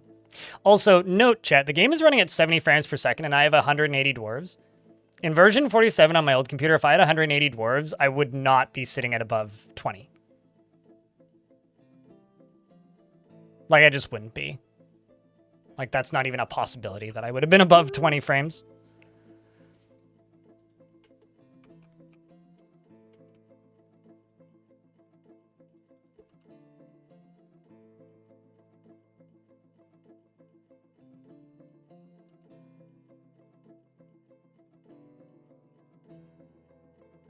Let's see, do I have statues? Nope, not currently.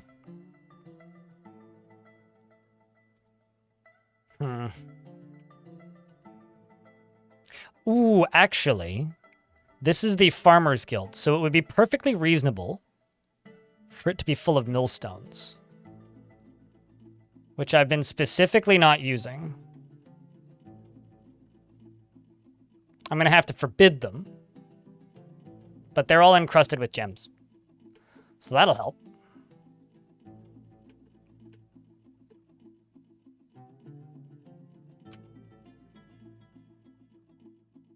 I was going to just sell them, but also those tables being worth 1,000 apiece is pretty good. 200 for the chairs. Waiting for mechanisms on these.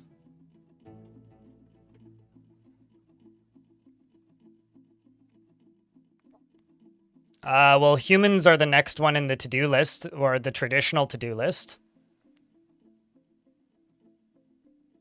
So I would presume humans, probably because they'd be the most similar, like, equivalents to dwarves.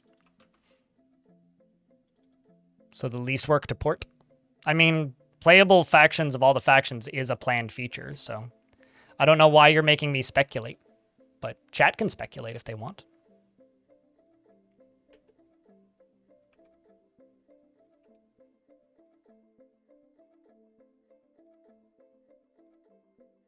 Because you should know by now that I don't like speculating.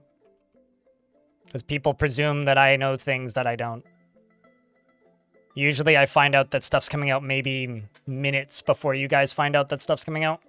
They do give me advance notice usually, but it's minimal. Very much minimal. Would anyone be as fun as dwarves? What I don't understand is why so many people are so obsessed with having more races playable in Dwarf Fort. It's like they would have to be completely mechanically different to work, would require a lot of dev time, and wouldn't actually add that much content, in my opinion. I think just making dwarves better to play is the better way to go.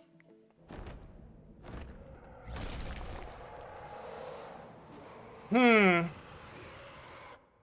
Forgotten Beast Osta has come, a towering blob composed of mud. It has a spiral shell, and it has a gaunt appearance. Beware its deadly dust. Maybe, but it's probably not butcherable.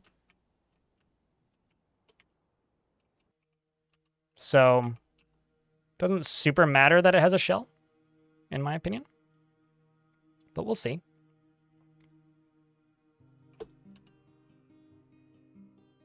I do have to go look where it is, though.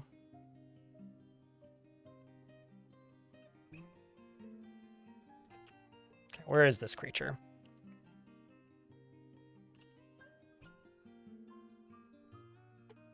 Ah, well, that's convenient.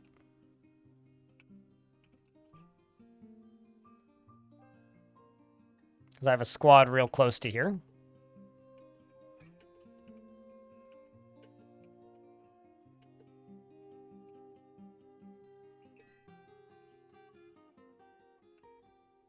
But the fact that it's just a towering blob means it's not going to be that big of a threat, probably. Gaunt? Means, like, unhealthily skinny, right?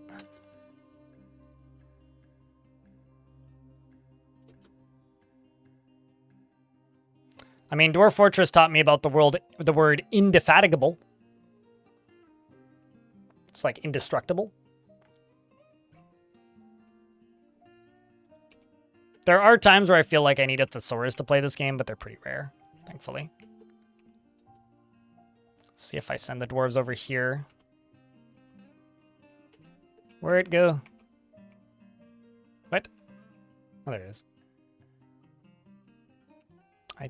I would prefer that it just gets killed by my Marks dwarves. Because if it just got killed by my Marks dwarves, that would be a lot better for me. So here's hoping it goes towards the Marks dwarves. Which it appears... Nope. Hi-ho, Anchen. Sickly thin. Yeah, so like somebody with a deathly disease or something. Or like me before I got diagnosed with type 1 diabetes. When I weighed 109 pounds at 6 feet tall. Ah, they got it. Tss.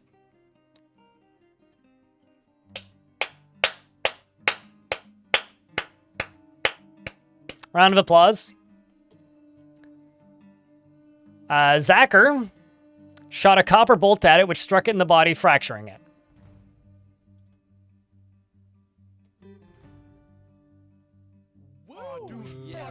Good shot. Well done, Zacher. I'm getting ads for milk.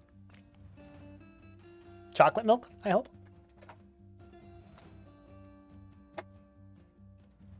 Hey, chat, remember, it only costs 1 bit to get number 3 on the leaderboard and 101 bits to get number 1 on the leaderboard.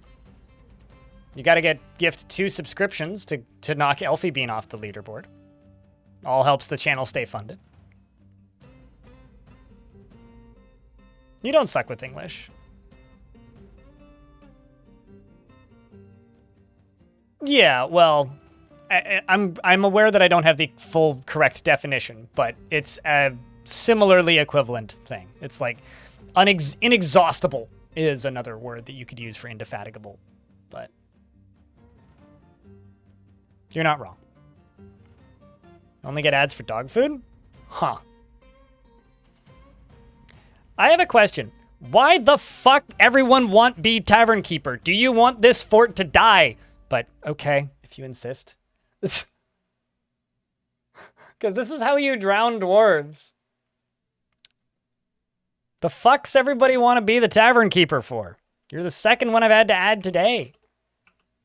The fuck's wrong with you? Which one do you want?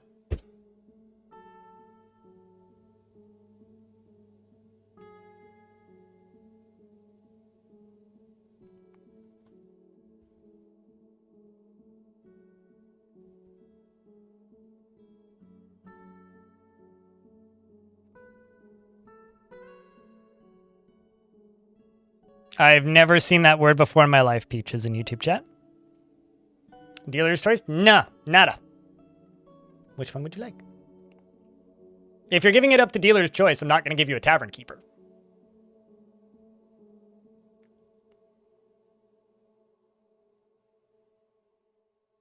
They are different types of zones, Palatoid. A dining hall isn't a tavern, and a tavern isn't a dining hall. You should have both.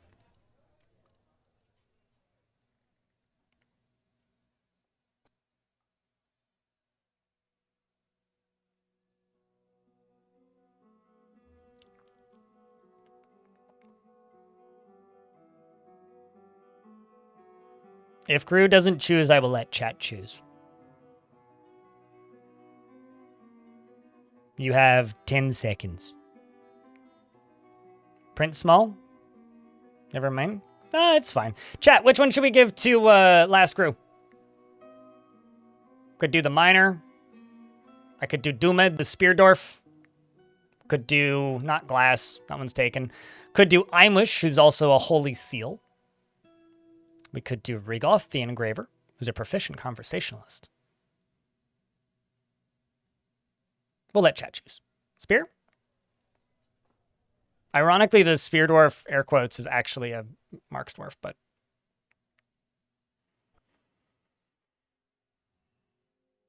I like the words alcoholic holy man, so I will go with this one.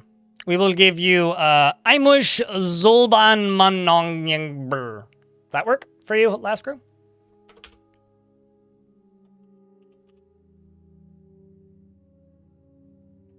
This dwarf.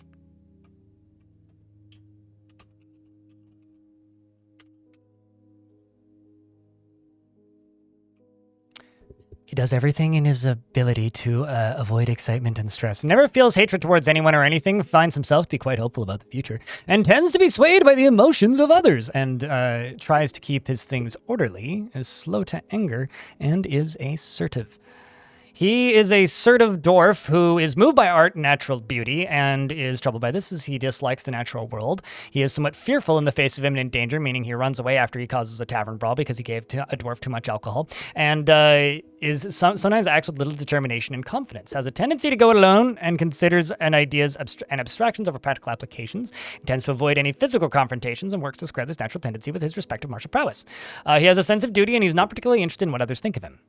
He is very humble, and he doesn't focus on material goods, like any proper holy dwarf should, and occasionally overindulges and tends to be a bit stubborn in changing his mind about things. Bites his nails when he's bored and needs alcohol to get through the working day. Thanks for requesting a dwarf crew.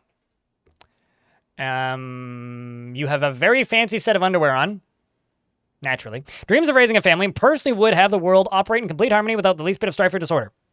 Values tradition. He likes bronze and rose quartz and giant hedgehog tooth, oddly specific, and coral rami fabric and decahedrons, as well as battle axes, leather armor, and giant stoats for their ability to take down large prey, and the sound of the tenerbous embrace, and when possible prefers to consume potato wine and hemp flour, and absolutely hates hamsters. Wait, what? Maybe he likes teeth? Because it would imply that hamsters had to die. Oh, wait, no, that's a hedgehog, not a hamster. I don't know.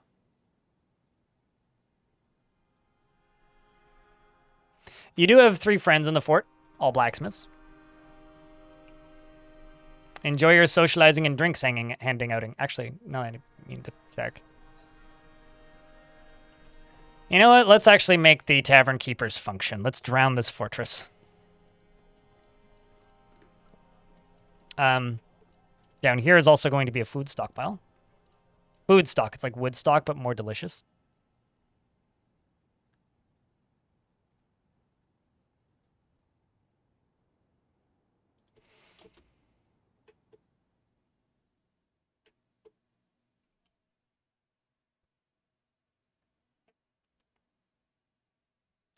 I think I have enough drinks.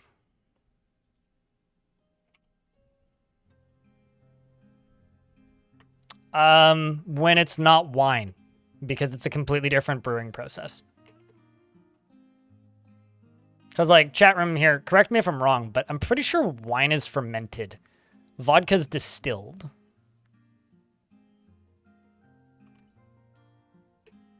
But please correct me if I'm wrong. I think that's the distinction there.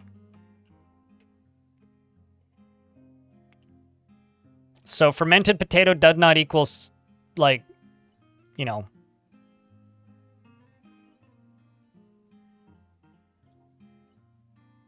Does not equal distilled potato.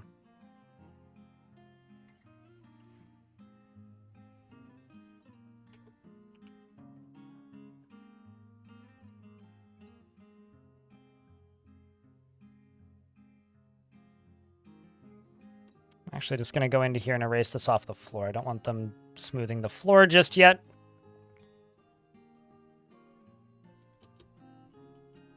Also, don't want them smoothing this. Just these walls. Mostly just this side, even.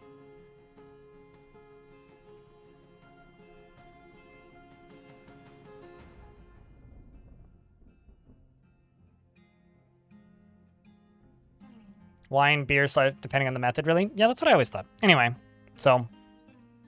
Last crew, thanks for the 10-pack of gift subs.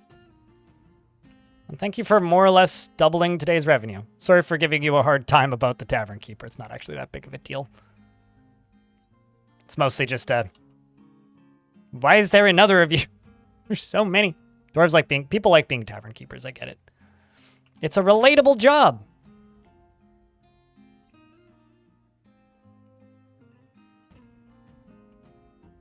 So thank you so much, dude.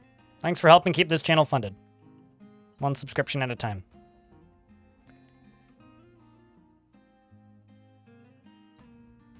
Let's go across the top here.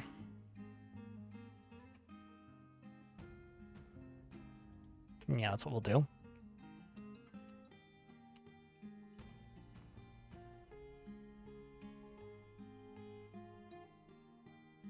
Good vodka is made from rye root spuds. Or grains.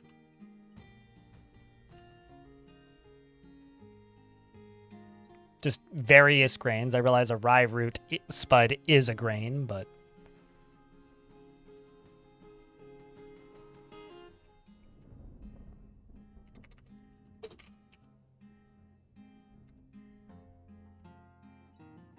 Okay, you know what? I'm gonna go up to here. Add these two toys into here and connect you to this lobster berth. And there you go. Dwarf has been stricken by melancholy. What a shame. But on the note of those gifted subs, I was going to state that we are pretty far from reaching today's goal, but I think we're a little bit closer now, because I think that's... I need to do some math. Yeah, about $20 off of my daily minimum now, instead of, like, 60. So my glints have arrived. Oh, speaking of... Squid Knocker cheered. X100. Squid Knocker. That's a funny username. A+. If you can make me blush and grin at the same time, it's a funny username.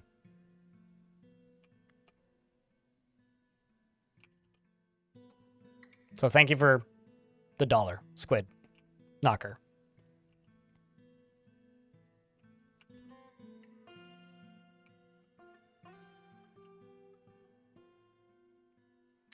And I'm going to go over to here, just make a ammo stockpile. But we'll say just bolts, please.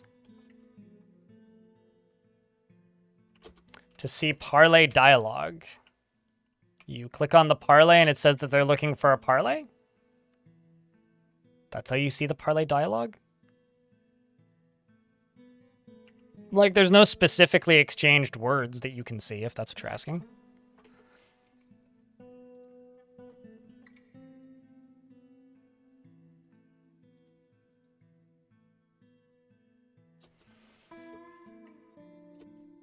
What a dark brown ass looking dwarf. Look at this guy. Hey, you're related to Stealth. And Uspu. It's your cousin.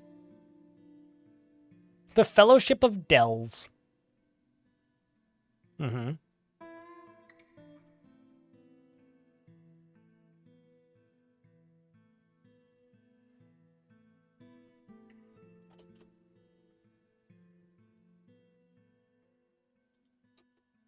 A lot of interesting dwarves.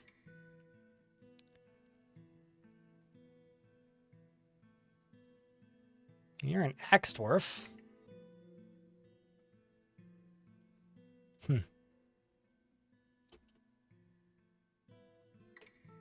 Just that this happened. Yeah, there's no specific wordage. It's just they're seeking a parlay. You can say yes or no. And if you say yes, then they demand a specific artifact. And if you said yes, then you have to give them that artifact. Otherwise, you don't need to. Hey, look, it's a older sibling of sentient potato. Society flourishes when lawbreakers are punished. Rest in peace, lawbreakers. The game that probably shouldn't have existed and died at more or less the right time.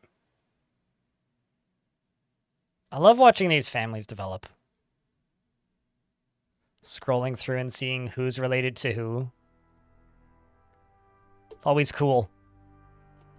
Playing the same faction for a while and just seeing the families slowly grow. Aligned Order, I haven't seen that one.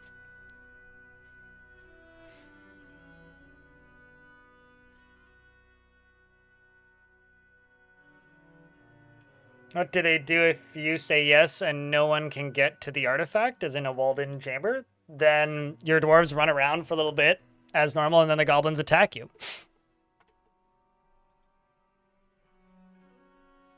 And you don't have much time.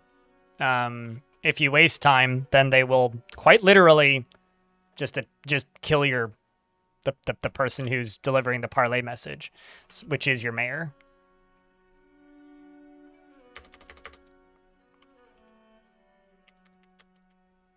Never really.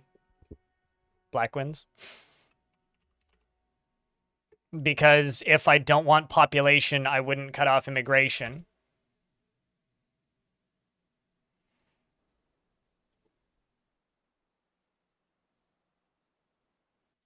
Or rather, if I want population, I wouldn't cut off immigration, and if I don't want population, I would cut off immigration. That's what I'm trying to say, I guess.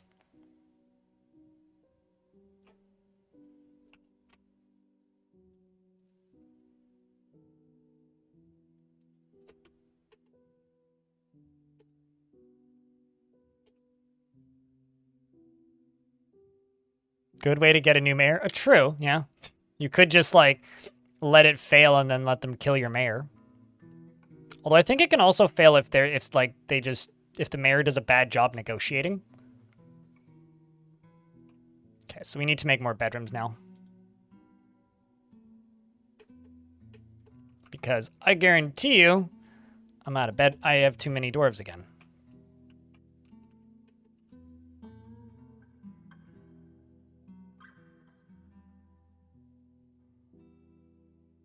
One, two, three. But yeah, the goal of this fort is to get to a certain population number, so...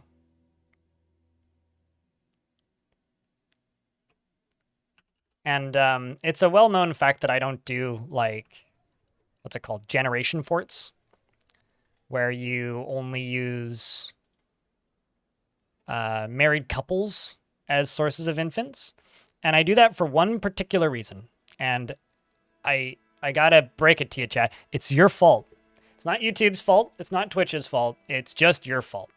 Because there's this weird thing that happens to my channel where when I start a new fort, a lot of people tune in. And within, I don't know, 2 weeks of the same fort, 2/3 of those people are still tuning in. And doesn't matter the time of year. Doesn't matter what the theme of the fort is. Doesn't matter what the gimmick of the fort is. People will tune in less the older the fort gets. And generational forts, which only depend on, like, infants as source of new migrants, take a long time. And when I say that, I mean, like, weeks, months. And unfortunately, the internet doesn't have enough of an attention span, in my experience, for me to be able to sustainably make content about forts like that. As neat as they can be, it's just not good content. Just remember, you can, what's it called? Stud that metal type on that bed, and that'll satisfy him. You don't actually need to kill him. But, you know, just saying.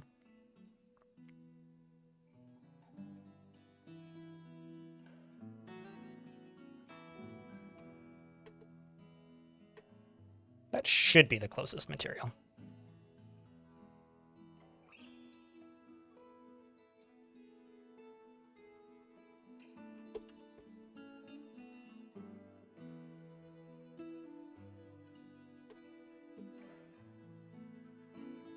That sounds like a very normal pocket world. What's so abnormal about that?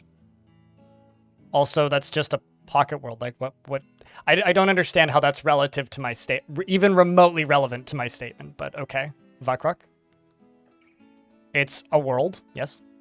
Most gameplay in Dwarf Fortress happens in a world in Dwarf Fortress. So, by that logic, yeah, it would be Dwarf Fortress content.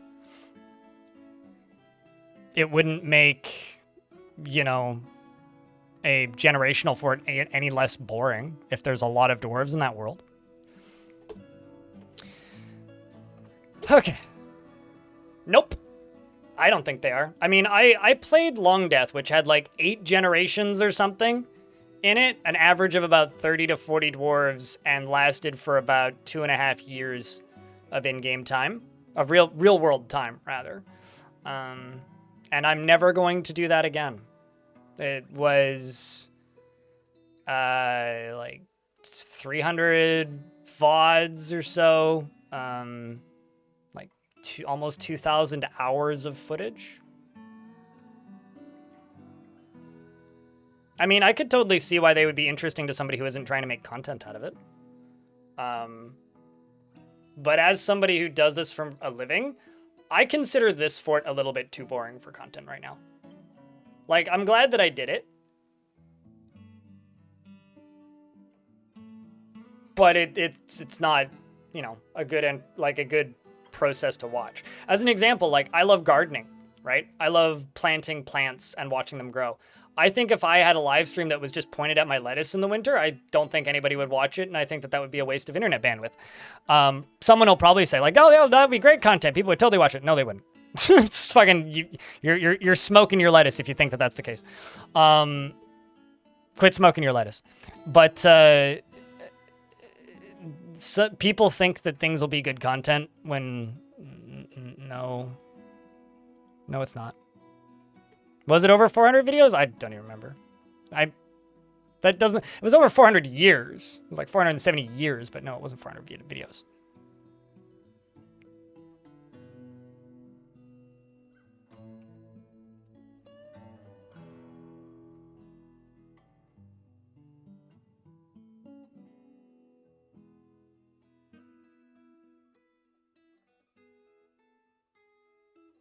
There were no elves?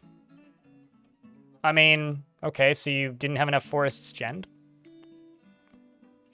Because elves only appear in certain forest types and can only settle in certain forest types.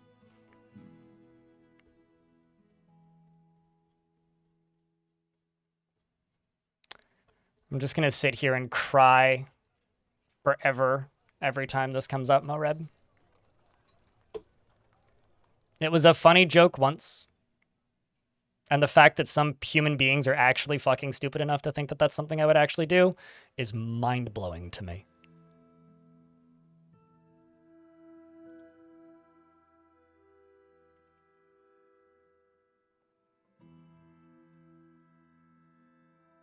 So no, I never made it. I never had an idea to make it. I made a joke once about how this is a funny play on words, and people seem to think I'm going to do this thing, which no. I'm not. It's that simple. All right.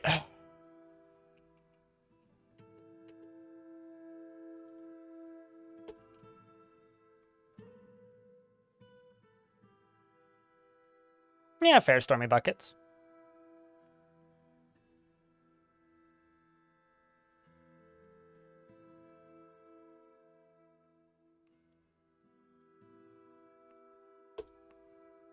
So much vomit. On the surface, yeah, it's pretty pukey. Although I am making literally 0 effort to clean it up. So that's part of the reason why.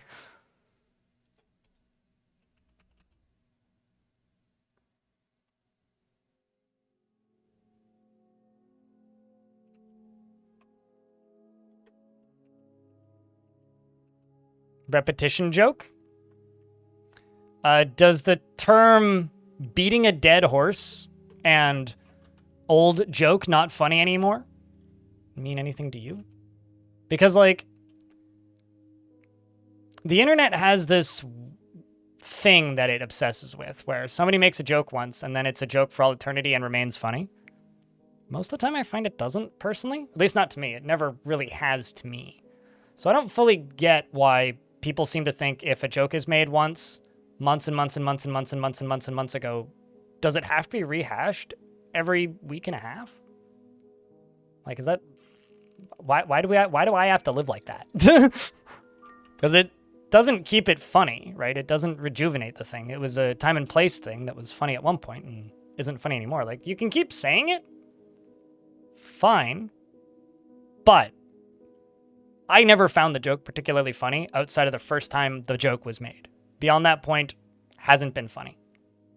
So you're well within your rights to keep making the joke. It's not funny, but you can.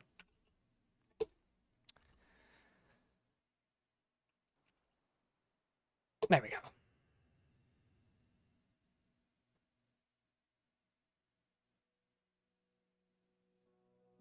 But I've never heard the term repetition joke, though, to properly answer your question.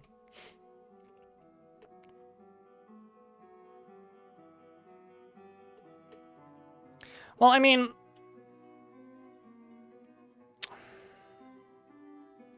I would say for me, it depends on the joke.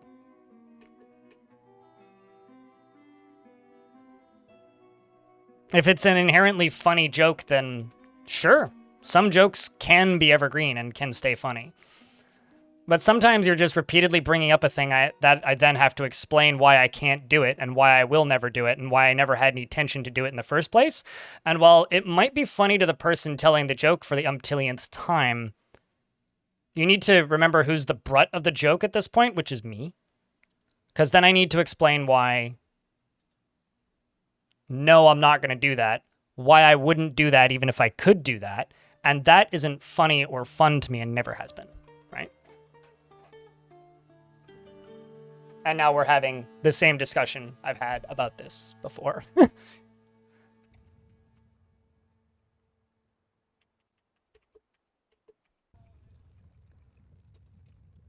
Second degree is something that is referred to alongside of heinous crimes such as murder. That's my knowledge of that term.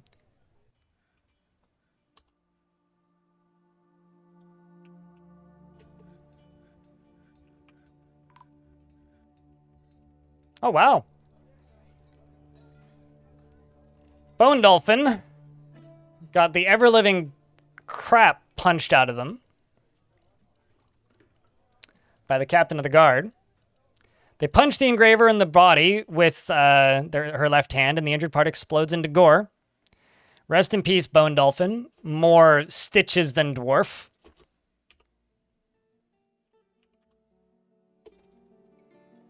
Let's just get you a tomb real quick.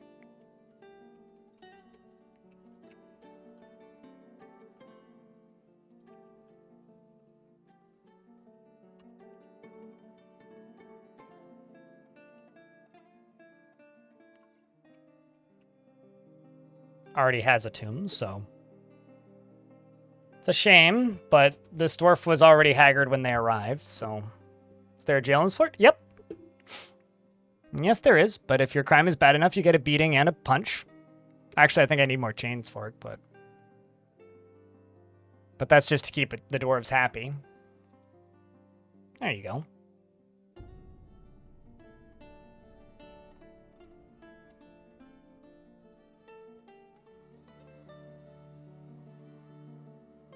Yeah, no, it's fine. Mareb. That's also the other problem with this kind of interaction, right? And why I need to be better about not caring.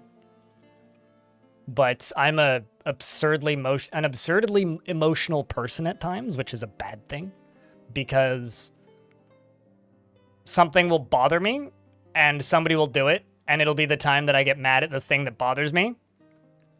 And it'll be a person who did a thing that wasn't here for any of the other times that the thing happened, right? And that is a pretty consistent thing that happens when you work in a public space like this. So it's something I'm trying to get better at, or being tactful about, I guess. All right, let's make some more bedrooms. We're going to make bedrooms, then I'm going to make that temple.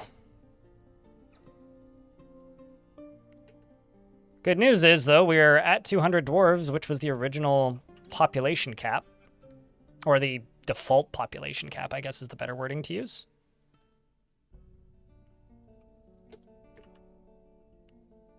Zombies make... that's a necromancer, actually, but I'm not resurrecting anybody in this fort. We have plenty of necromancers around, but that's because of... what's the word? That's because of... the the last fort's consistent necromancy. Uprisings. Plural.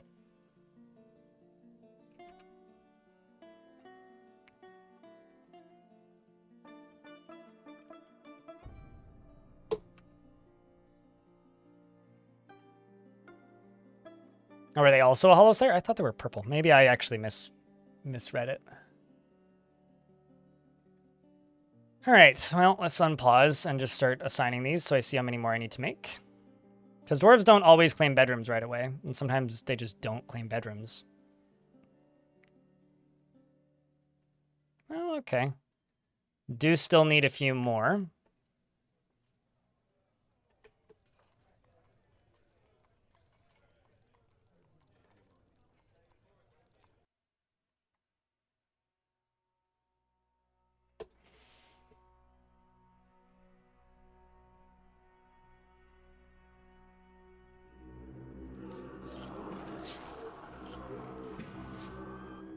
So an ad just popped right as that sound went off. So I'm just going to leave the game paused until it's done, because I don't want to know more than they're cavern dwellers. But that's mildly terrifying.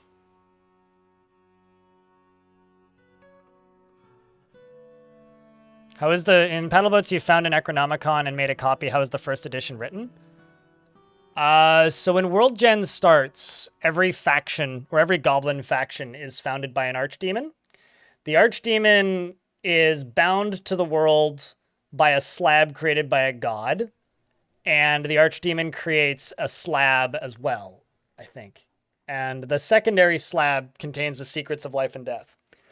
The archdemon can either take on students and teach them the secrets of life and death, or people can seek out the slab and then read it and gain the secrets of life and death. And once they have it, then they can write it in a book. So usually what necromancers do is they will seek out somebody who knows it, learn it from them, or like verbally, or they will seek out a slab and read it themselves, or they'll become an apprentice to a demon and learn it. And then once they've learned it, then they can just write books about it.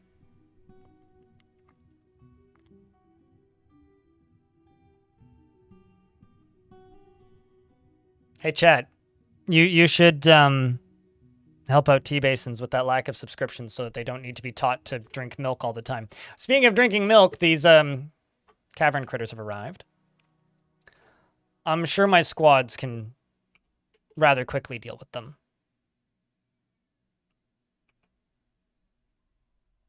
I almost don't even want to pause, but... Claiborne, thank you very much for that. That's very kind of you. Also, can I get a shout out for Claiborne, who's just like quietly gifting subs in my chat while it's also streaming?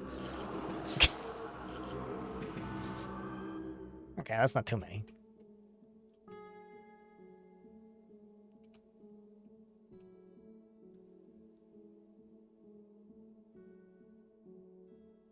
Okay, they're just firing bolts at them.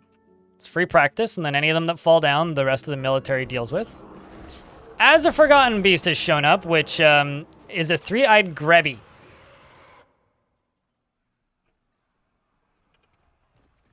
What the hell is a Grebby?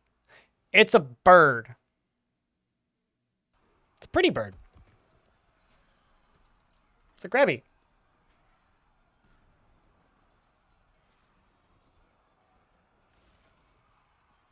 Huh. But Claiborne, thank you very much for gifting a subscription to T-Basins, and now T-Basins, you don't need to worry about milk ads. Although it is kind of ironic that you're getting ads for milk, because I guess you could say that I'm milking those ads.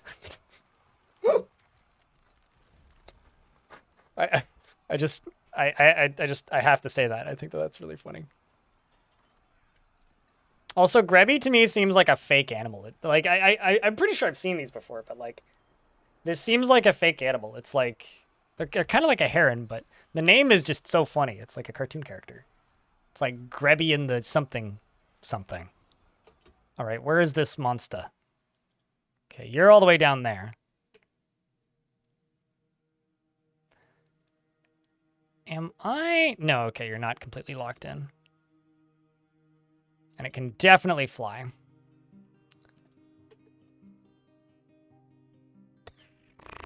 Okay, well,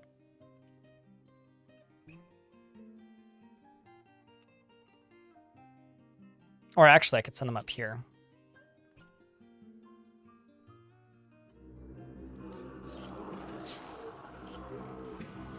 The problem is this beast is going to show up in a moment.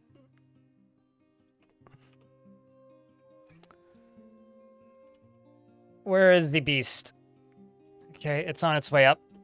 Okay, I'm going to send these, or maybe one of the squads down to here.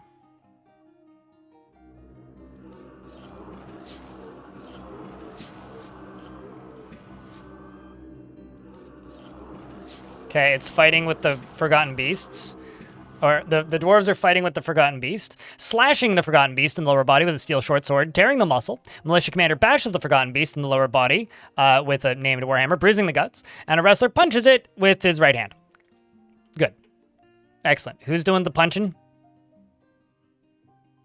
You? A+.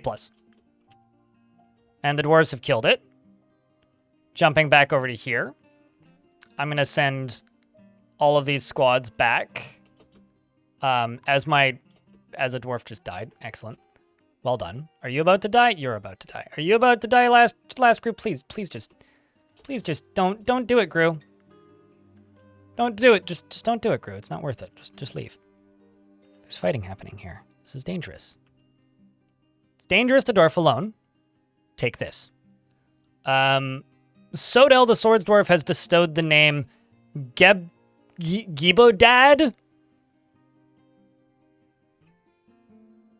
Are you trying to tell us something here, dwarf? Upon a steel short sword.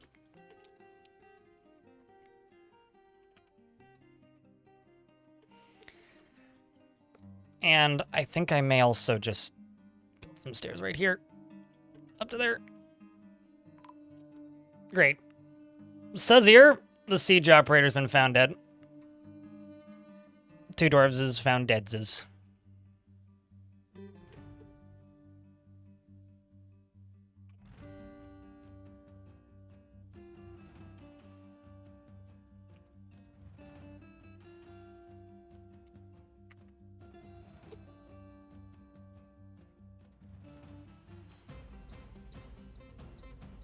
Well, thanks for the gift, Claiborne.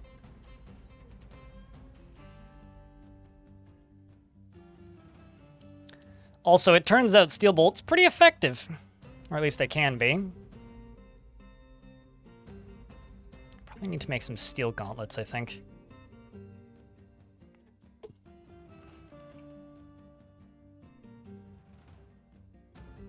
Don't think I can dig through those. No, I can't. We're just waiting on this to get constructed.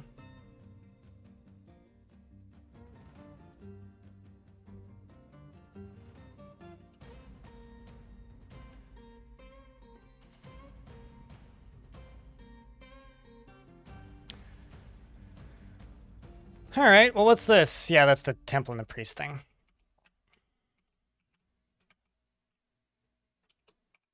All right, well, that was insanely stressful for a minute. Fortunately,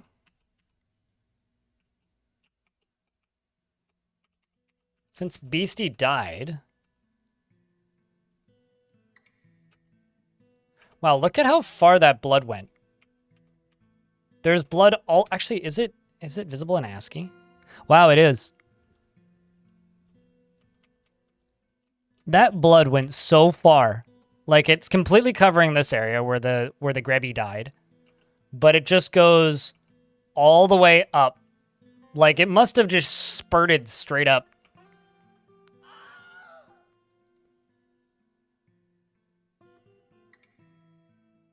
It's pronounced Grebe. I'm going to keep calling it a Grebby. Because you can Grebby D's nuts if you don't like it. That was not a funny joke, but here we are.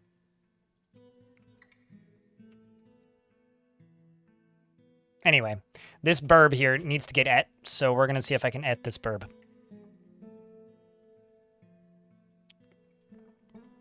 Although,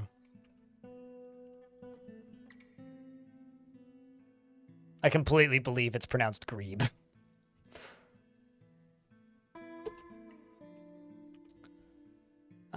Bars. How much steel do I have currently? Not enough, probably. Let's just do iron gauntlets. That's fine. Iron!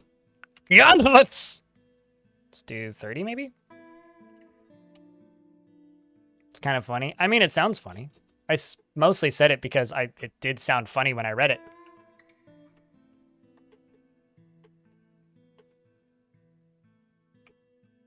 Although it is a well-stated fact that I mispronounce things.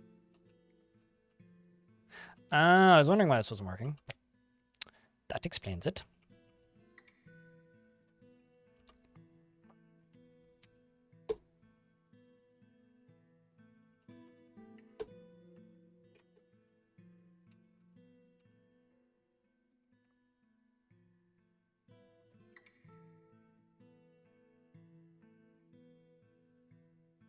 Hopefully be back before end of stream. Don't work too hard, dude. How am I going to deal with FPS death? FPS death is a myth that died with old computers and the lack of optimization that this game once had in the past. And if you think FPS death exists, well, then you need to, I don't know,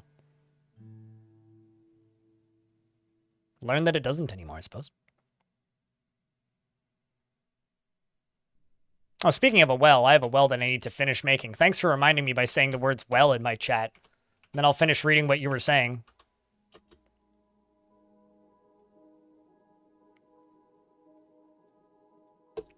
I have a question. I've been trying to dig a well and have to tunnel down to water sources underground, doing a glacier fortress. I'm finding it a real pain in the ass.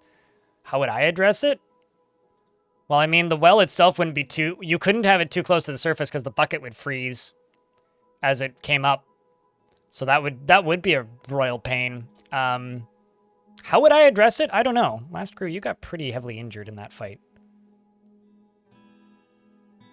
Considering your ability to grasp is lost. Hopefully as that heals you, regain that ability. Otherwise, you're not going to be much of a tavern keeper. We may have to make you into just a tavern performer.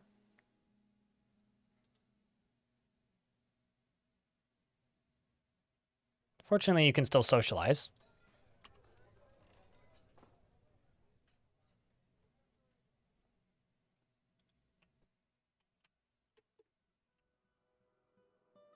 The surface you don't fuck with beyond trading?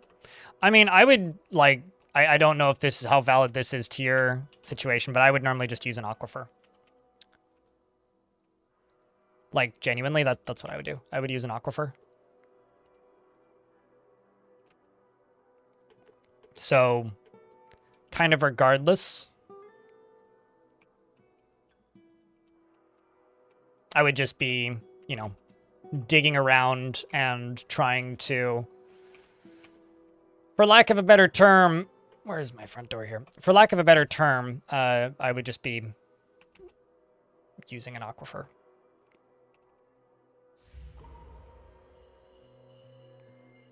Too deep, so that is cleaner water. Also that, yeah, you do get slightly cleaner water, which gives us slightly less or slightly lower infection rate if it's clean. Speaking of infections, I should go make some...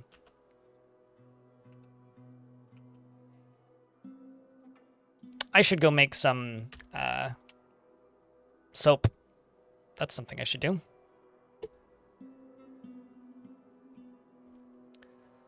All right, I got another dwarf claiming a magma forge. What do you need? It's got iron bars. Iron bars, yep. Tanned hides, yep. Rock blocks, okay. Cut gems, roger. Rough gems, Cut gems, roger. Skeletons. That's a lot of cut gems. Metal bars, okay. Tanned hides. Well, we have lots of cut gems. Do I have leather? Yeah. I don't, actually.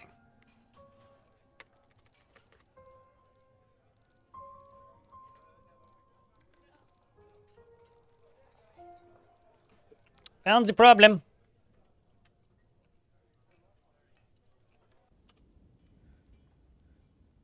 What do butcher?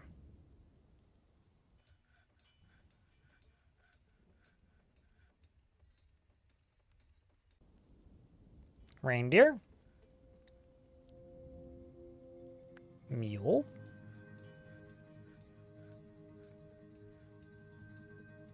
Should probably do it, I think. Not want to dig down and deal with it? Honestly, I couldn't tell you because I can't see your exact fortress layout. This is one of those questions that I can't answer without actually looking at your fortress. But if you're trying to dig down, they have to be able to reach it. So that would be step 1. Make sure that they can reach it. Step 2, make sure there are dwarves with picks. Step 3, make sure the area is the picks are accessible. Step 4, make sure it's not in a burrow. Outside of that, I don't really have any ideas. At least not easily identifiable ideas.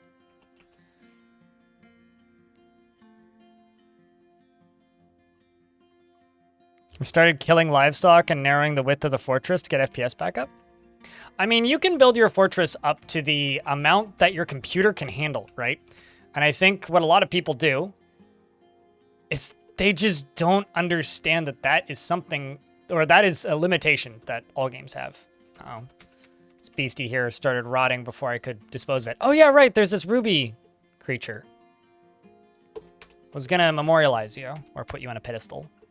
But like that's something that like I can't stress enough, that I try to remind people. It's just like, if you're having FPS problems, Dwarf Fortress is a lot like City Skylines in that it runs as well as you permit it to, and if you push it, it won't run well. And it's that simple. So if you are forcing the game to not run well by over pushing the capabilities of your computer, it's never going to run well.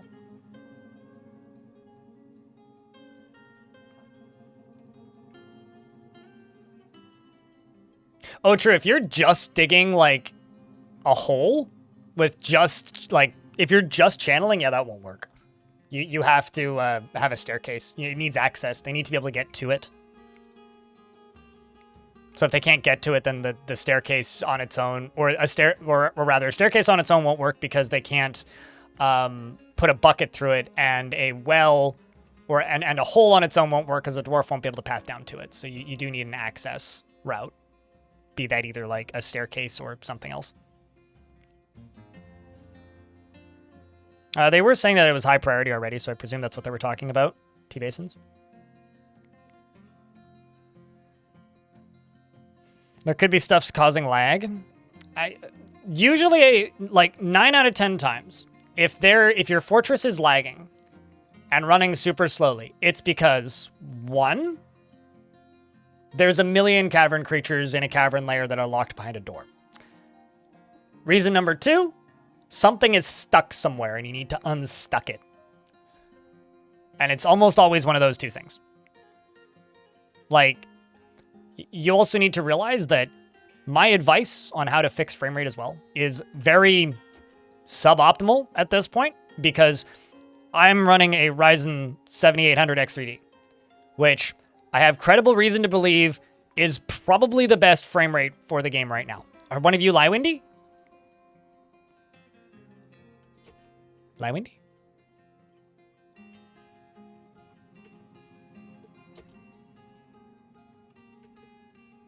Well, I didn't see no Lywindy.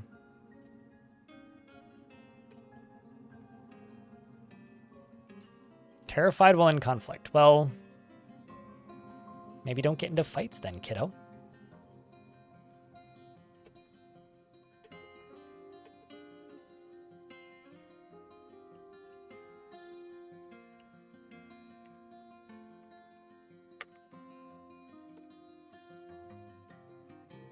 Like, for my well right here, I have stairs right next to it all the way down, right? Like this is how this well that I just built works. And then what I'm going to do is I'm going to remove this. I'm going to make it into a water source. Oopsies. And I'm going to connect this to my hospital. So now prisoners and dwarves in the hospital can just be fed directly from this well.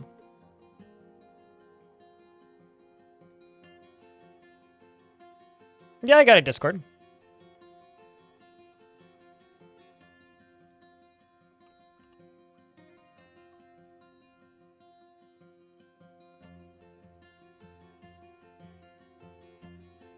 I wouldn't worry too much about limiting labor.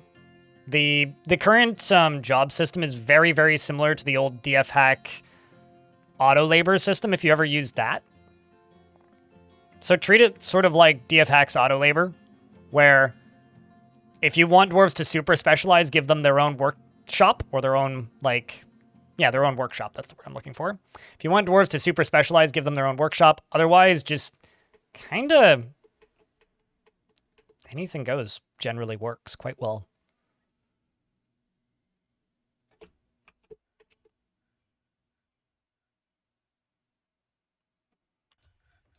It's a good reminder for like how to do things in your own fort. Totally, yeah. But like genuinely, when it comes to frame rate, I'm probably actually a bad person to talk to about it now because of how efficient this CPU is.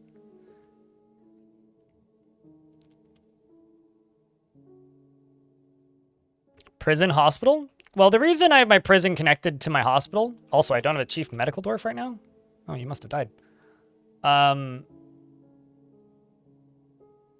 The reason I don't have, or the reason my prison is connected to the hospital is because dwarves often get injured when they go to prison for some strange reason. I'm not sure why.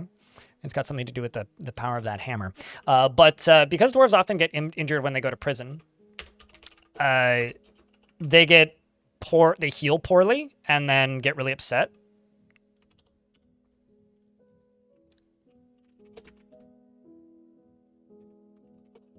I'm gonna make soap. I'm gonna get up some repeating soap jobs going.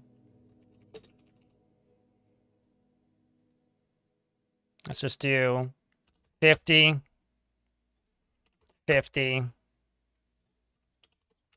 50. So make ash, make lye, and then make potash, right?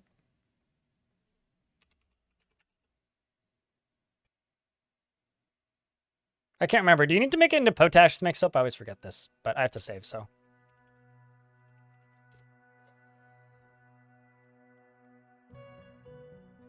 No? Okay. That's if you're making fertilizer. It's just ash, lime. Yes. I'm not going to liar about it. That's for sure.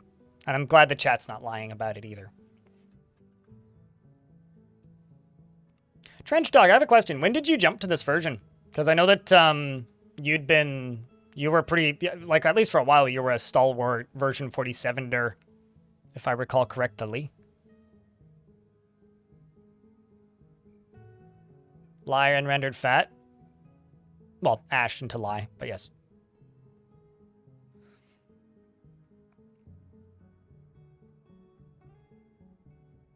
Straight to jail. Yeah, I like it when you manage to convict them already. How many FPS are we expecting at 500 dwarves? No idea. But I will make sure it's playable. That's an unanswerable question. The last time I had close to 500 was Water Lungs, and that fort had a bunch of stupid, like physics-y things going on, such as draining an ocean. And that fort had about 30 FPS with 450 dwarves, except for when I was draining the ocean, then it went down to about 4. Yeah. Deucim, the furnace operator, has created Limul Loslan Maker Kobel, an iron sarcophagus, and claims it as a family heirloom. Did I manage to drain it? No, I was parting the ocean and then using it as a defense mechanism. I have successfully drained oceans several times, though. You have to drain it and then pour lava on it. But yes, I have casted oceans before. It depends on how much weed I've smoked recently, to Trench Dog, but generally, like, you know, if people... How do I word this? If people, like, because what was the time skip here? Scrolling through your chat logs right now. Yeah, like you were watching in 2022. Yeah, you were watching like November 2022.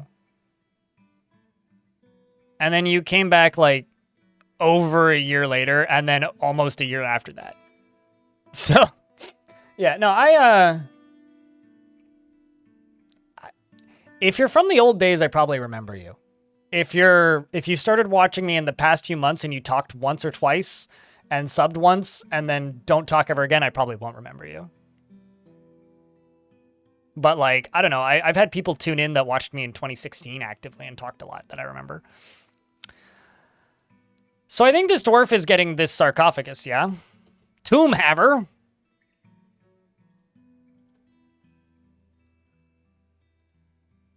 This is an iron sarcophagus. All craftsmanship is of the highest quality. It is encrusted with cushion-cut moss agates and decorated with mule leather.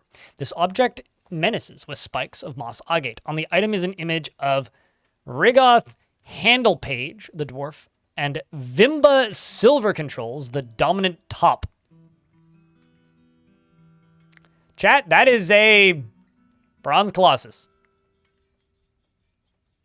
Definitely. Vimiba Silver Controls, the dominant top, is striking down Rigoth. The artwork relates to the killing of the dwarf Rigoth Handlepage by the bronze colossus. Silver Controls, the dominant top. In hair chambers, the beak, and in the beak of amethysts. I can't make this up. In the early summer of 86, during the second rampage of the bronze colossus, Vimba, I don't even. Silver Controls, I'll say it again, the dominant top. In hair chambers, in the beak of amethyst, in the early summer of 86, during the second rampage of blah, blah, blah, blah, blah, blah, blah. What the fuck? Why does this keep going? On the item is an image of dwarves. In Shale, the dwarves are traveling. The artwork relates to the foundation of Seedvault by the small fern of the work of Spray in the early spring of 394. On the item is an image of Suxul Tangle Paint, the dwarf, and Snang Felgift, the goblin in Moss Agate. Felgift is striking down Suxul. The artwork relates to the killing of the dwarf Suxul by the goblin Snang in the Beak of Amethyst. In Banner Glaze, in the mid-spring of 83, during the violent assaults, on the item is an image of a radiant cut gem in Moss Agate. There's a bronze colossus with the title "The Dominant Top." I think you've been here the whole time, Stone.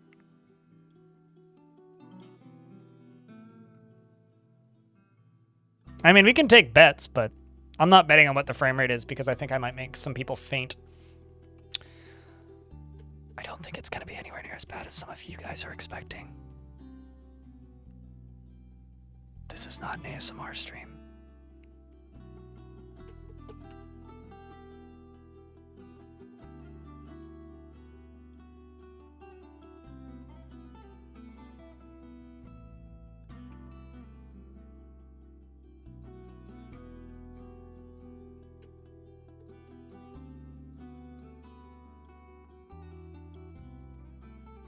What state is adventure mode in currently? Perfectly playable.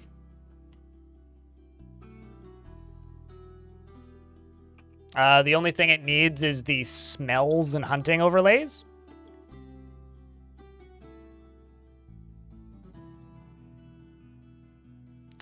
Lycott the Ghostly Engraver has risen and is haunting the fortress. I think I know when that dwarf died.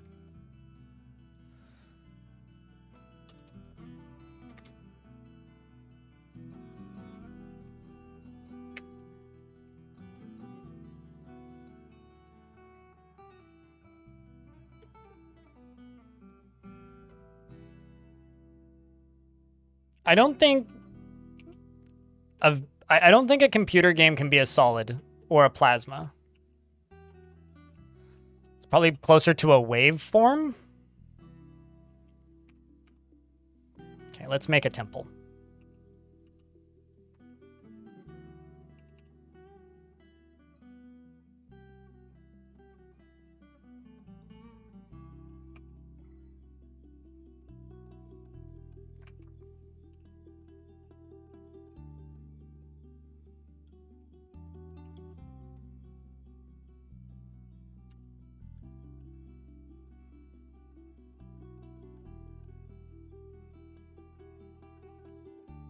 Kind of going for a bolt. But I don't know if I like the way that looks anyway. So instead I'll just do this.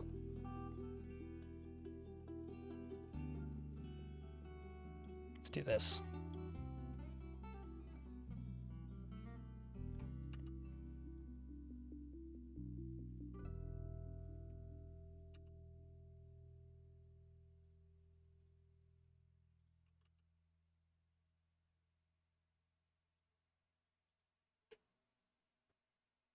Yeah, it works.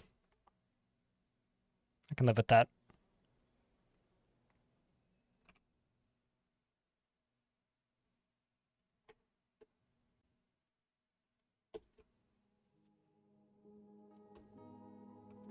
Actually, how about this instead?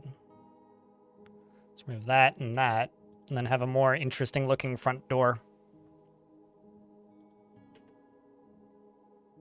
Oh boy.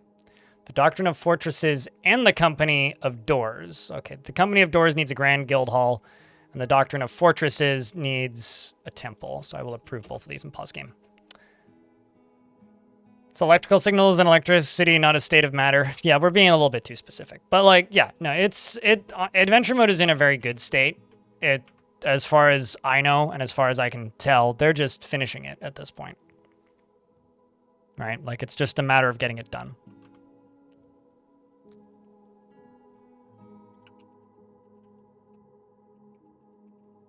Excuse me. Hiccups. Archer armor.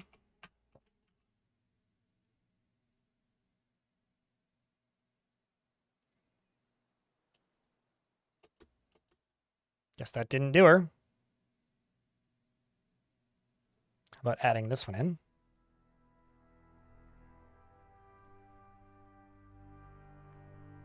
How about adding this one in?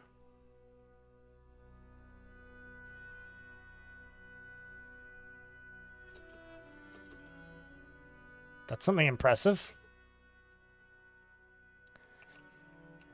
All right, well, we'll go down into here. I will do a bunch of this. Don't have any instruments. Plop down some tables, maybe?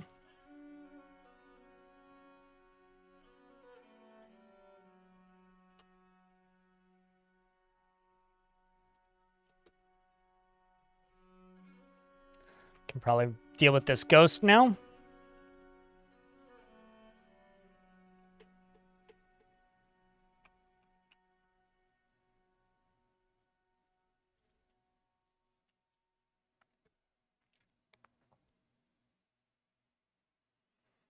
But yeah, I would say that adventure mode is in a pretty good place. My doors refuse to build any new farm plots on any type of soil. Sounds like you don't have enough farmers assigned. I have no idea how you can fix that otherwise. Construction isn't a super high priority job, so it's possible the dwarves either can't get there or... Oh, that dwarf that went insane ages ago finally died. So that's good. But yeah, I have no idea how you'd fix that. Also, chat room, if you're listening to the stream, could I get a round of beers? That'd be fantastic if I could. I'm just curious how many people are listening to the stream right now. Also, we are $6 away from my daily minimum, which means I'm pretty convinced that we'll make it. So that's good. Thumbs up for making minimum wage dollars.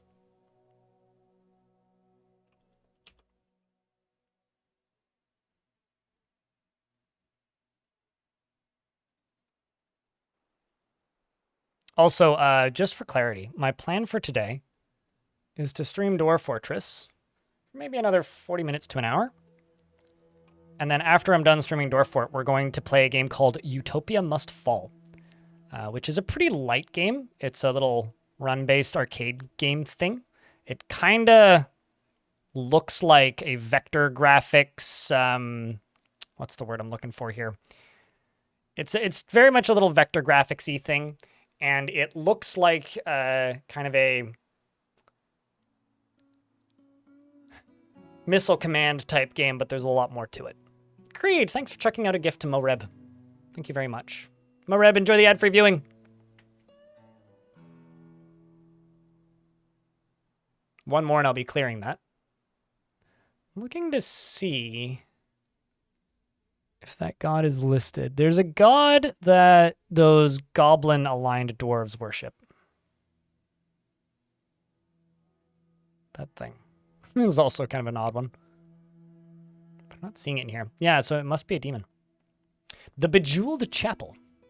Seems like a good name. Ooh, fire opals. Like a fire opal.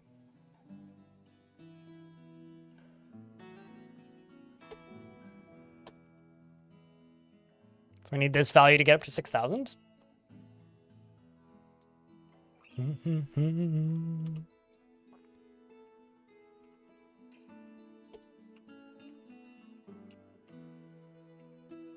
So let's check the stairs that I have going down here. Okay, so they now go all the way down to here. This is where I keep seeing jabberers running around. I'm gonna hack down a bunch of trees over here to try and tempt them, shall we?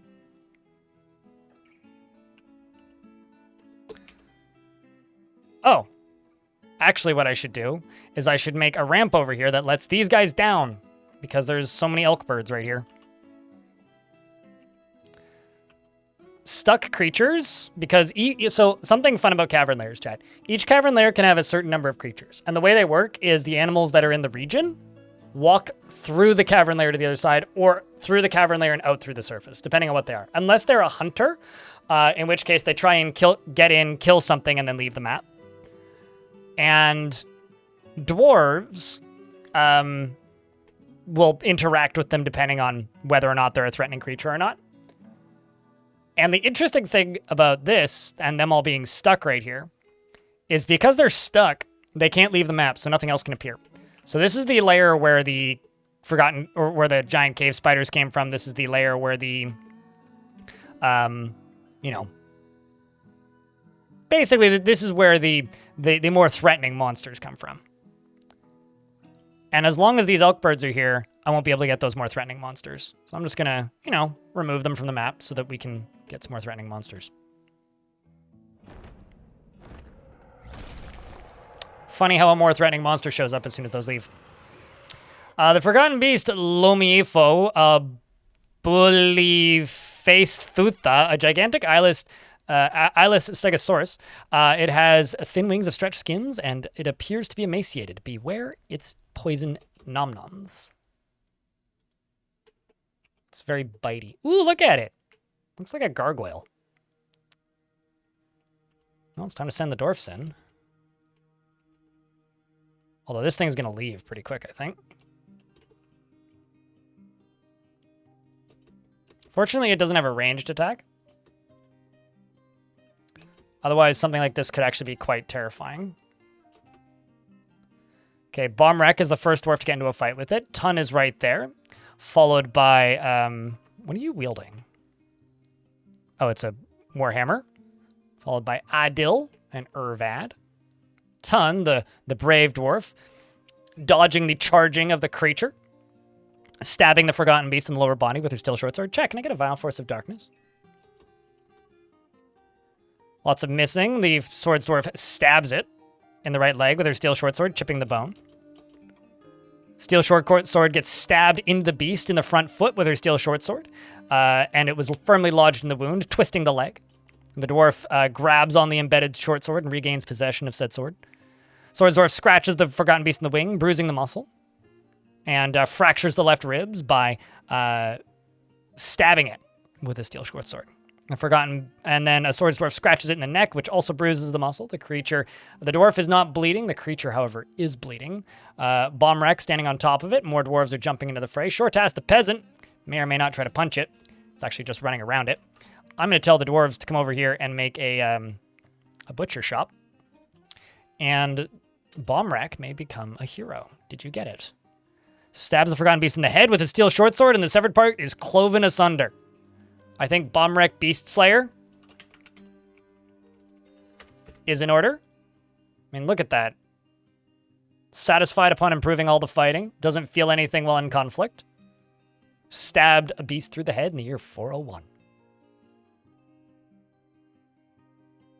What a great dwarf. Back to training with you, I say. Which squad are you in, actually? The Boulders of Stabbing. Checks out.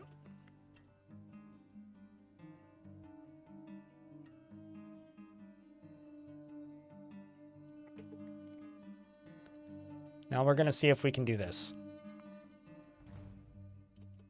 It would be anybody in the Boulders of Stabbing. So which one would you like?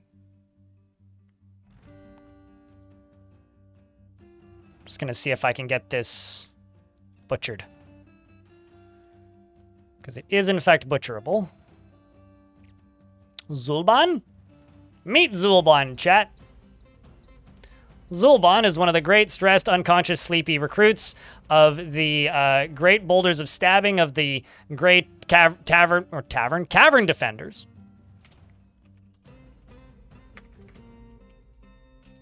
And who is now named Claiborne. You have a pet sheep. Man, I should just make all the sheep available as pets, and then you could have a billion pet sheep. He is very comfortable around others that are different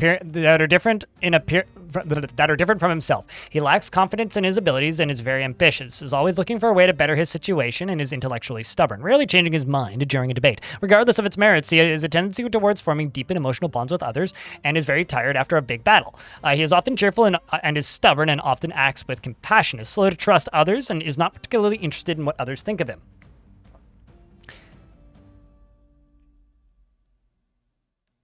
And he prefers that everyone live as harmoniously as possible, and tends to hang on to grievances, and tends to assume that the worst of the two outcomes will be the one that comes to pass. Hey, chat, who wants a dwarf? I'm going to name 3 dwarves. He personally sometimes can act without deliberation, and when he's trying to remember something, he often starts chewing on his lips. Needs alcohol to get through the working day. Dreams of attaining a rank in society, and personally values good craftsmanship, and doesn't see the attainment of knowledge as important. He likes serpentine and fine pewter, as well as amethyst and llama wool. Rami fabric, millstones, and buckets and dogs for their loyalty. And giant Kia for their curiosity. Why? And the sight of the intricacy of glittering, and when possible prefers to consume Jabberer and Bumblebee mead. And you hate mussels.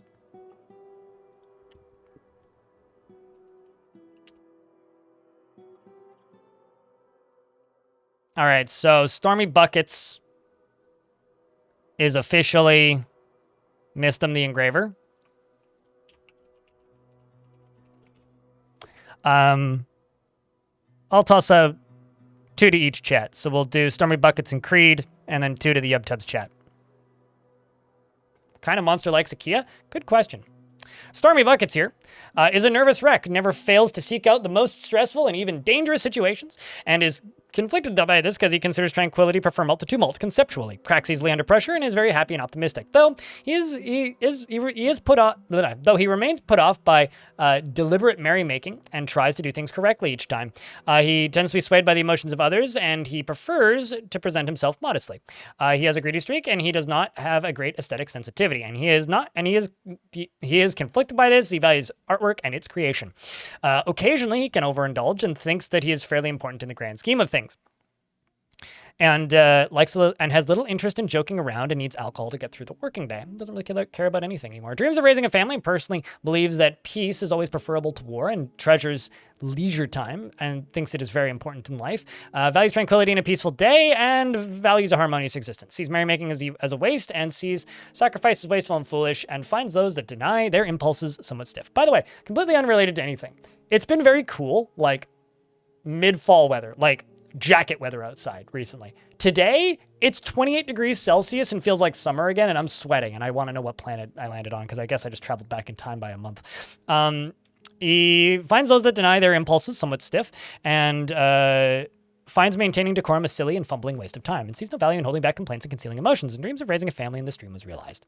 He likes basalt, electrum, and harlequin opal, the colors scarlet, maces, beds, and pond turtles for their shells, and the words of the umber sparkles, and the sight of the festive blossom, and when possible prefers to consume persimmon wine, and absolutely hates moon snails. You have been part of a lot of different groups. You were in my last fort, the Ocean of Ashes, and you've killed 2 troglodytes here. It is still August. That's not how calendar work. It's definitely September. How would I have gone to PAX and back if it wasn't September? All right, so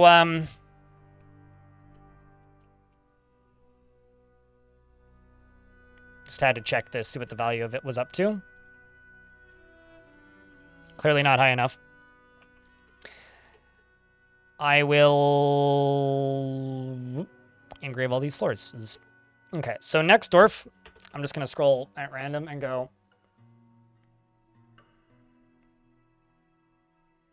I won't give you the really angry one, Creed. So instead, I'll give you this one. The one with the crutch. You were never a part of a religion that says Creed in the name, but you were part of the Ocean of Ashes. You have quite a decently sized family, and this is Creed. So with arms wide open, she is truly fulfilled by assisting those in need with arms wide open, and presents herself modestly and frowns on any flashy accoutrements. Well, I need to make you a member of the doctors of the hospital. Hold on a second. You can be a doctor.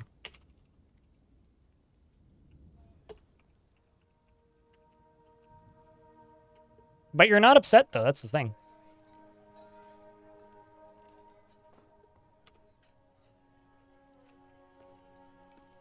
See? She's happy.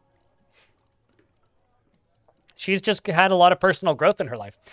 She presents herself modestly and frowns on any flashy accoutrements and is very quick to anger and is an optimist, seeks out exciting and adventurous situations, and is conflicted by this because she considers tranquility preferable to tumult conceptually. And she is often cheerful, and she doesn't mind a little tumult and discord in day-to-day living. Is conflicted by this as she values harmony as an intellectual concept. She tends to consider what others think of her, and is trusting, and has a noticeable lack of perseverance, and is moved by art and natural beauty, and is often feels discouraged, and is often nervous and doesn't try to get things done perfectly, and occasionally overindulges, and generally acts with a narrow focus on the current activity, and bites her nails when she's annoyed, and needs alcohol to get through the working day. She dreams of mastering a skill, and this dream was realized, and personally would have the world operate in complete harmony without the least bit of strife or disorder. Views tranquility as one of the highest ideals, and finds eloquence and artful speech off-putting. She sees perseverance in the face of adversity, bullheaded and foolish, and does not care about friendship. And she doesn't care about nature one way or another. She likes pyrolusite and iron and adventuring and clear glass and oyster shell.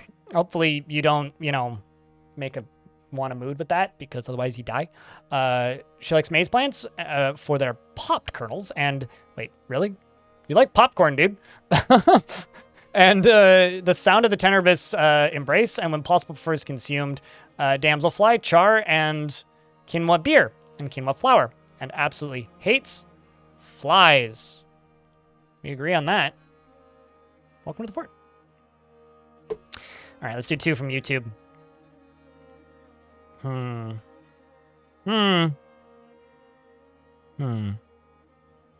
I would consider this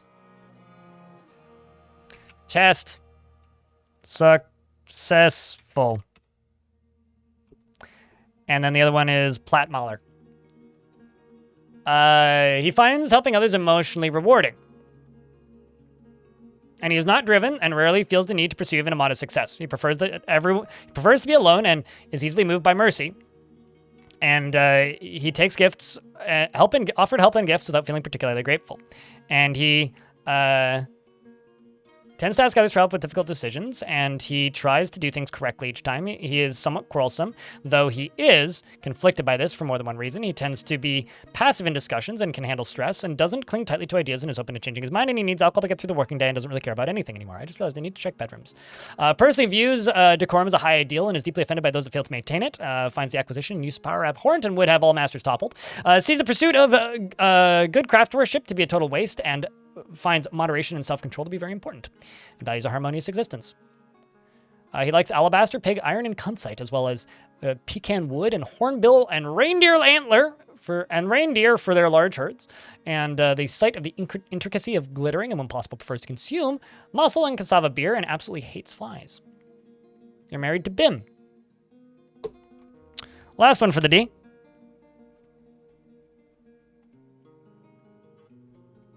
Let's scroll a little further.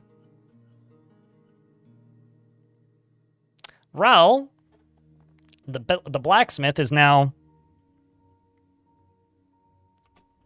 Platt Mahler. This is How do I put this? This is the way I used to name dwarves, where every now and again I just ask if people wanted dwarves and then just name a few. Would flee even the most necessary battle to avoid any form of physical confrontation. And she works to Squid's natural tendency with her ability to just simply stay in the blacksmith's guild all the time and never go outside or speak to people so that nobody could get into an argument with her. I mean, what? Is prone, but she works to Squid's natural tendency with her respect and martial prowess. She is prone to hatreds and often develops negative feelings and feels strong need to pay back any favor done for her. She is given to flights of fancy to the point of distraction and dislikes helping others and finds obligations confining, though she is conflicted by this for more than one reason. She tends to be passive in discussions and is slow to trust others and needs alcohol to get through the working day. Dreams of mastering a crafting a masterwork someday, and personally respects power. I too like electricity and don't want to be electrocuted by it. Likes porcelain and lay pewter and fire opal, crystal glass, warthog hoof, and sloth bear bone. Yeah, I would prefer that over a live sloth bear as well. The color bronze, spears and helms and scepters, and the words of the umber sparkles, and when possible prefers to consume guppy and maize beer, and hates moon snails. Welcome to the fort. I also just realized that I probably...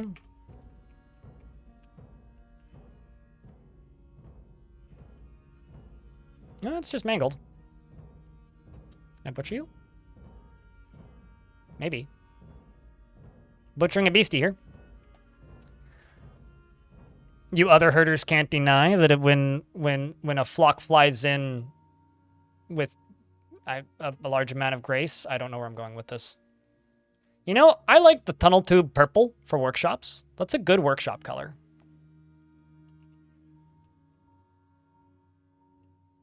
I've cage trapped a bunch of elk birds. Well, it's time to eat some elk birds.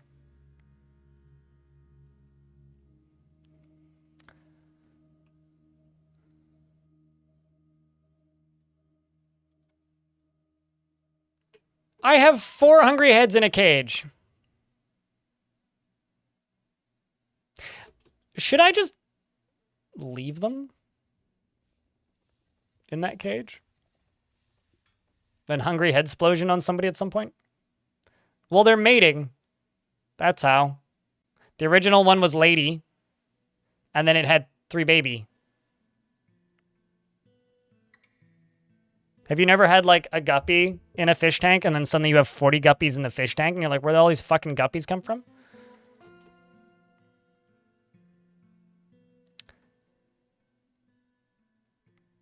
Can hungry heads feed to become hungry only?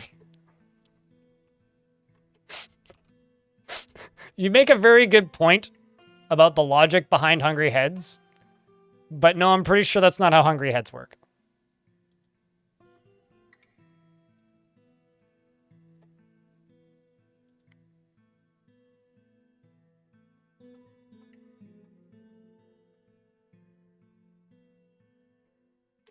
Makes you think of hungry hippos? Sure, but more evil. More evil-er, if you will.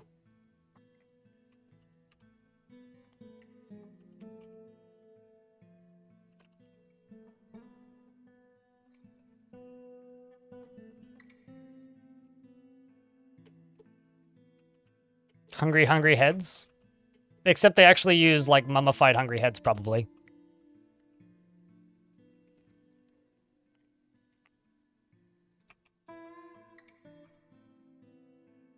Okay, Urvad the Hammer Dwarf. I need to pull you out of this squad.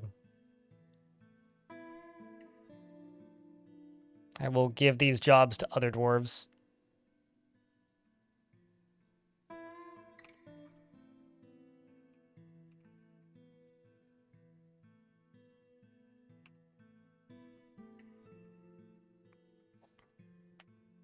And then in the YouTube chat, Platt says, when I was a kid, you got a guinea pig and the storekeeper, and that the storekeeper swore it was male, and then a couple weeks later you had 2 tiny guinea pigs in the cage with him. Aww! You have a self-replicating guinea pig. It's adorable. Who doesn't want a self-replicating pet? Actually, I guess if you wanted a self-replicating pet, just get a bunny rabbit, right?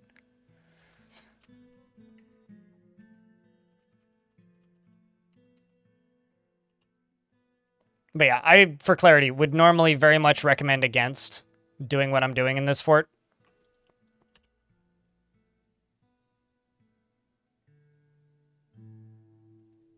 where I'm just like, you know, kind of going out of my way to tempt creatures from the caverns, but kind of one of those sneaky non-official themes that I have for this fort right now is I really want to just catch cavern creatures, like, successfully. Because I think that that would just be a lot of fun.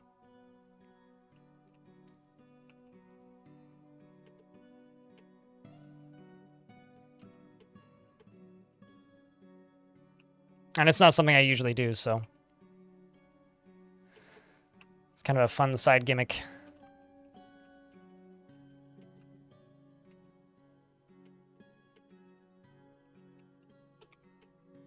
And the fact that this cavern is just full of aquifer all the time is kind of incredible to me.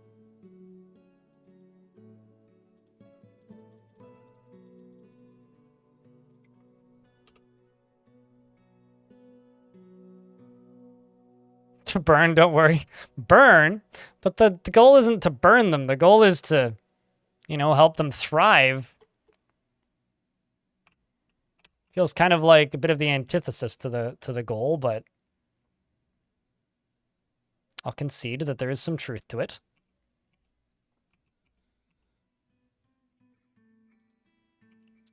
All right, something I would like to do.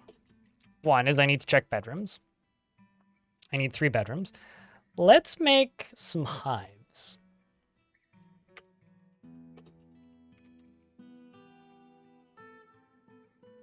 Why don't we do some bees? So I know for a fact that there's bees on the surface. Got lots of dwarves and jobs to spare and time to waste, so like 40 rock hives.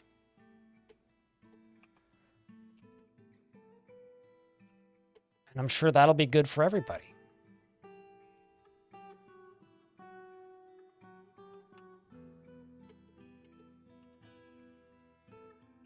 And also I need to check the value of this.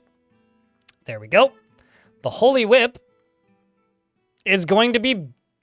But no, not be. I want to make it Beast Puncher, but I'm not going to make it Beast Puncher because if it's Beast Puncher, then Beast Puncher can't be in the military anymore. So instead, I will give it to Iden the Blacksmith.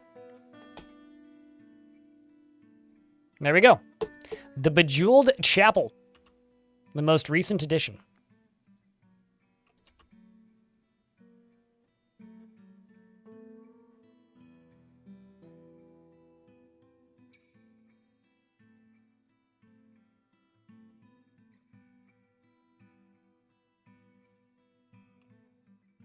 And there we go. I mean, my hope is that I won't need to burn these dwarves, but you are correct. We do have a lot of dwarves to spare if something were to go wrong. Is that how you think about your dwarves in your forts, though? Like, it's fine. We've got X number of dwarves. 200 of them could die, and 95 of them could die, and we'd be fine. Do you think about your dwarves that way, chat?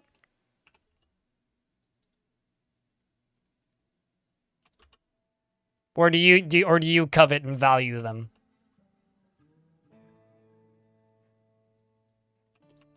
Because I sometimes do. I think it depends on the fort.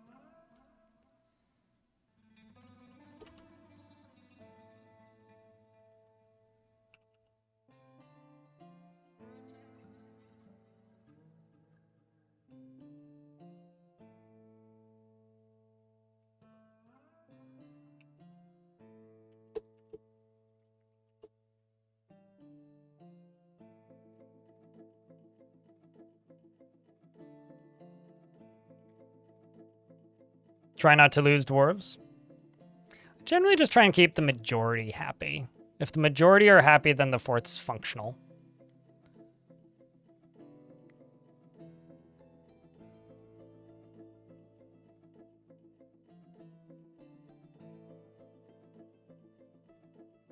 Tisk. Keep on screwing this up unintentionally. So I keep forgetting to swap the tool back to this one.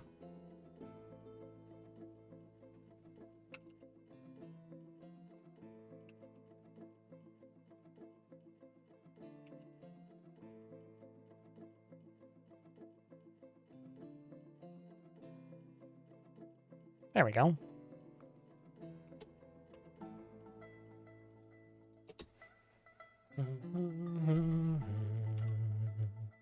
And I can go here as well, if I remember the right tool.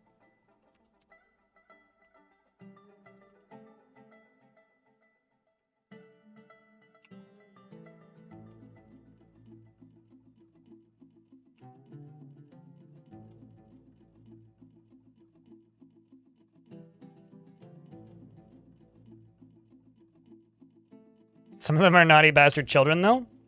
I mean, my neighbors have those, and I don't want them to die. But they are still annoying when they, like, break shit.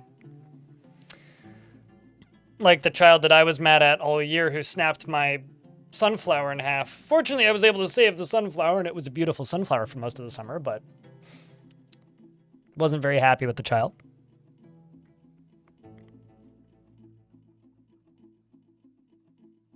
A new construction of your non-fail well. Yay! What were you doing wrong, Trench? If you're not in an ad and can respond to this. Otherwise, I'll ask again in a minute. Also, hey, chat, could somebody help Trench Dog out with a sub? That'd be really cool if you did. Since you started naming them, you value them a lot more now? Yeah, when some dwarf that you don't know the name of dies, it's one thing. But when it's a dwarf where it's like, I named this dwarf Thumb Lost because they lost a thumb. It's like, then it's you kind of makes you sadges. It's like I don't really care when a Urist dies, but I do kind of care when Claiborne dies, you know? Or Creed dies.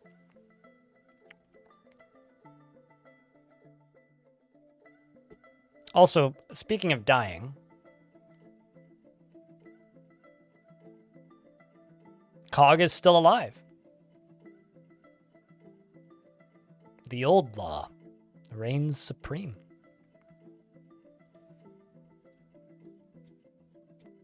IHQMD would like everybody to be informed that mozzarella garlic bread is the greatest thing human beings have invented. I would raise my finger and say that, yes, but mozzarella garlic bread made into a pulled pork sandwich is the greatest thing humans have invented.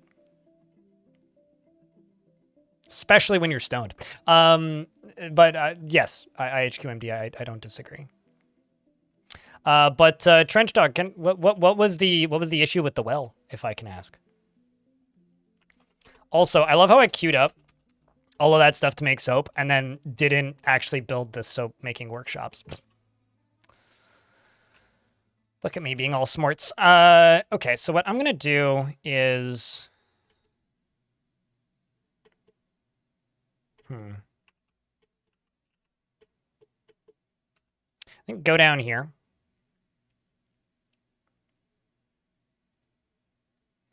And do some dig dugging. Down in here. And this is going to be where I'm going to put my soap making industry. I'm also going to begin digging out this down here and working on making an artificial cavern layer.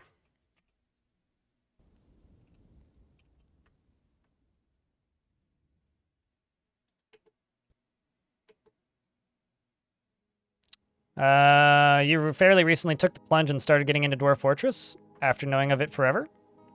Happy to help, dude.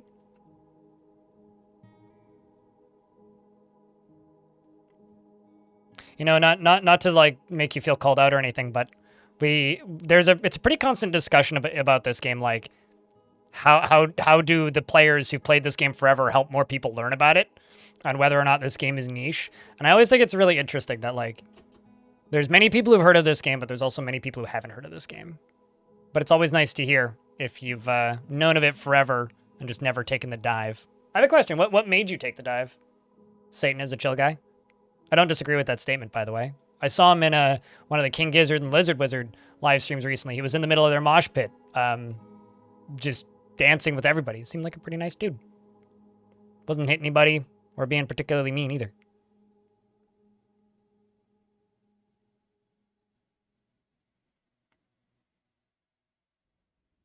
He's called Swift Bashed because he fought off a giant with swift feet and an iron crossbow, and the giant's last words were, "Someone help me." You were too skittish to put effort into learn classic? Yeah, that's fair. Well, I say that because like the Steam release has been out for a bit, I suppose. Oh, realizing it was out last week. Oh, wow. You know, there's never been a better time to get into the Steam version of Dwarf Fortress, I gotta say. Because, like, it kind of ran like shit when it first released, okay? And the UI didn't have any searchable functionality, and it was kind of bad. But it's gotten a lot better. Also, I would like to say this, because this happened yesterday, and I'm kind of pleased about it. The Godly Tombs video, that I played the worst map in Dwarf Fortress video, my hour-long magnum opus epic that I will never top, likely, hit 300,000 views yesterday, which is really cool. So thank you for that.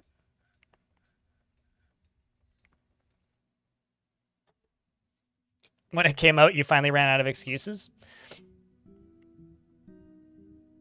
What I'm curious about right now is what needs to change about the Steam version, or what needs to be updated, or what needs to be added to the Steam version for a lot of the people who tried it initially to come back. Because there was a large number of people who tried the game initially that played it for a bit and then stopped. And that's my biggest question now. Is what do those people need?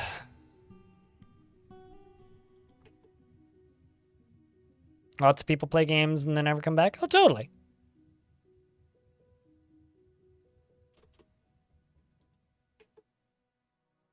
But it's still the curious question that I have. Driven pages? You brought a donkey.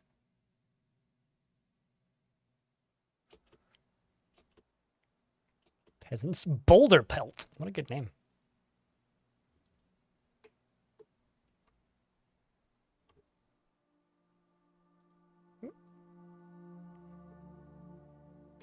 Never played it because you were turned off by the asking? Yeah, I mean, my brother-in-law supposedly played this game a whole lot when he was in university taking computer science.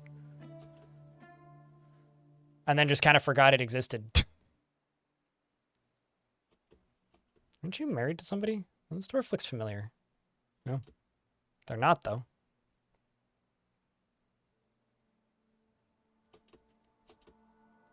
Lots and lots and lots of peasants. Speaking of peasants, it's another dwarf who came from the National Nightmare. This one is related to this family of dwarves that also have goblin names. What a strange story these guys must have had.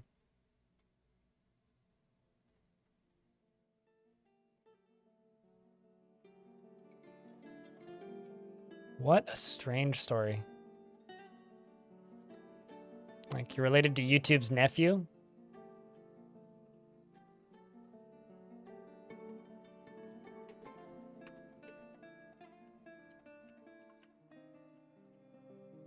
It's just this whole family that, like, has come from goblin background.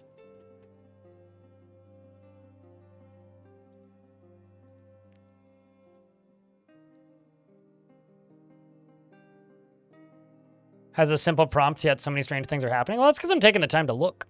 I'd be willing to bet that your fortress has strange things happening, but I think part of the reason I'm capable of noticing this sort of stuff is, like, a lot of people probably wouldn't notice some of the things that I notice purely because I have just an ungodly amount of hours in this game, you know? Like, if I didn't have an ungodly amount of hours in this game, it is very likely that I probably wouldn't notice this stuff, you know? Also, if anybody's wondering what I'm doing, I'm expanding the size of my tavern because I think it needs it. So I'm making kind of an open plan tavern extension.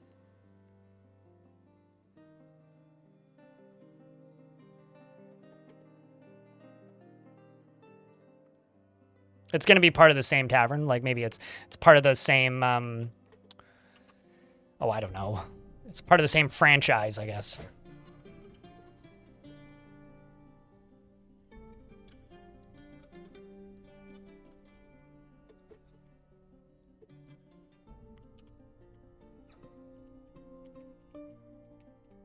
I can type. Deadly Jive, yes, you are still alive. Very happy, too.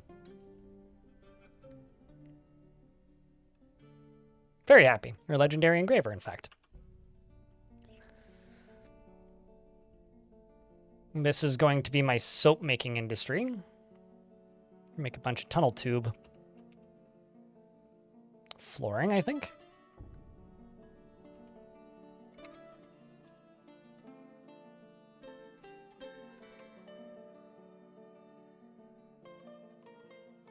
So I need a lime maker's shop. The biggest one I've had previously was 450, but before the premium versions came out, I never had this many because the performance of this game and like the effectiveness of how well it runs has like skyrocketed exponentially since the premium version came out. So like I could never imagine having like more than 200 dwarves consistently in version 47. But since version 50, it's like I had 450 in a fort once is the most I've had. Some big update when they see it in their newsfeed might get them to retry it, but what would tick each of them is quite dependent, I think. Yeah, totally. Myth and Magic, yeah. The thing is, I don't think Myth and Magic is ever going to come out as a thing called Myth and Magic. I mean, they might, but the way Myth and Magic is actually going to come out at this point is small piecemeal things, right? Like supposedly Tarn is working on like potions for like hospitals, which is going to be part of the same code used in his magic generators. So we'll see. How bad was it before? My i7-7700K, my old computer, couldn't run 160 dwarves with more than 20 FPS. And in older versions of the game, and by that I mean versions from like 2016 and earlier, fortresses would inevitably slow down. It didn't matter how well the game was running. It didn't matter how big the fort was. It didn't matter the population of the fort. The fort would just slowly slow down and eventually become unplayable. That was called FPS death, and that doesn't exist anymore, thankfully, and hasn't for a while. Myths and Magic is, yeah, Myths and Magic is going to be a series of small updates instead of one big update. Yeah. But, you know, at some point they could say Magic is complete or whatever. I think sometimes it can just be a little bit overwhelming to make up new forts ideas and lore from scratch. I think people overthink this game. I think like this game attracts people who overthink things, and this game's biggest detractor is that it attracts people who overthink things. I just made that up, but I think there may actually be some truth to it now that I think about it for a second. Excuse me while I overthink this. I'll be back to you in 20 when I'm done overthinking.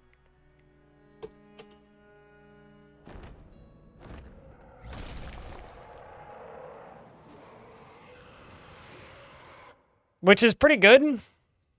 Deadly.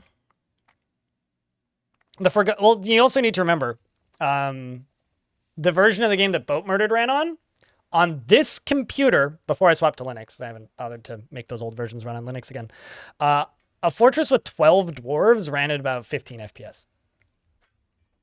Just for, like, clarity here. And that was when the game was 2 dimensions.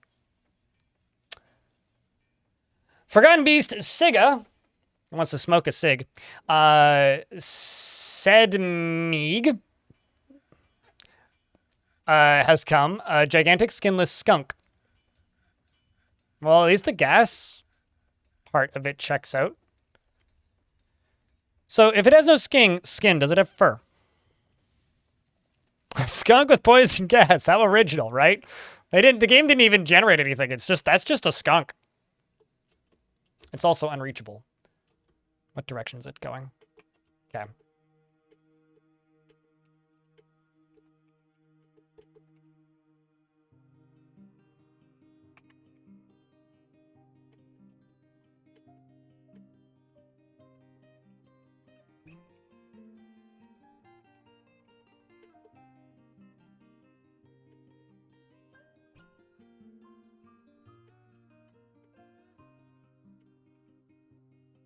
At least it's giving my dwarves time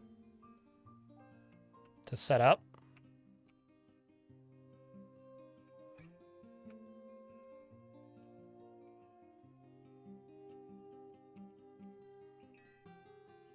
Should pop out right there. What? Oh, there it is. I sees it. The dwarves are all charging.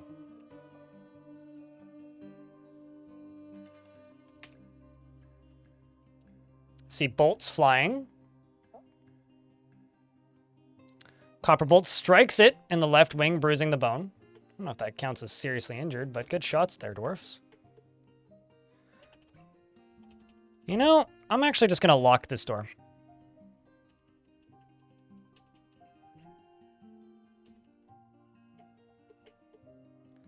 Shut my camera off so you guys have a clearer view. There go the bolts. There go its first round of gas, and it's bleeding properly now because Claiborne has collided with it, who's now stunned. Creature's bleeding heavily because a Swords Dwarf slashes in the right wing, tearing the fat, and then is caught in its boiling extract, and then stabs the Forgotten Beast with his steel short sword, which tears the fat. And we're going to follow Claiborne here, who's getting knocked backwards, or dodging out of the way, it looks like. More dwarves are getting on top of the creature, and blood is flying everywhere. It looks like we're going to be eating beast for dinner tonight, because it's right on top of my butcher shop. More of the dwarves are running in, and it's fortunately not shooting out any of the goo. Claiborne here is punching, scratching, and punching and slashing the creature, most recently fracturing the bone. We've got... who else is here? Darren is in the fighting. We've also got a zombie who's in the fighting, but Darren's in the fighting. Darren is a sword master, stabbing the Forgotten Beast in the lower body with his steel short sword, tearing the muscle and the guts, which is very good. We have Suxul, who has stabbed it with his spear, and then ripped the spear back out for good measure. Zacher here has fired a bolt, which struck it, and then fired another bolt, which also struck it, and has said, I cannot just stand by. There's no need to feel vengeful. That was not satisfying. I've improved my crossbow. I've improved my archery, and that was not satisfying. But you're satisfied at it. Make up your mind, Dwarf. I'm sure more bolts are flying. Pieces fly everywhere. What was that? Hopefully not a dwarf's. Nope, that was its right rear paw. And underneath it is its other paw. So it's lost both of its back paws. And probably pretty soon, its life. Rest in peace, creature. Now the question is, what did poison do?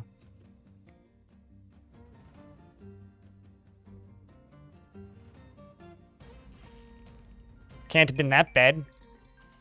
Seems fine. And I'm gonna go back down here and say, please butcher. Oh, look at that. They're already doing it. Excellent. They really just, like, completely chopped it up. Wow. The Dead Communion. Oh, hey, the Cult of Gortusk. So they butcher up its right rear paw. Wonder how much meat its paw has in it.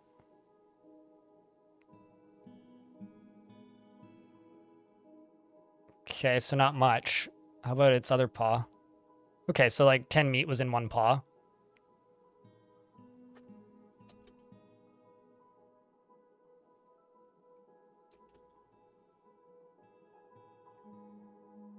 Did somebody run off with the rest of the body?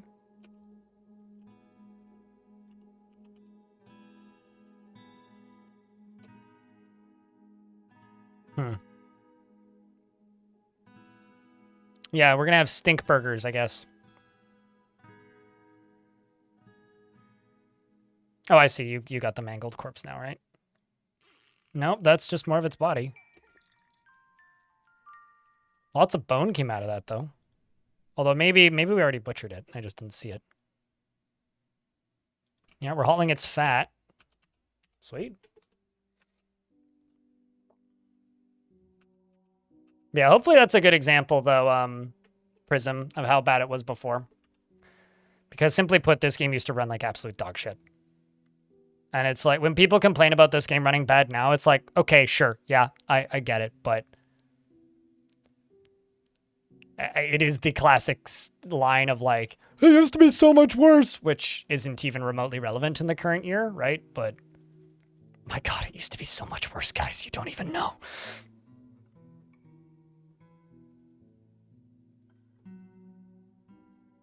Like, truly, it used to be so much worse.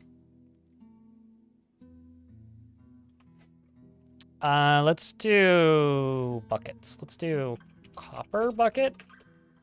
And do like 30 of them.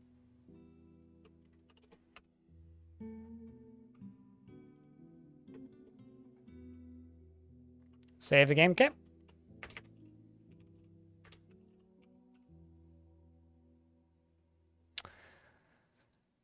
Cole has given birth to a boy, and an alpaca has given birth to an alpaca. Certainly hope it gave birth to an alpaca.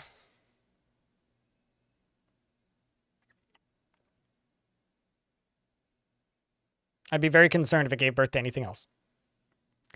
When 10 FPS was good? Oh yeah, no, I mean like, so it's a pretty well-known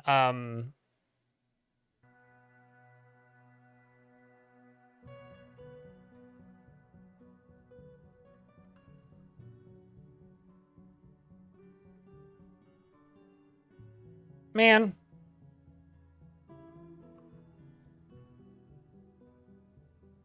Sorry, I'm just slightly bummed. I just received an email saying that King Gizzard is doing another tour, or sorry, another show, and I'm like, wait a second, what? And it's like, oh, I see, in California, right? Duh. Checks out. I ain't flying to California. Fuck that. Fuck that. But yeah, I don't know. I had to record a bunch of footage for no clip because they were, you know, or are, I guess, still technically making a Dwarf Fortress documentary, which might come out in the next 15 years, maybe, if we're lucky. And no clip hired me to record a bunch of footage for that. And as part of that, I did a bunch of footage of like version 34. And when I was struggling to keep 30 to 45 dwarves above 60 FPS was when I kind of was like, yeah, we shouldn't really be complaining about how the game runs now. And it wasn't even like it felt bad necessarily. It was just like it never really felt bad to play, at least in my opinion.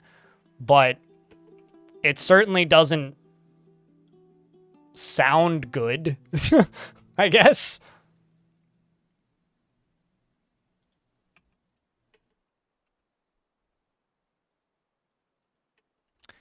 All right, it's time to make some hives.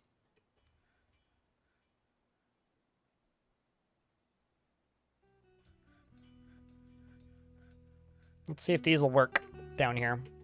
So technically this is above ground. We'll see.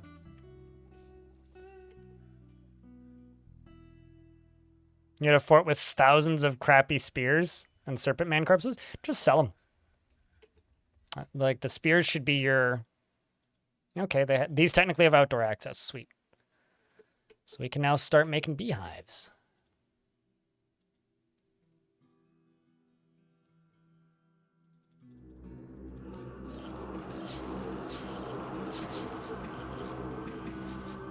Speak of the devil.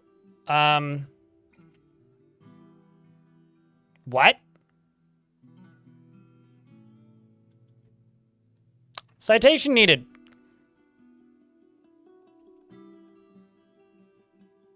What?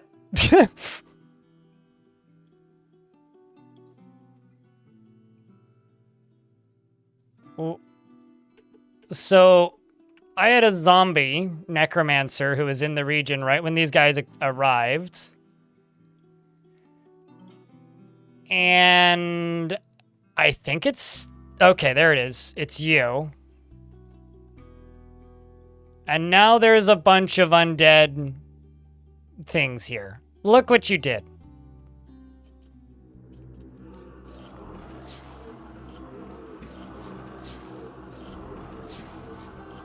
Did you have to do this? It's like, I realize you're a show-off, and it's not like it's much of a threat to you, but did you have to do that there, mate? Wow, that jump, though. Did you see that? Look at this show of dwarven acrobatics. Uh-oh. Well, maybe I should go help. Okay, well.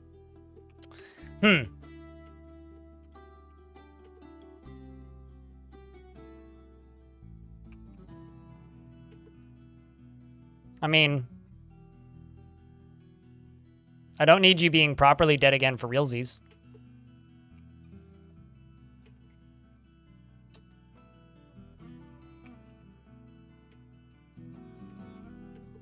Uh-oh. Speaking of things that are going to be a problem, Atu Jacknarik just died to Alusta Worker and Spearman. Well done. Burrows are for babies. Well, this cage can just be thrown into the lava. Great. Speaking of things that are good that are happening, that are good.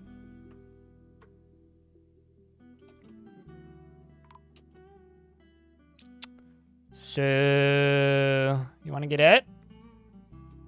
Empanada. Empanada. I realize these two things aren't related, but like, can we get you outie, please? No, I guess you did get outie. Good. Hammerlord can swim. Excellent. I have some faith in my dwarfs still, I suppose. Let's drain this a little bit to get these dwarf bods out of here. Let's also send you guys over here.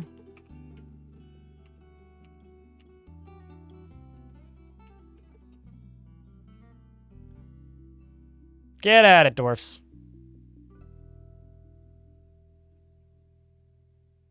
Oh. They're all friendly zombies. Yep. They're all friendly zombies. And I have a jabberer. A male jabberer.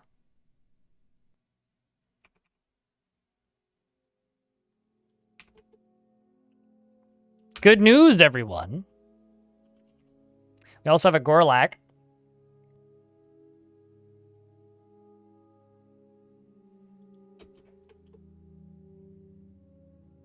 Because we've got Madame Jabby and Mr. Jabby. Next up, we can have a Jabberwocky. So Jack Nurik can get buried. That's a given.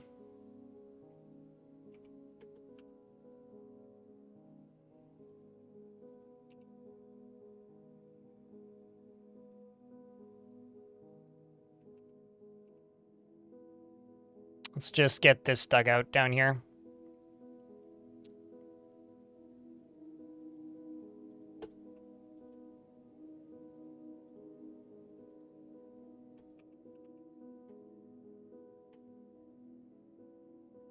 Also, all of these hollow slayers may actually be quite useful.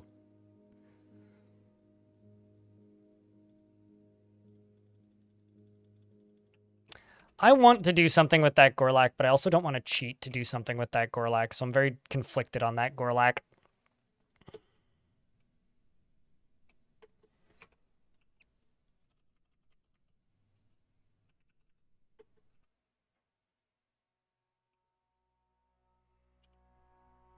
But let's get this Jabberer over here. And there we go.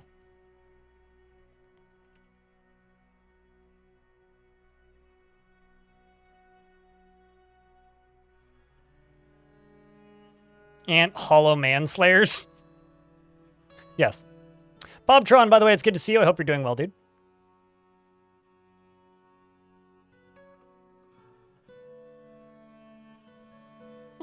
He's crying.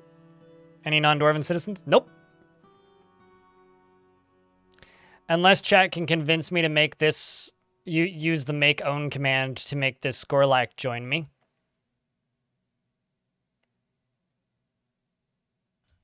But I don't know.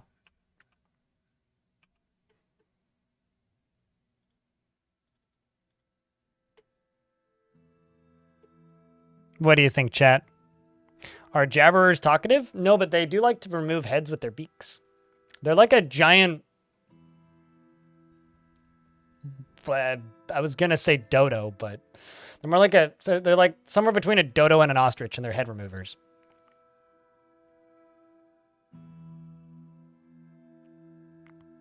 Oh, I'm always attached to Gorlax, but I also wouldn't give it to Stormwolf because that would be like unfair to everybody else. So what's your second choice, Stormwolf? How do you make those pots? They're called rock pots. You make them out of rock. They're made at a craft store shop.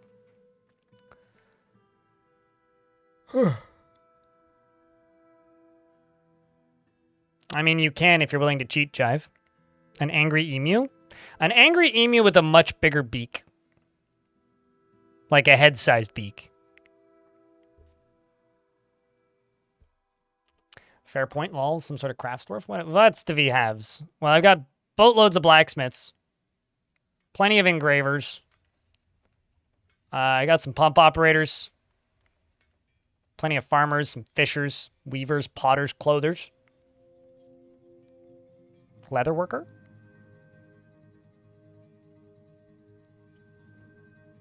It's a big meat-eating parakeet. It's more like a single keet because they don't come in pairs, but yeah. Like an individual keet? I'm funny. Don't worry about it.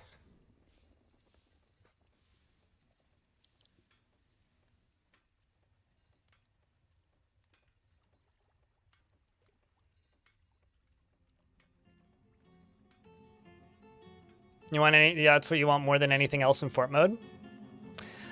Dwarves should be able to make an embassy shop that allows them to have discussions with people that are just on the map about joining, regardless of if they're in the fort.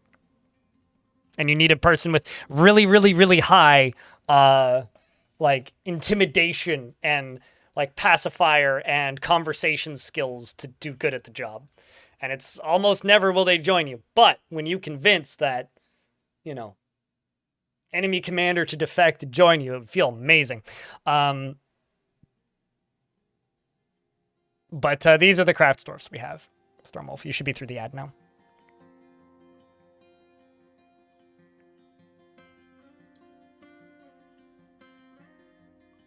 Yeah, Jeff Alford, not too far off. Leather worker. You want to be Erdim?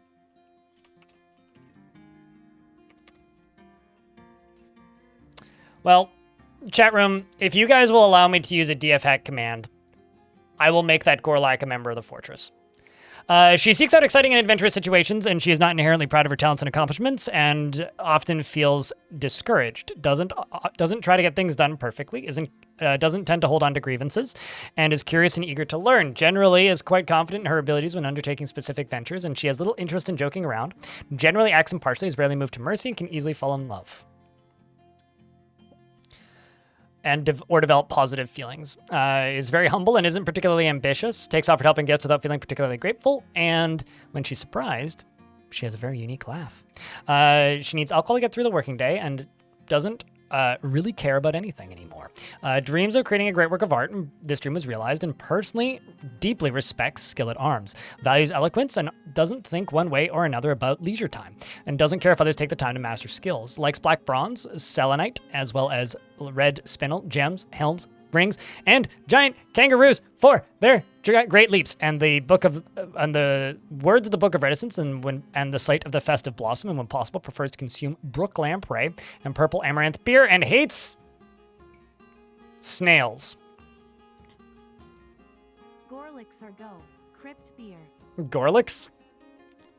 Thanks for the 6 months in advance, Stealth, and thanks for taking advantage of that discount on September. Appreciate you, mate. Chat room, can I get a big round of beers for the first notification of money on the stream in an hour? Means a lot. Yeah, you know what? Why not? As for family, yeah, you don't have any family in the fort. You are a member of the Dead Communion, though, who I need to make a temple for. So, the way this works, chat, you would go into the other screen, Gorlak, and then use this command. Make own. Dostab Plum is his name. Gorlak is his game.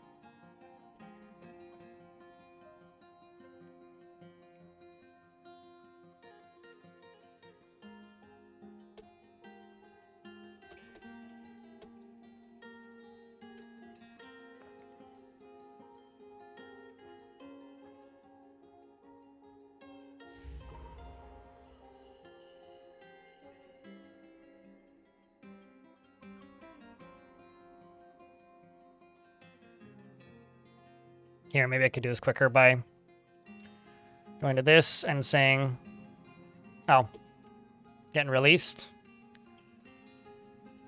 Let's go here and type in release Dustal Plum. There you are.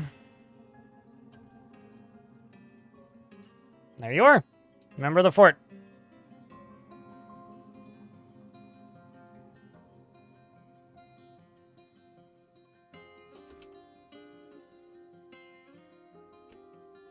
Also need to expand this. And I need to go into this and go ropes and cages. Ropes and chains, rather.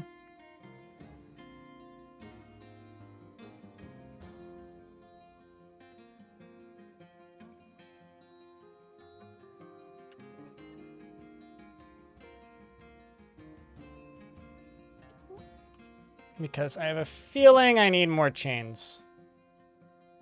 Oh, never mind, we're good. But there you go, old buddy. Guess I need to make you a set of clothing, don't I?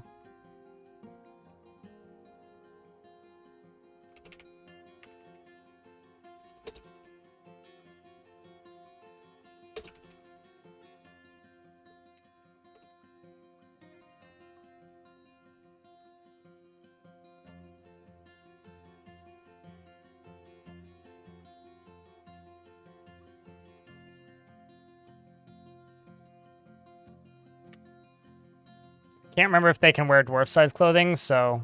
Yeah, they're listed as small, so...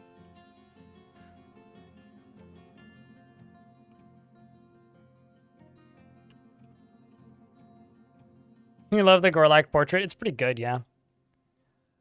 We've also got a magma forge that's just been claimed by a dwarf. I got 2 more temples to do. Okay, I should just do those.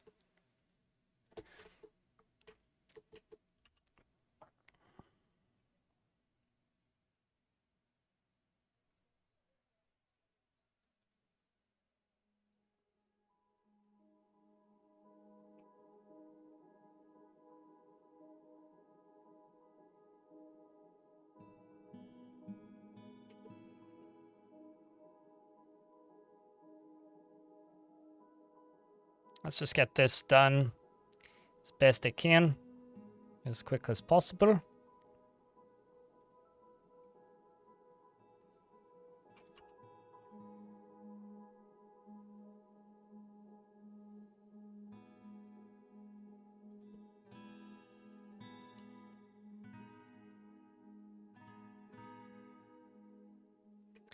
All right, let's just let them build this.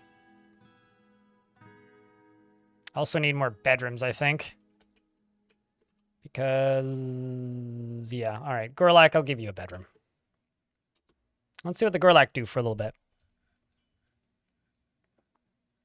Maybe even a hammer. I mean, they are a very developed sense of empathy. Maybe the chief medical dwarf?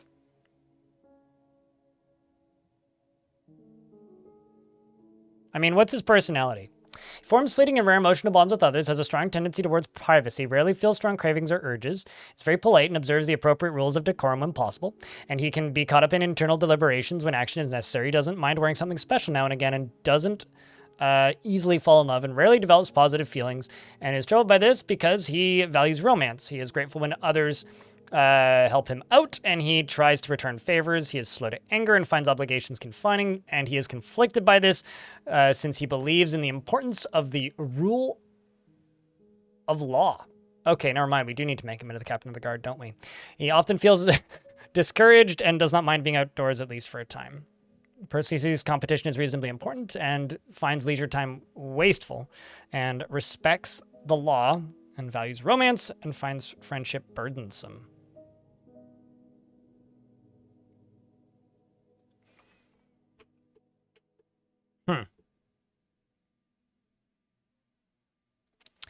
We've got a dwarf making a metal artifact using iron, bloodthorn logs, 2 tower caps, tetrahedrite, fungi wood, square beryllium cups, moss, agates, and pigtail cloth.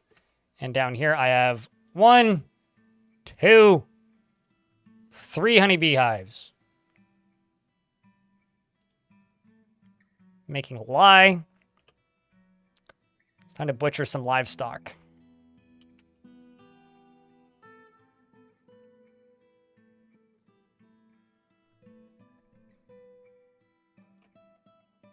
Let's say ram.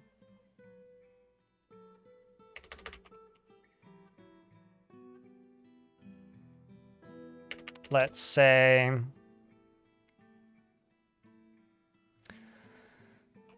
Doesn't like getting friend zoned? I mean, who does?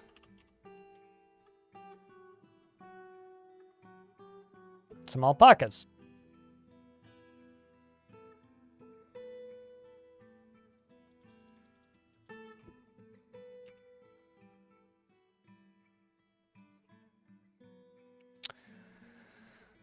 Oh my god. Well, number one, look at all these, but look at what we caught, chat. I've made a mistake. I've set a precedent.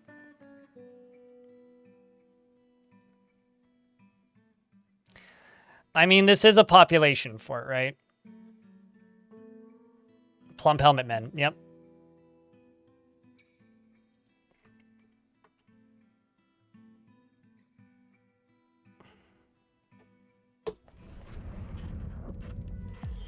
Yuvesh, the blacksmith, has created a Ralukamishos and claims it as a personal treasure, and it's an iron cabinet. Are you a member of a religion that just formed by chance? No, you are not.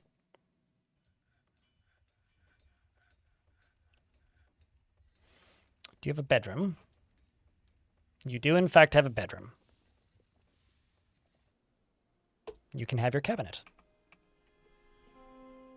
Curious to know what the usual ratio from male to female you shoot for with egg layers is like geese. I don't, as 50-50. I don't think about that stuff much. I'm not the person to ask, but probably would be the easiest way to answer that. I don't think, I don't know.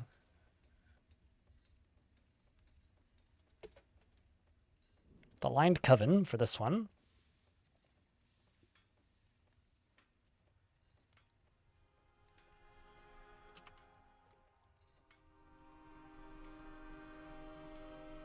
Oh, crap. You need a temple complex.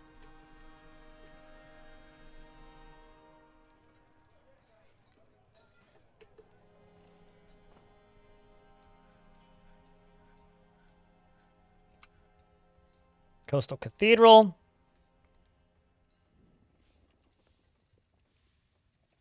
Okay, so let's do Iron Thrones. Well, actually, what other materials do I have? Just have so much iron.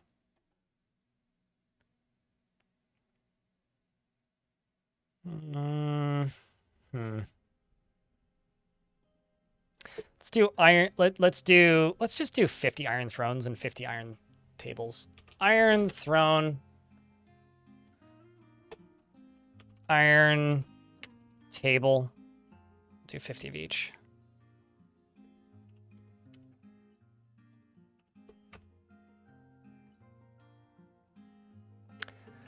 Chat, I know I did this already for a Gorlak. Do I make a similar exception for the plump helmet men?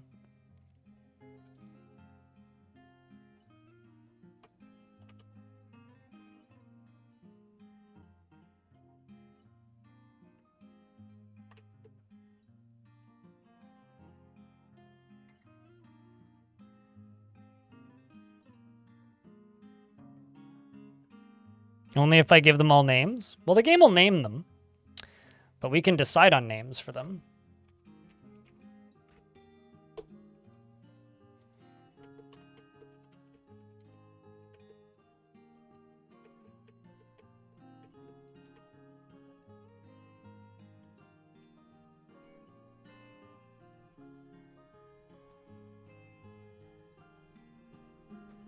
I wonder if this makes them playable in adventure mode. If they start having kids in this faction.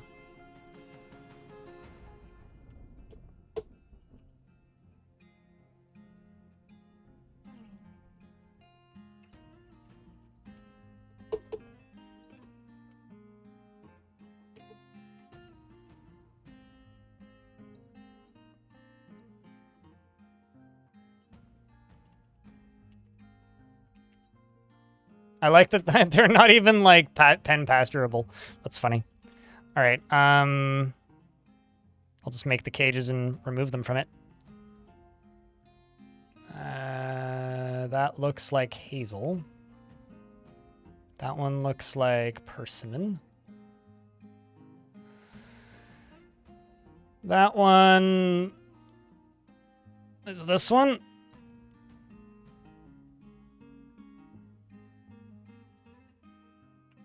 Wasn't there a fourth one? Maybe the fourth one's getting hauled. Ah, there it is.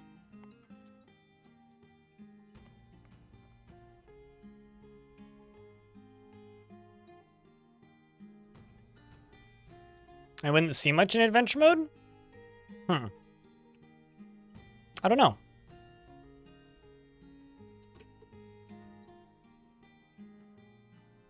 I never really thought about it, to be completely honest with you. Oh, they're considered pets. Well, that's weird.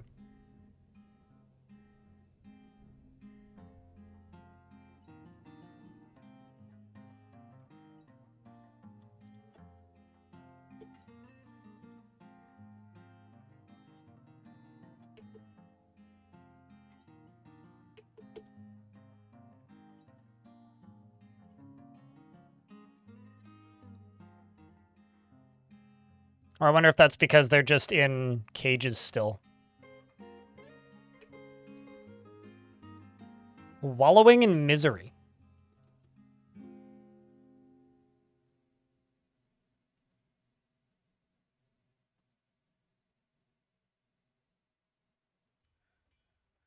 I wonder why you were wallowing in misery. Also, good news is they fit Gorlak clothes.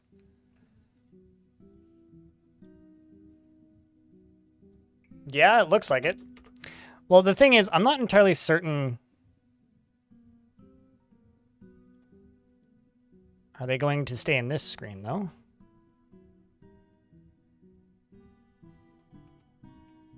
Okay, yeah, no, it looks like they can work.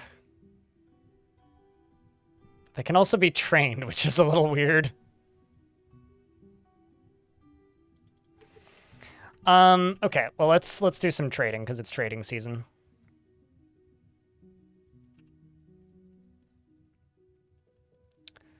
I think that used clothing is going to be my #1 export forever.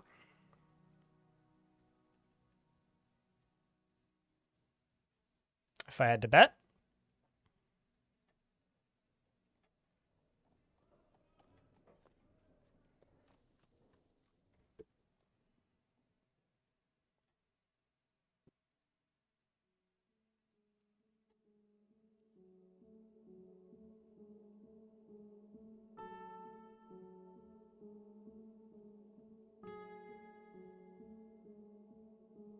You know, I've seen blind cave bear leather many, many times. I don't believe I've ever actually seen a blind cave bear. Like, it's just like I've seen orca leather and stuff from human traders many times, but never once seen an orca.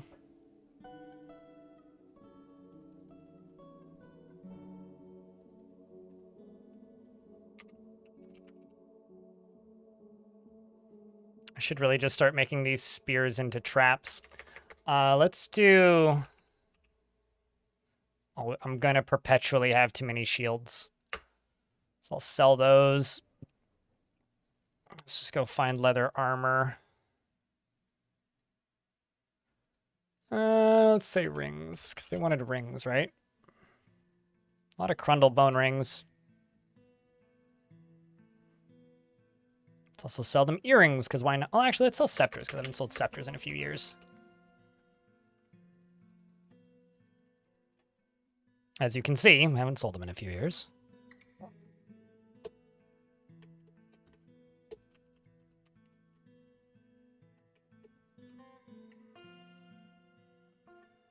You've seen human hair clothes. That's goblin-y.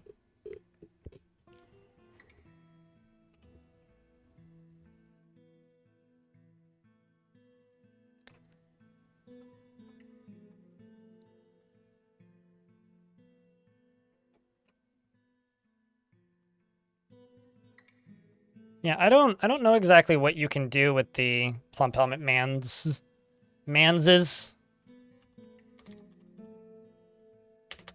Oops. I do have to be very careful to not accidentally butcher them though. Well, they're hanging out with the Gorlak. So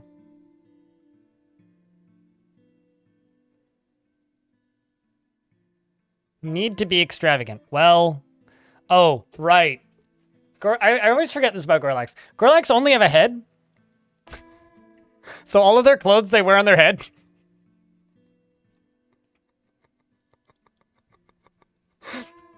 It's always going to be amusing. Because they only have a head. Put them in a squad? I doubt I can do that.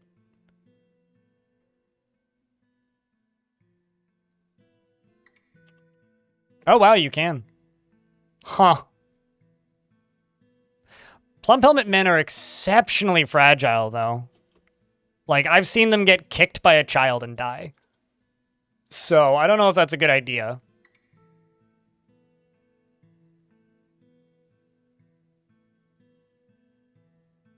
Anyway, this guy, all of his clothing is going to be on his head. I've heard they can survive magma baths? Are they always at 0 degrees or something silly like that?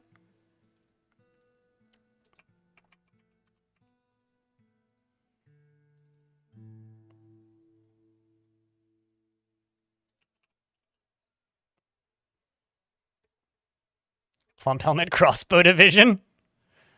I mean, could do it.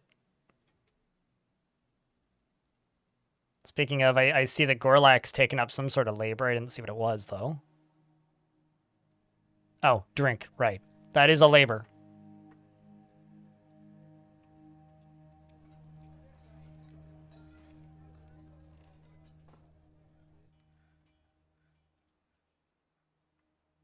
And an important one at that, I'd say.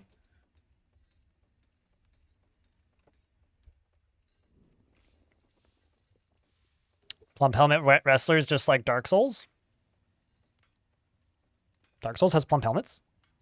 Or you just mean mushroom people? What is dwarf milk? It's milk that only dwarves know how to make. It's made out of purring maggots, which are a cavern critter. Which is a giant bulbous critter that is roughly the size of a cat.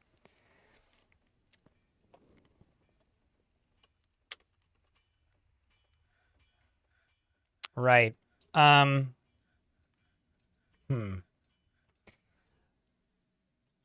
need to make a rule, which can be done with this, which is Jabberer egg. No. Down here. Jabberer egg. Don't. Just don't do it. So that when you try and lay an egg, actually, hold on. I need to check something. Good. Jabberer number 1 is not gay. Jabberer number 2 is also not gay. Good. We are safe.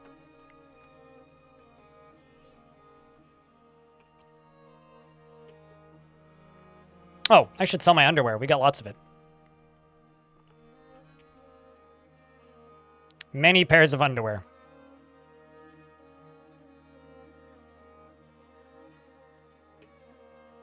Also figurines.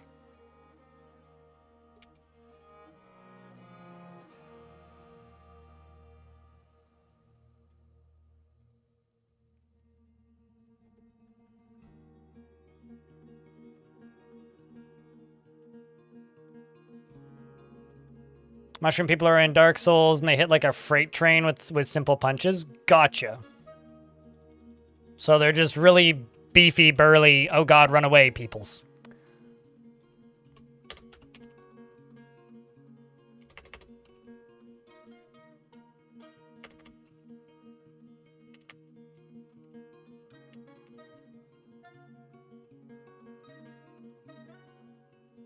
I'll just trade right now, and we'll buy everything that we need, although it's too heavy for them. It's okay, I can buy the coal and solve that problem.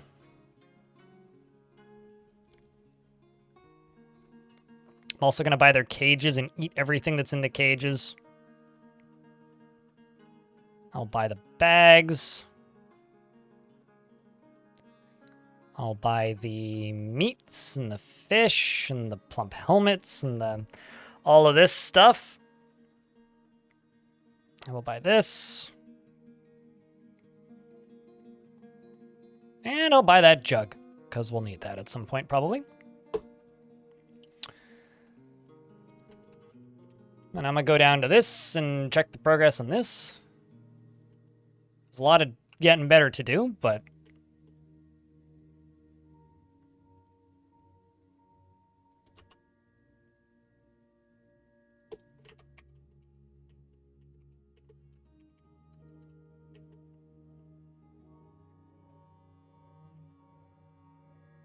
No, totally. I get you. How many years in are we? Goal says the start year. 394, so we're in 401 now. Getting close to 10 years. I would like to DD Mac get a flock of war jabbers.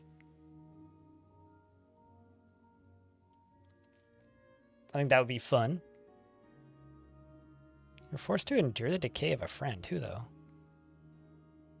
Oh, why were you friends with the elf snatcher? Or was it this dwarf? Possibly could have been this dwarf. I was gonna say, if you're friends with an elf snatcher, this is on you there, dwarf. But how about I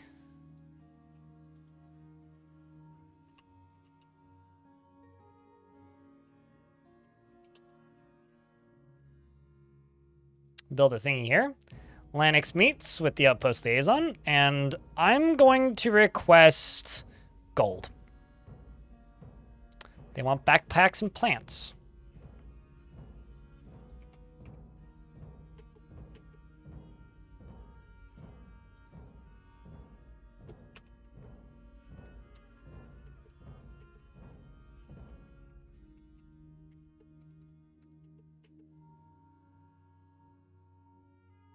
I'm just going to give this to them as a gift, give this to them as a gift, sell this to you in exchange for, I don't know, that maybe? Yep.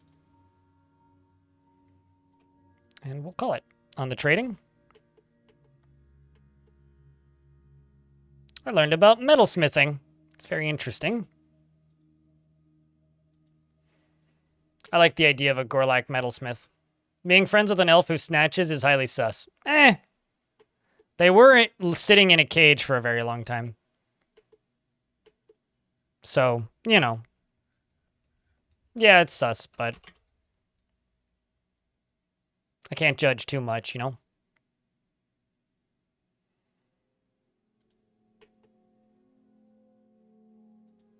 Slaughtering yak cows. Let's see how my soap production is doing.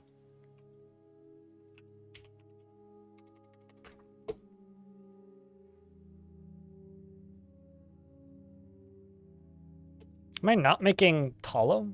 What is happening?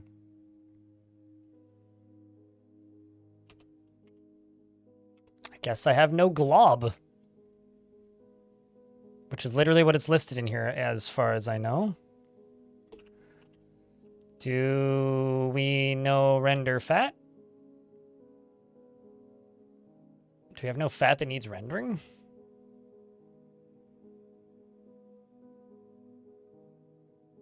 I mean, you're cooking with sheep tallow.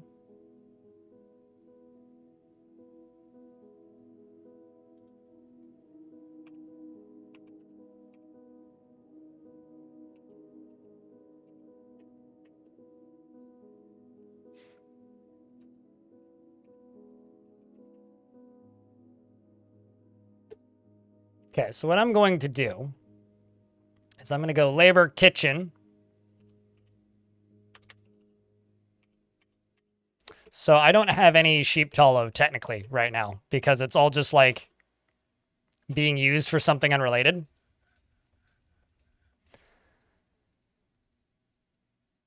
So, what I need to do is I need to wait for this job to finish. Then I need to forbid it. Then I need to unforbid it so that I can remove it from there. What's up, Corny? And thank you. I don't know. It's a pretty simple fort as far as I'm concerned. Still in the early game as well. Okay, so this is elk bird fat. So now I can go to labor, kitchen.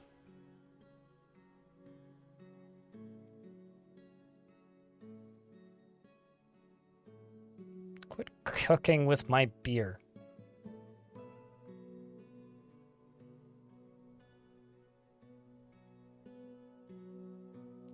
Quit it. Quit it.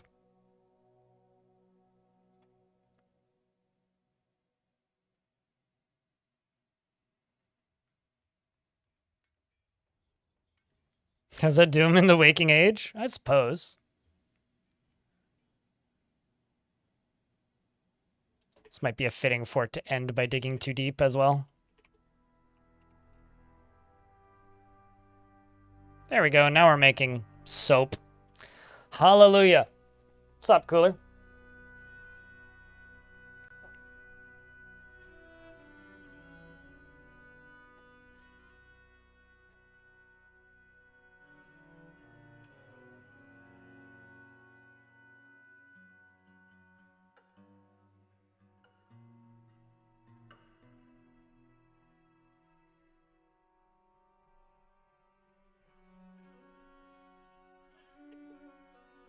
And also, wow.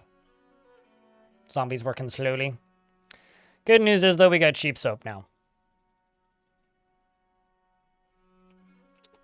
So let me check in on you. How are you doing value-wise? Not quite there just yet.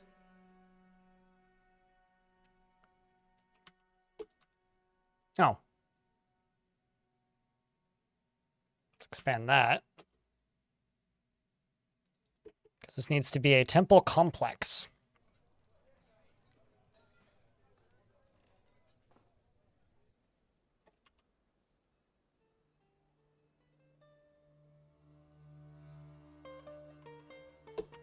Let's also go in here and say, make me steel altar. Let's say, yeah, 10. Why not? Oh, I also screwed up one of these bedrooms and must finish them, so I guess we'll do that next. That's easy to do right now. But yeah, I think the interesting things that this fort has going for it now are the weird populations it has now. It has plump helmet men as well as a Gorlak, a singular Gorlak, but also the fact that we have trained giant cave spiders as well as jabbers and cave crocodiles, I would say, is the most exciting portions of this fort. Everything else about this fort is it big. But comparing it with Casa Doom, I would take as a very large compliment, so thank you. It is kind of an interesting city. I think it's a bit square for me. It's got too much empty space right now. Like, when it has less empty space, and once I actually am able to fill in the roads with a type of stone that doesn't look like literally everything else in the fort, I'll be much happier with it. Also, they're blacksmith plump helmets now.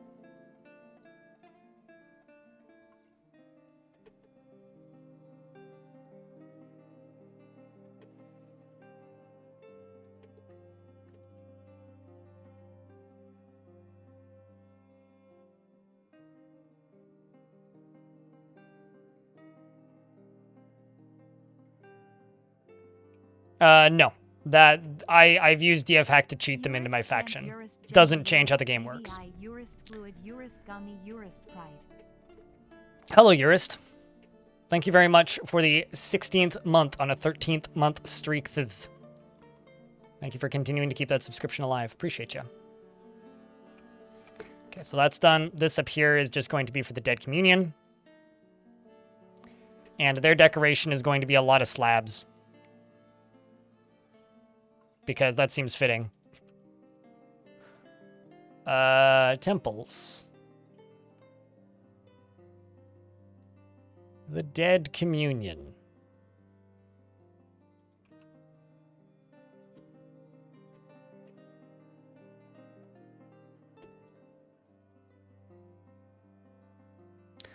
Who now require a temple and a priest.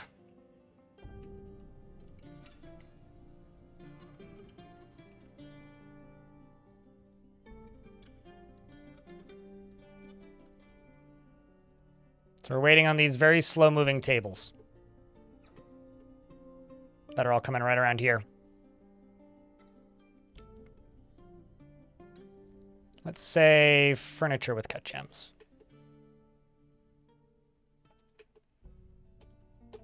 I'm going to also go over here and say, let's put some more nest boxes in here.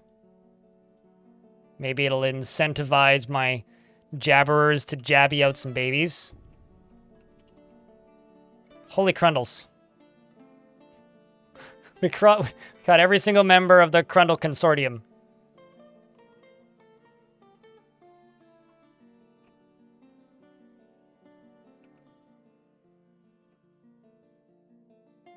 Every member of the Crundle Consortium.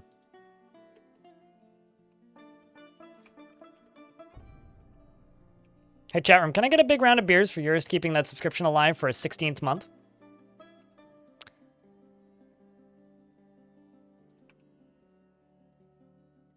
But yeah, chat, how are you guys enjoying this fort so far? What do you think of it?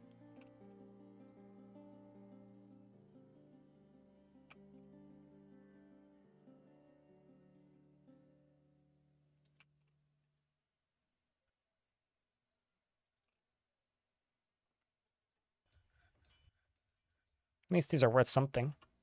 Alana, thanks for the 3-stream streak.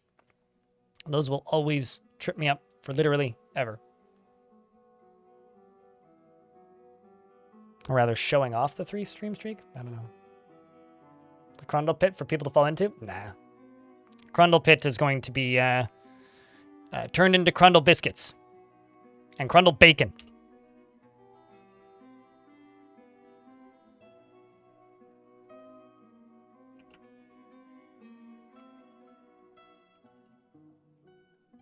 Mostly Crundle Bacon.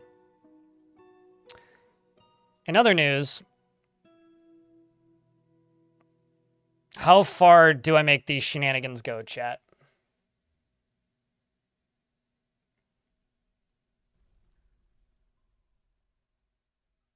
At what point do we say enough is enough? Saving up so you can be formerly once rich, no longer rich. You know, I should rename that from so-and-so used to be rich to prestiging. So-and-so prestiged.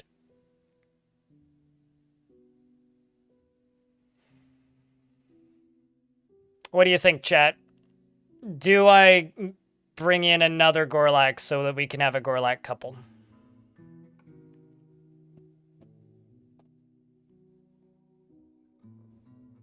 YouTube's saying more lax.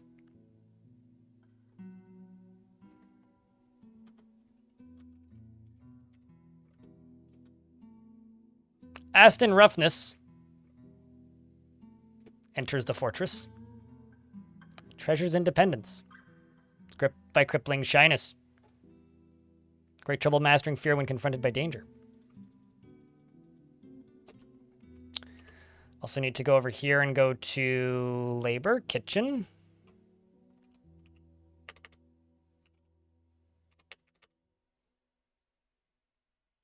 Why does Talo not show up?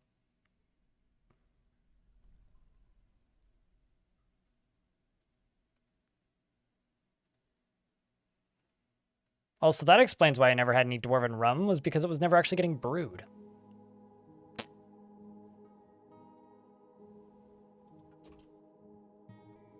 Wowzers. I would say it's the total population. So, yes. But I'm not going to bring any more in.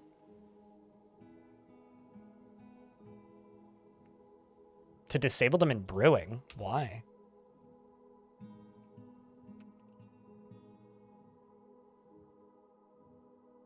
You know, with all of these Crundles I'm constantly catching, imagine how many Crundles would just be running around in my fortress if I didn't have all these cages set up. Like, just think about that for a second.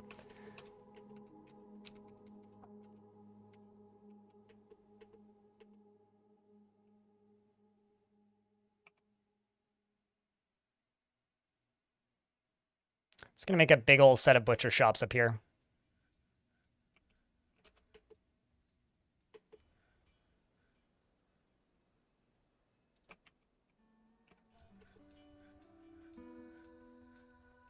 There we go, we're making sheep soap. More sheep soap. Still making lye. Still making lye.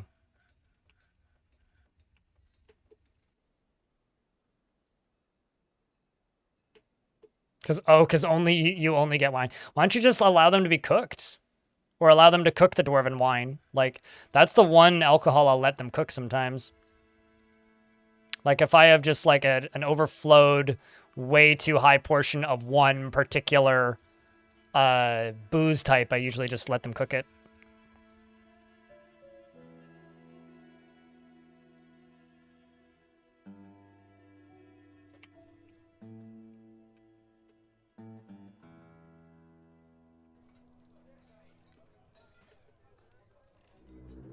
Uh-oh.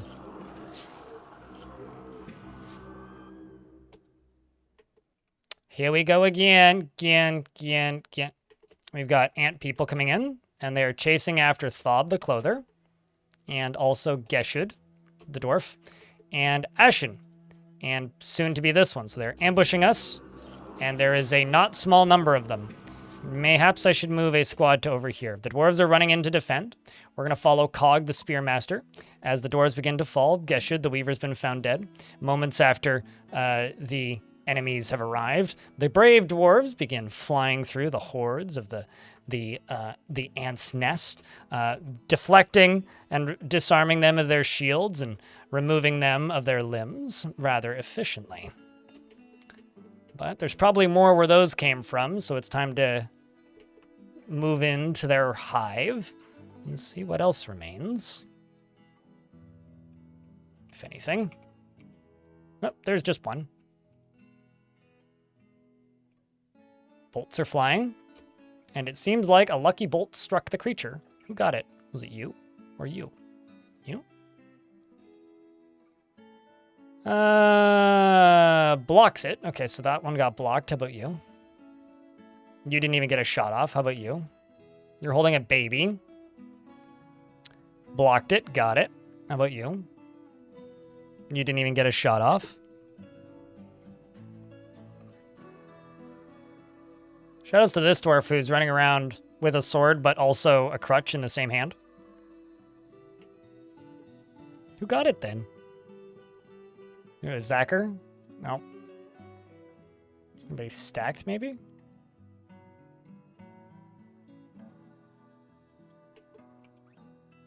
Because somebody definitely hit it with a bolt.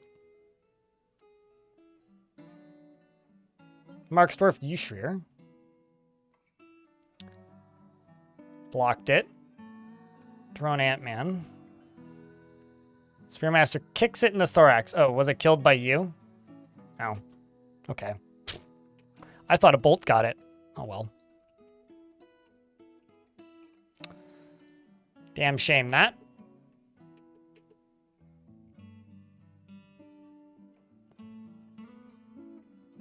Just gonna melt down everything right here. Jump up to here.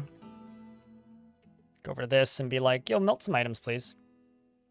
Actually, you make some coke, and then you melt some items.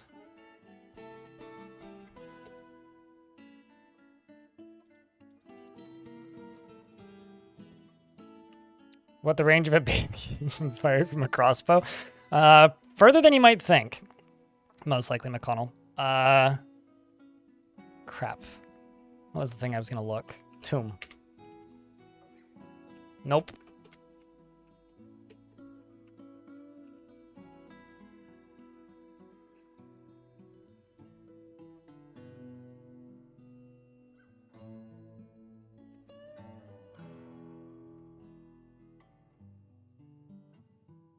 All right, well, dwarves just died, so there must be tombs available.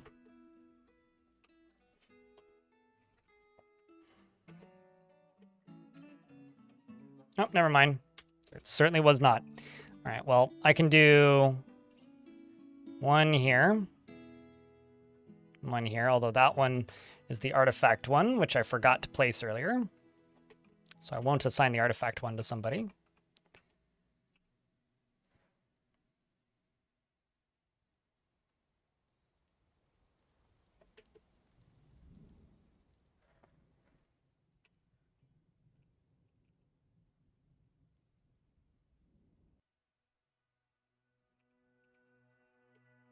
All right.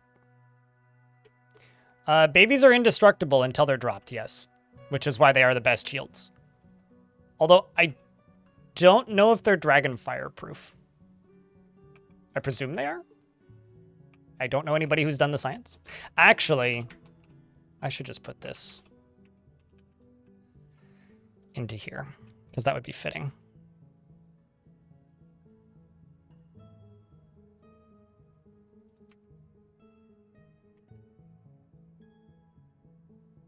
Man, you're still not high enough value? God damn.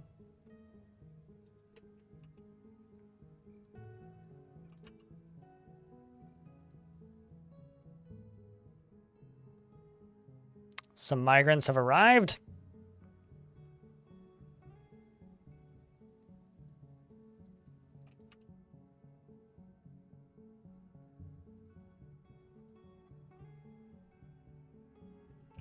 I'm very curious about what the population is going to go up to. 227, 228, 220 something higher, 29, 229. How do you usually set up hospitals? Do you usually keep soap nearby? I usually should make soap earlier than I do in every fort. Chad, how do you usually set up your hospitals?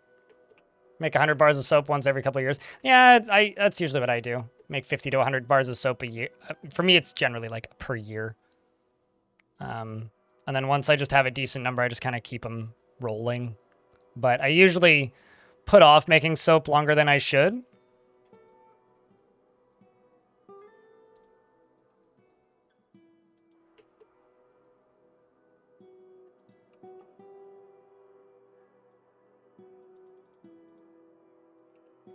So apparently I need yarn.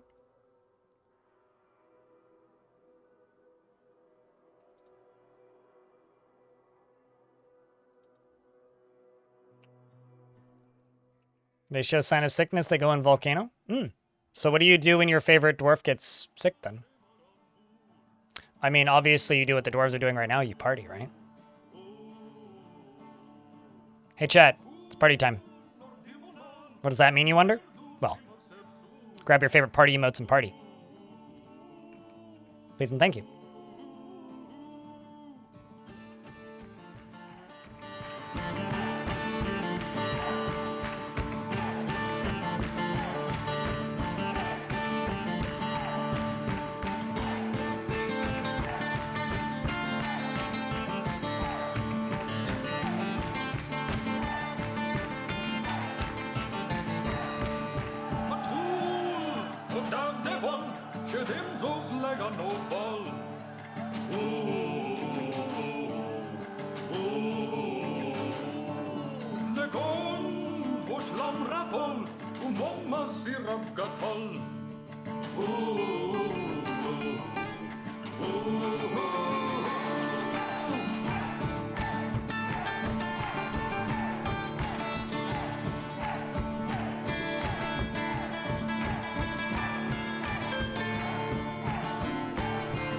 Yeah, you're way fancier than me, Stealth. How do you specify that they get pressed oil ones? You threw off my groove!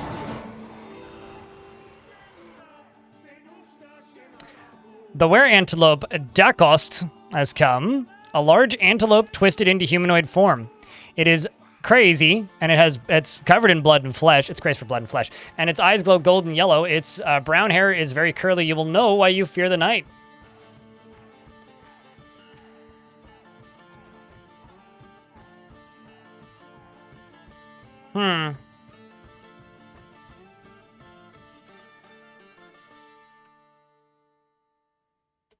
So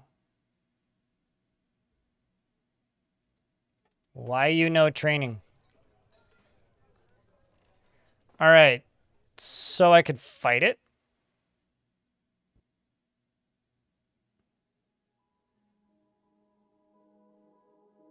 Or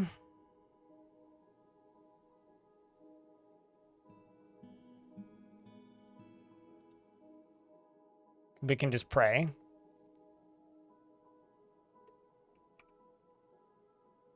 All right, dwarves, it's time to be a hero.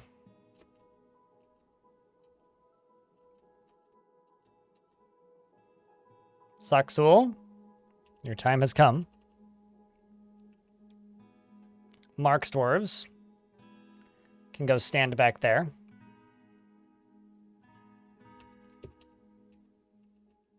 Saxul stabs the creature, and it is now bleeding. The wrestler stabs the were-antelope in the left hoof with his steel spear, fracturing the bone. The were-antelope misses. Strikes, but the shot was blocked. Scratches him in the upper, in the right lower arm, tearing the fat and bruising the muscle. Punches it, bruising the fat. Stabs it, chipping the bone. I've improved my fighting, says Stuxul. That was not satisfying. Stabs it, lodges the spear in the wound, tearing the guts. Gains possession of his steel spear, ripping it out of the wound. Probably causing more damage in the process. Well, here comes more soldiers. We got Rith. Probably a good number of other dwarves in the process. Scratches. No bites just yet. He's dodging it all. Says, the were-antelope says, I've been injured badly and there is no hope. The wrestler stabs the were-antelope in the left lower arm with his steel spear, fracturing the bone. A ligament has been torn. Tendon has been torn. The force twists the upper left arm. The dwarf continues to fight with it. Meanwhile, Sodel comes running in off the side of the scene. The symmetry of intricacy. What a name.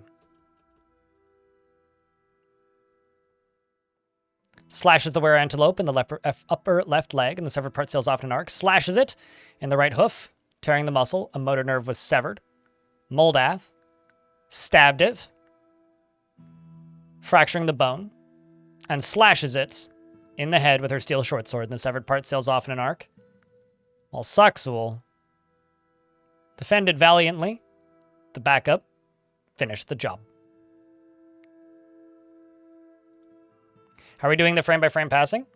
I'm hitting period, which does that. But when you're in the combat log here, if you click this button, when you unpause, it only unpauses until the next action happens, basically. So if you click on this button and you have this selected, and you unpause, it leaves the game unpaused until a combat action happens in the combat log.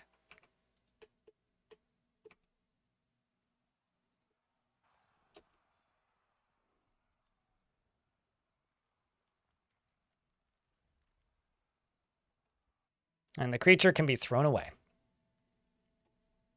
What a useless monster.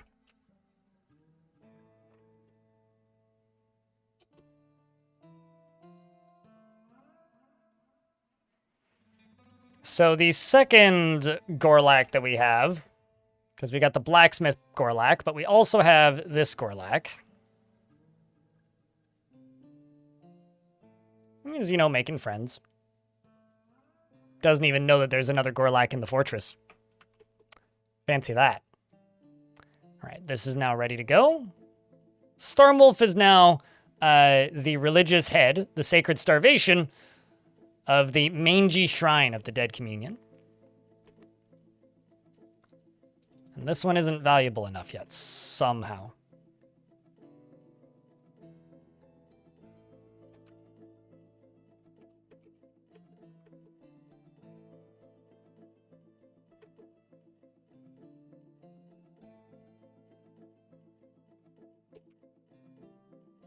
We'll give them this figurine. There we go. I'm going to give Platt Maller the Holy Seal job of the Lined Coven, and Last Grew is now the first shore of the Lined Coven.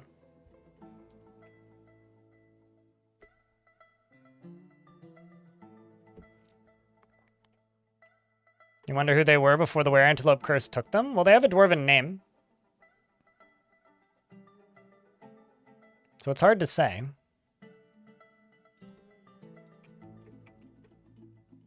They were enemies with pretty much everybody.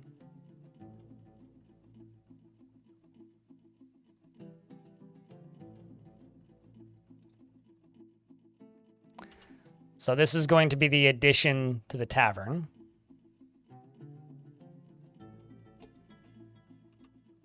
Just going to take a little bit, but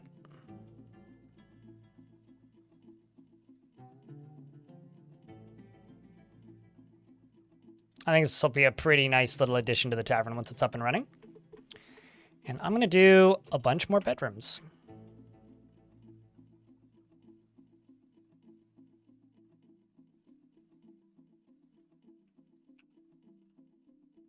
Because I need them. It's that simple. All right, so let's go bedrooms.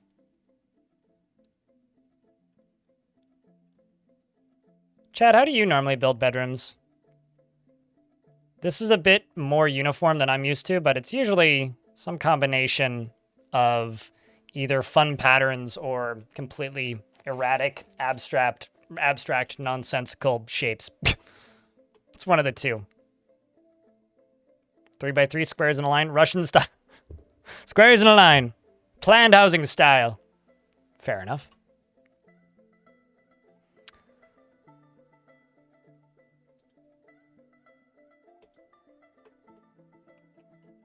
I wonder how many dwarves are getting stung by bees.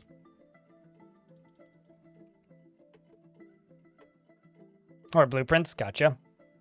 So efficiency is key, I suppose. Make romance. So I'm gonna be mean to this Gorlak for a second and remove his bedroom. I'm gonna give the Gorlaks bedrooms next door to each other. Uh-oh.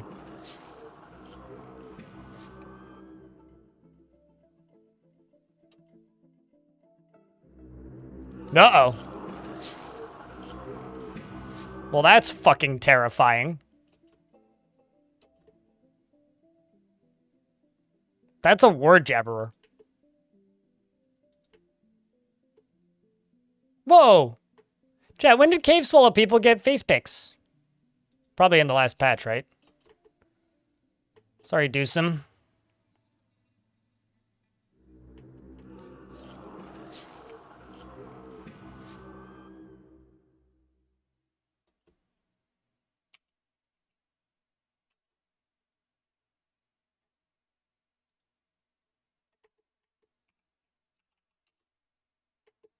Come on, dwarves.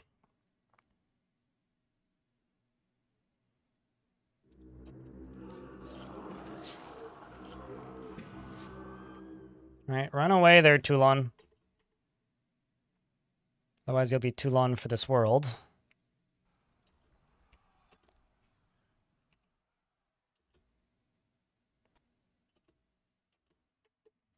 It's fighting with the war jabberers and the many cave swallows.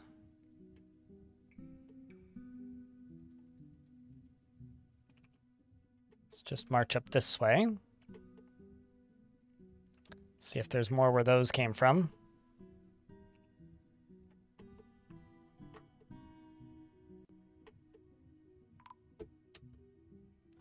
Dewsum was found dead. It's a damn shame, let me tell you.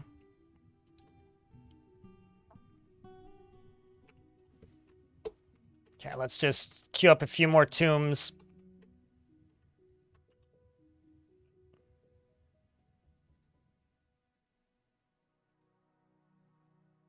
They didn't come to play? No, they didn't. Nobody brings war beasts to a party. They brought war beasts to, like, the dwarven children's house. Like, that's dark, man.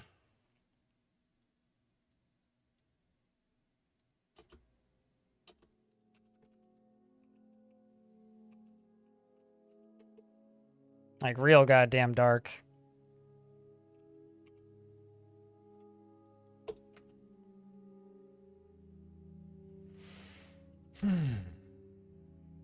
What are what's? Taco Crypt? The, Cave Swallow people? Or the Jabbers?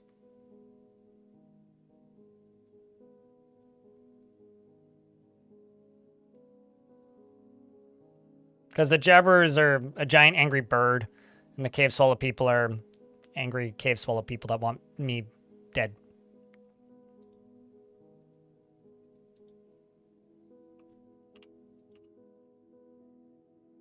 Let's go to Pets and Livestock. I need some Crundles. I wish I was getting things that weren't Crundles, but, you know, here we are.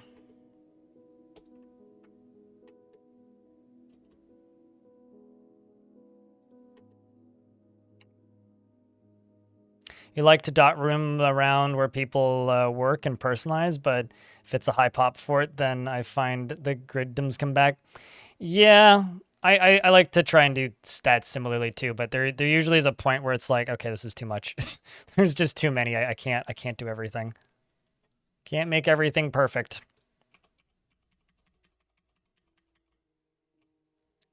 I was planning on trying to get down to the cavern layers today, but that's not happening. Or not the cavern, the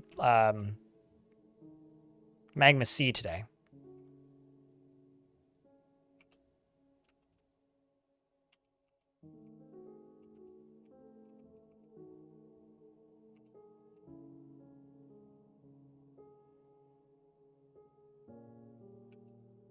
Let's do all this. And also all of this. And probably this too. Let's get more of this limestone out of here.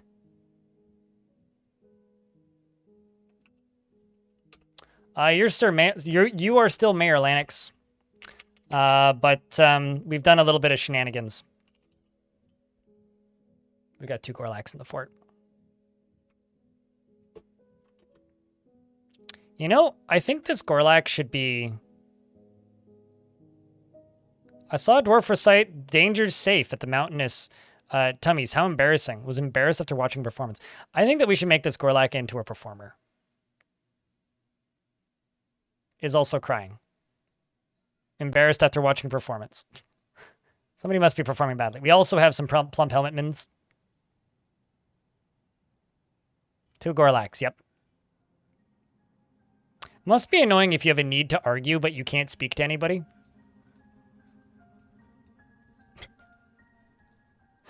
Just wanted to point out how odd that is. We also have 2 giant cave spiders.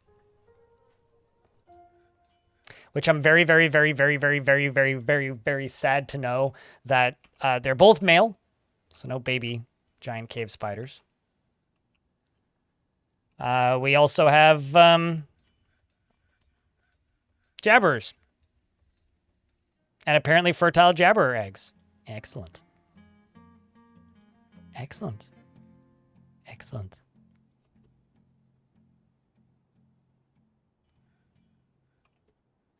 You know, it just occurred to me, I've never seen a baby jabber.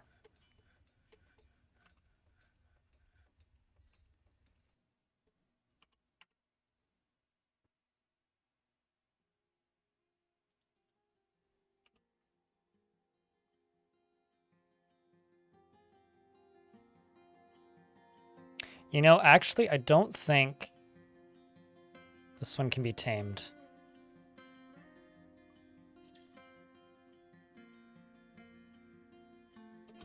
So instead of doing that, let's just butcher it. Because it's a war jabberer.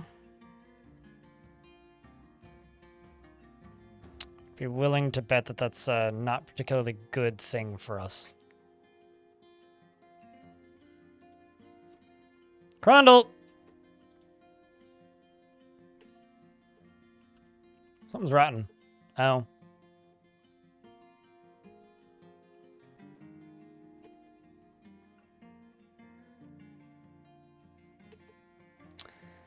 Yellow happiness dwarf bearded named after me. Okay.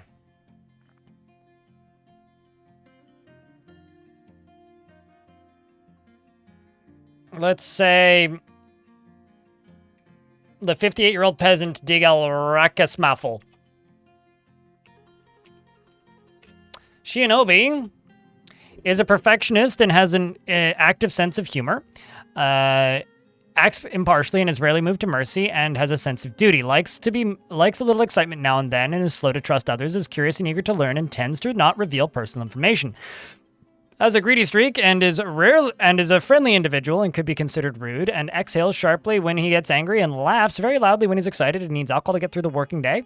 And dreams of creating great work of art and personally finds leisure time wasteful. Values cunning and doesn't really value merrymaking. Likes Periclus, as well as nickel, silver, pipe, opal, pecan wood, and giant cougar leather.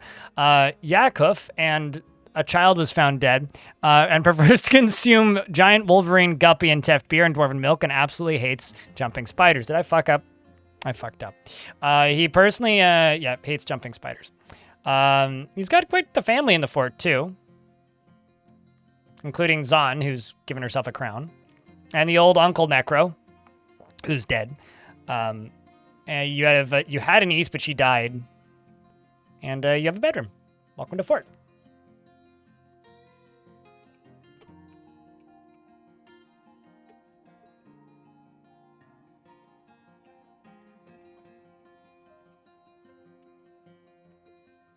Yeah, so just as a reminder, everybody, you can't tame animals that have been war trained by another faction. They betray you very quickly. And that's why that child just died.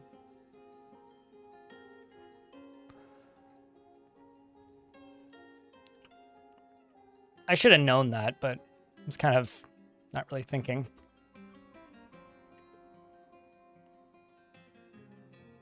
All right, well.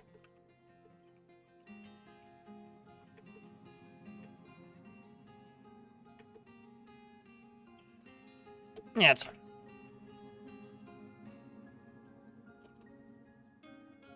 Wait, never mind.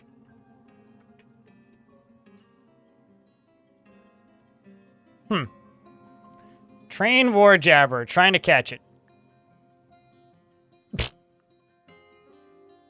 It's trying. Did you manage it?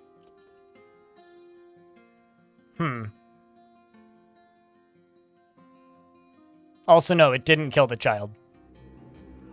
Uh-oh. People! Oh my! Well, that's annoying.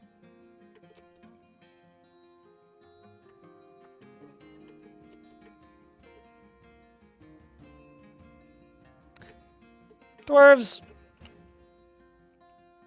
What are we doing? Why are you running away in fear from something? Kiddo, you might want to get off of this, because there are Olm people over there. Kind of a lot of Olm people, too.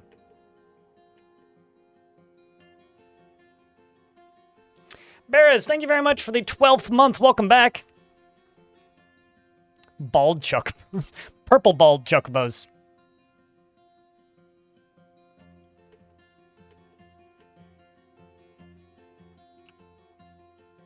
You know what? Let's actually just forbid this end.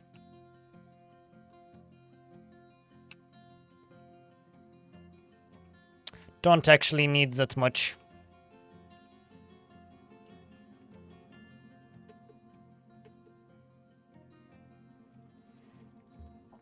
Let's just keep checking this.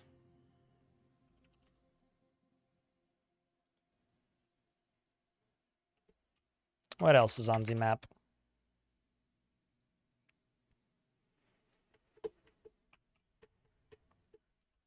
You know, I'll bet you I could just send these dwarves down here. Oh, it's unreachable. Oh, Jesus, they're all stationed.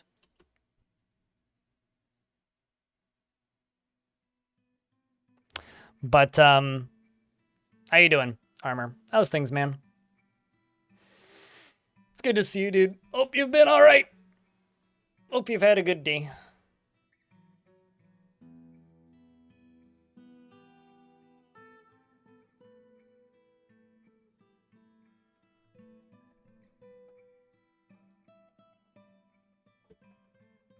Time for some lurks? Yeah. Speaking of lurks, chat, I've been streaming for 8 hours and 45 minutes, and the game is saving right now. Things are a little chaotic, and I'm very tired, so I'll probably make bad decisions during chaotic moments. You guys want to see a little bit of Utopia Must Fall to kind of wind the day down? How'd I get the spiders? I actually have no idea. They just appeared in my traps. I just looked at my cages, and there was spiders in it. Hello, DS. What do you think, chat? Some new game?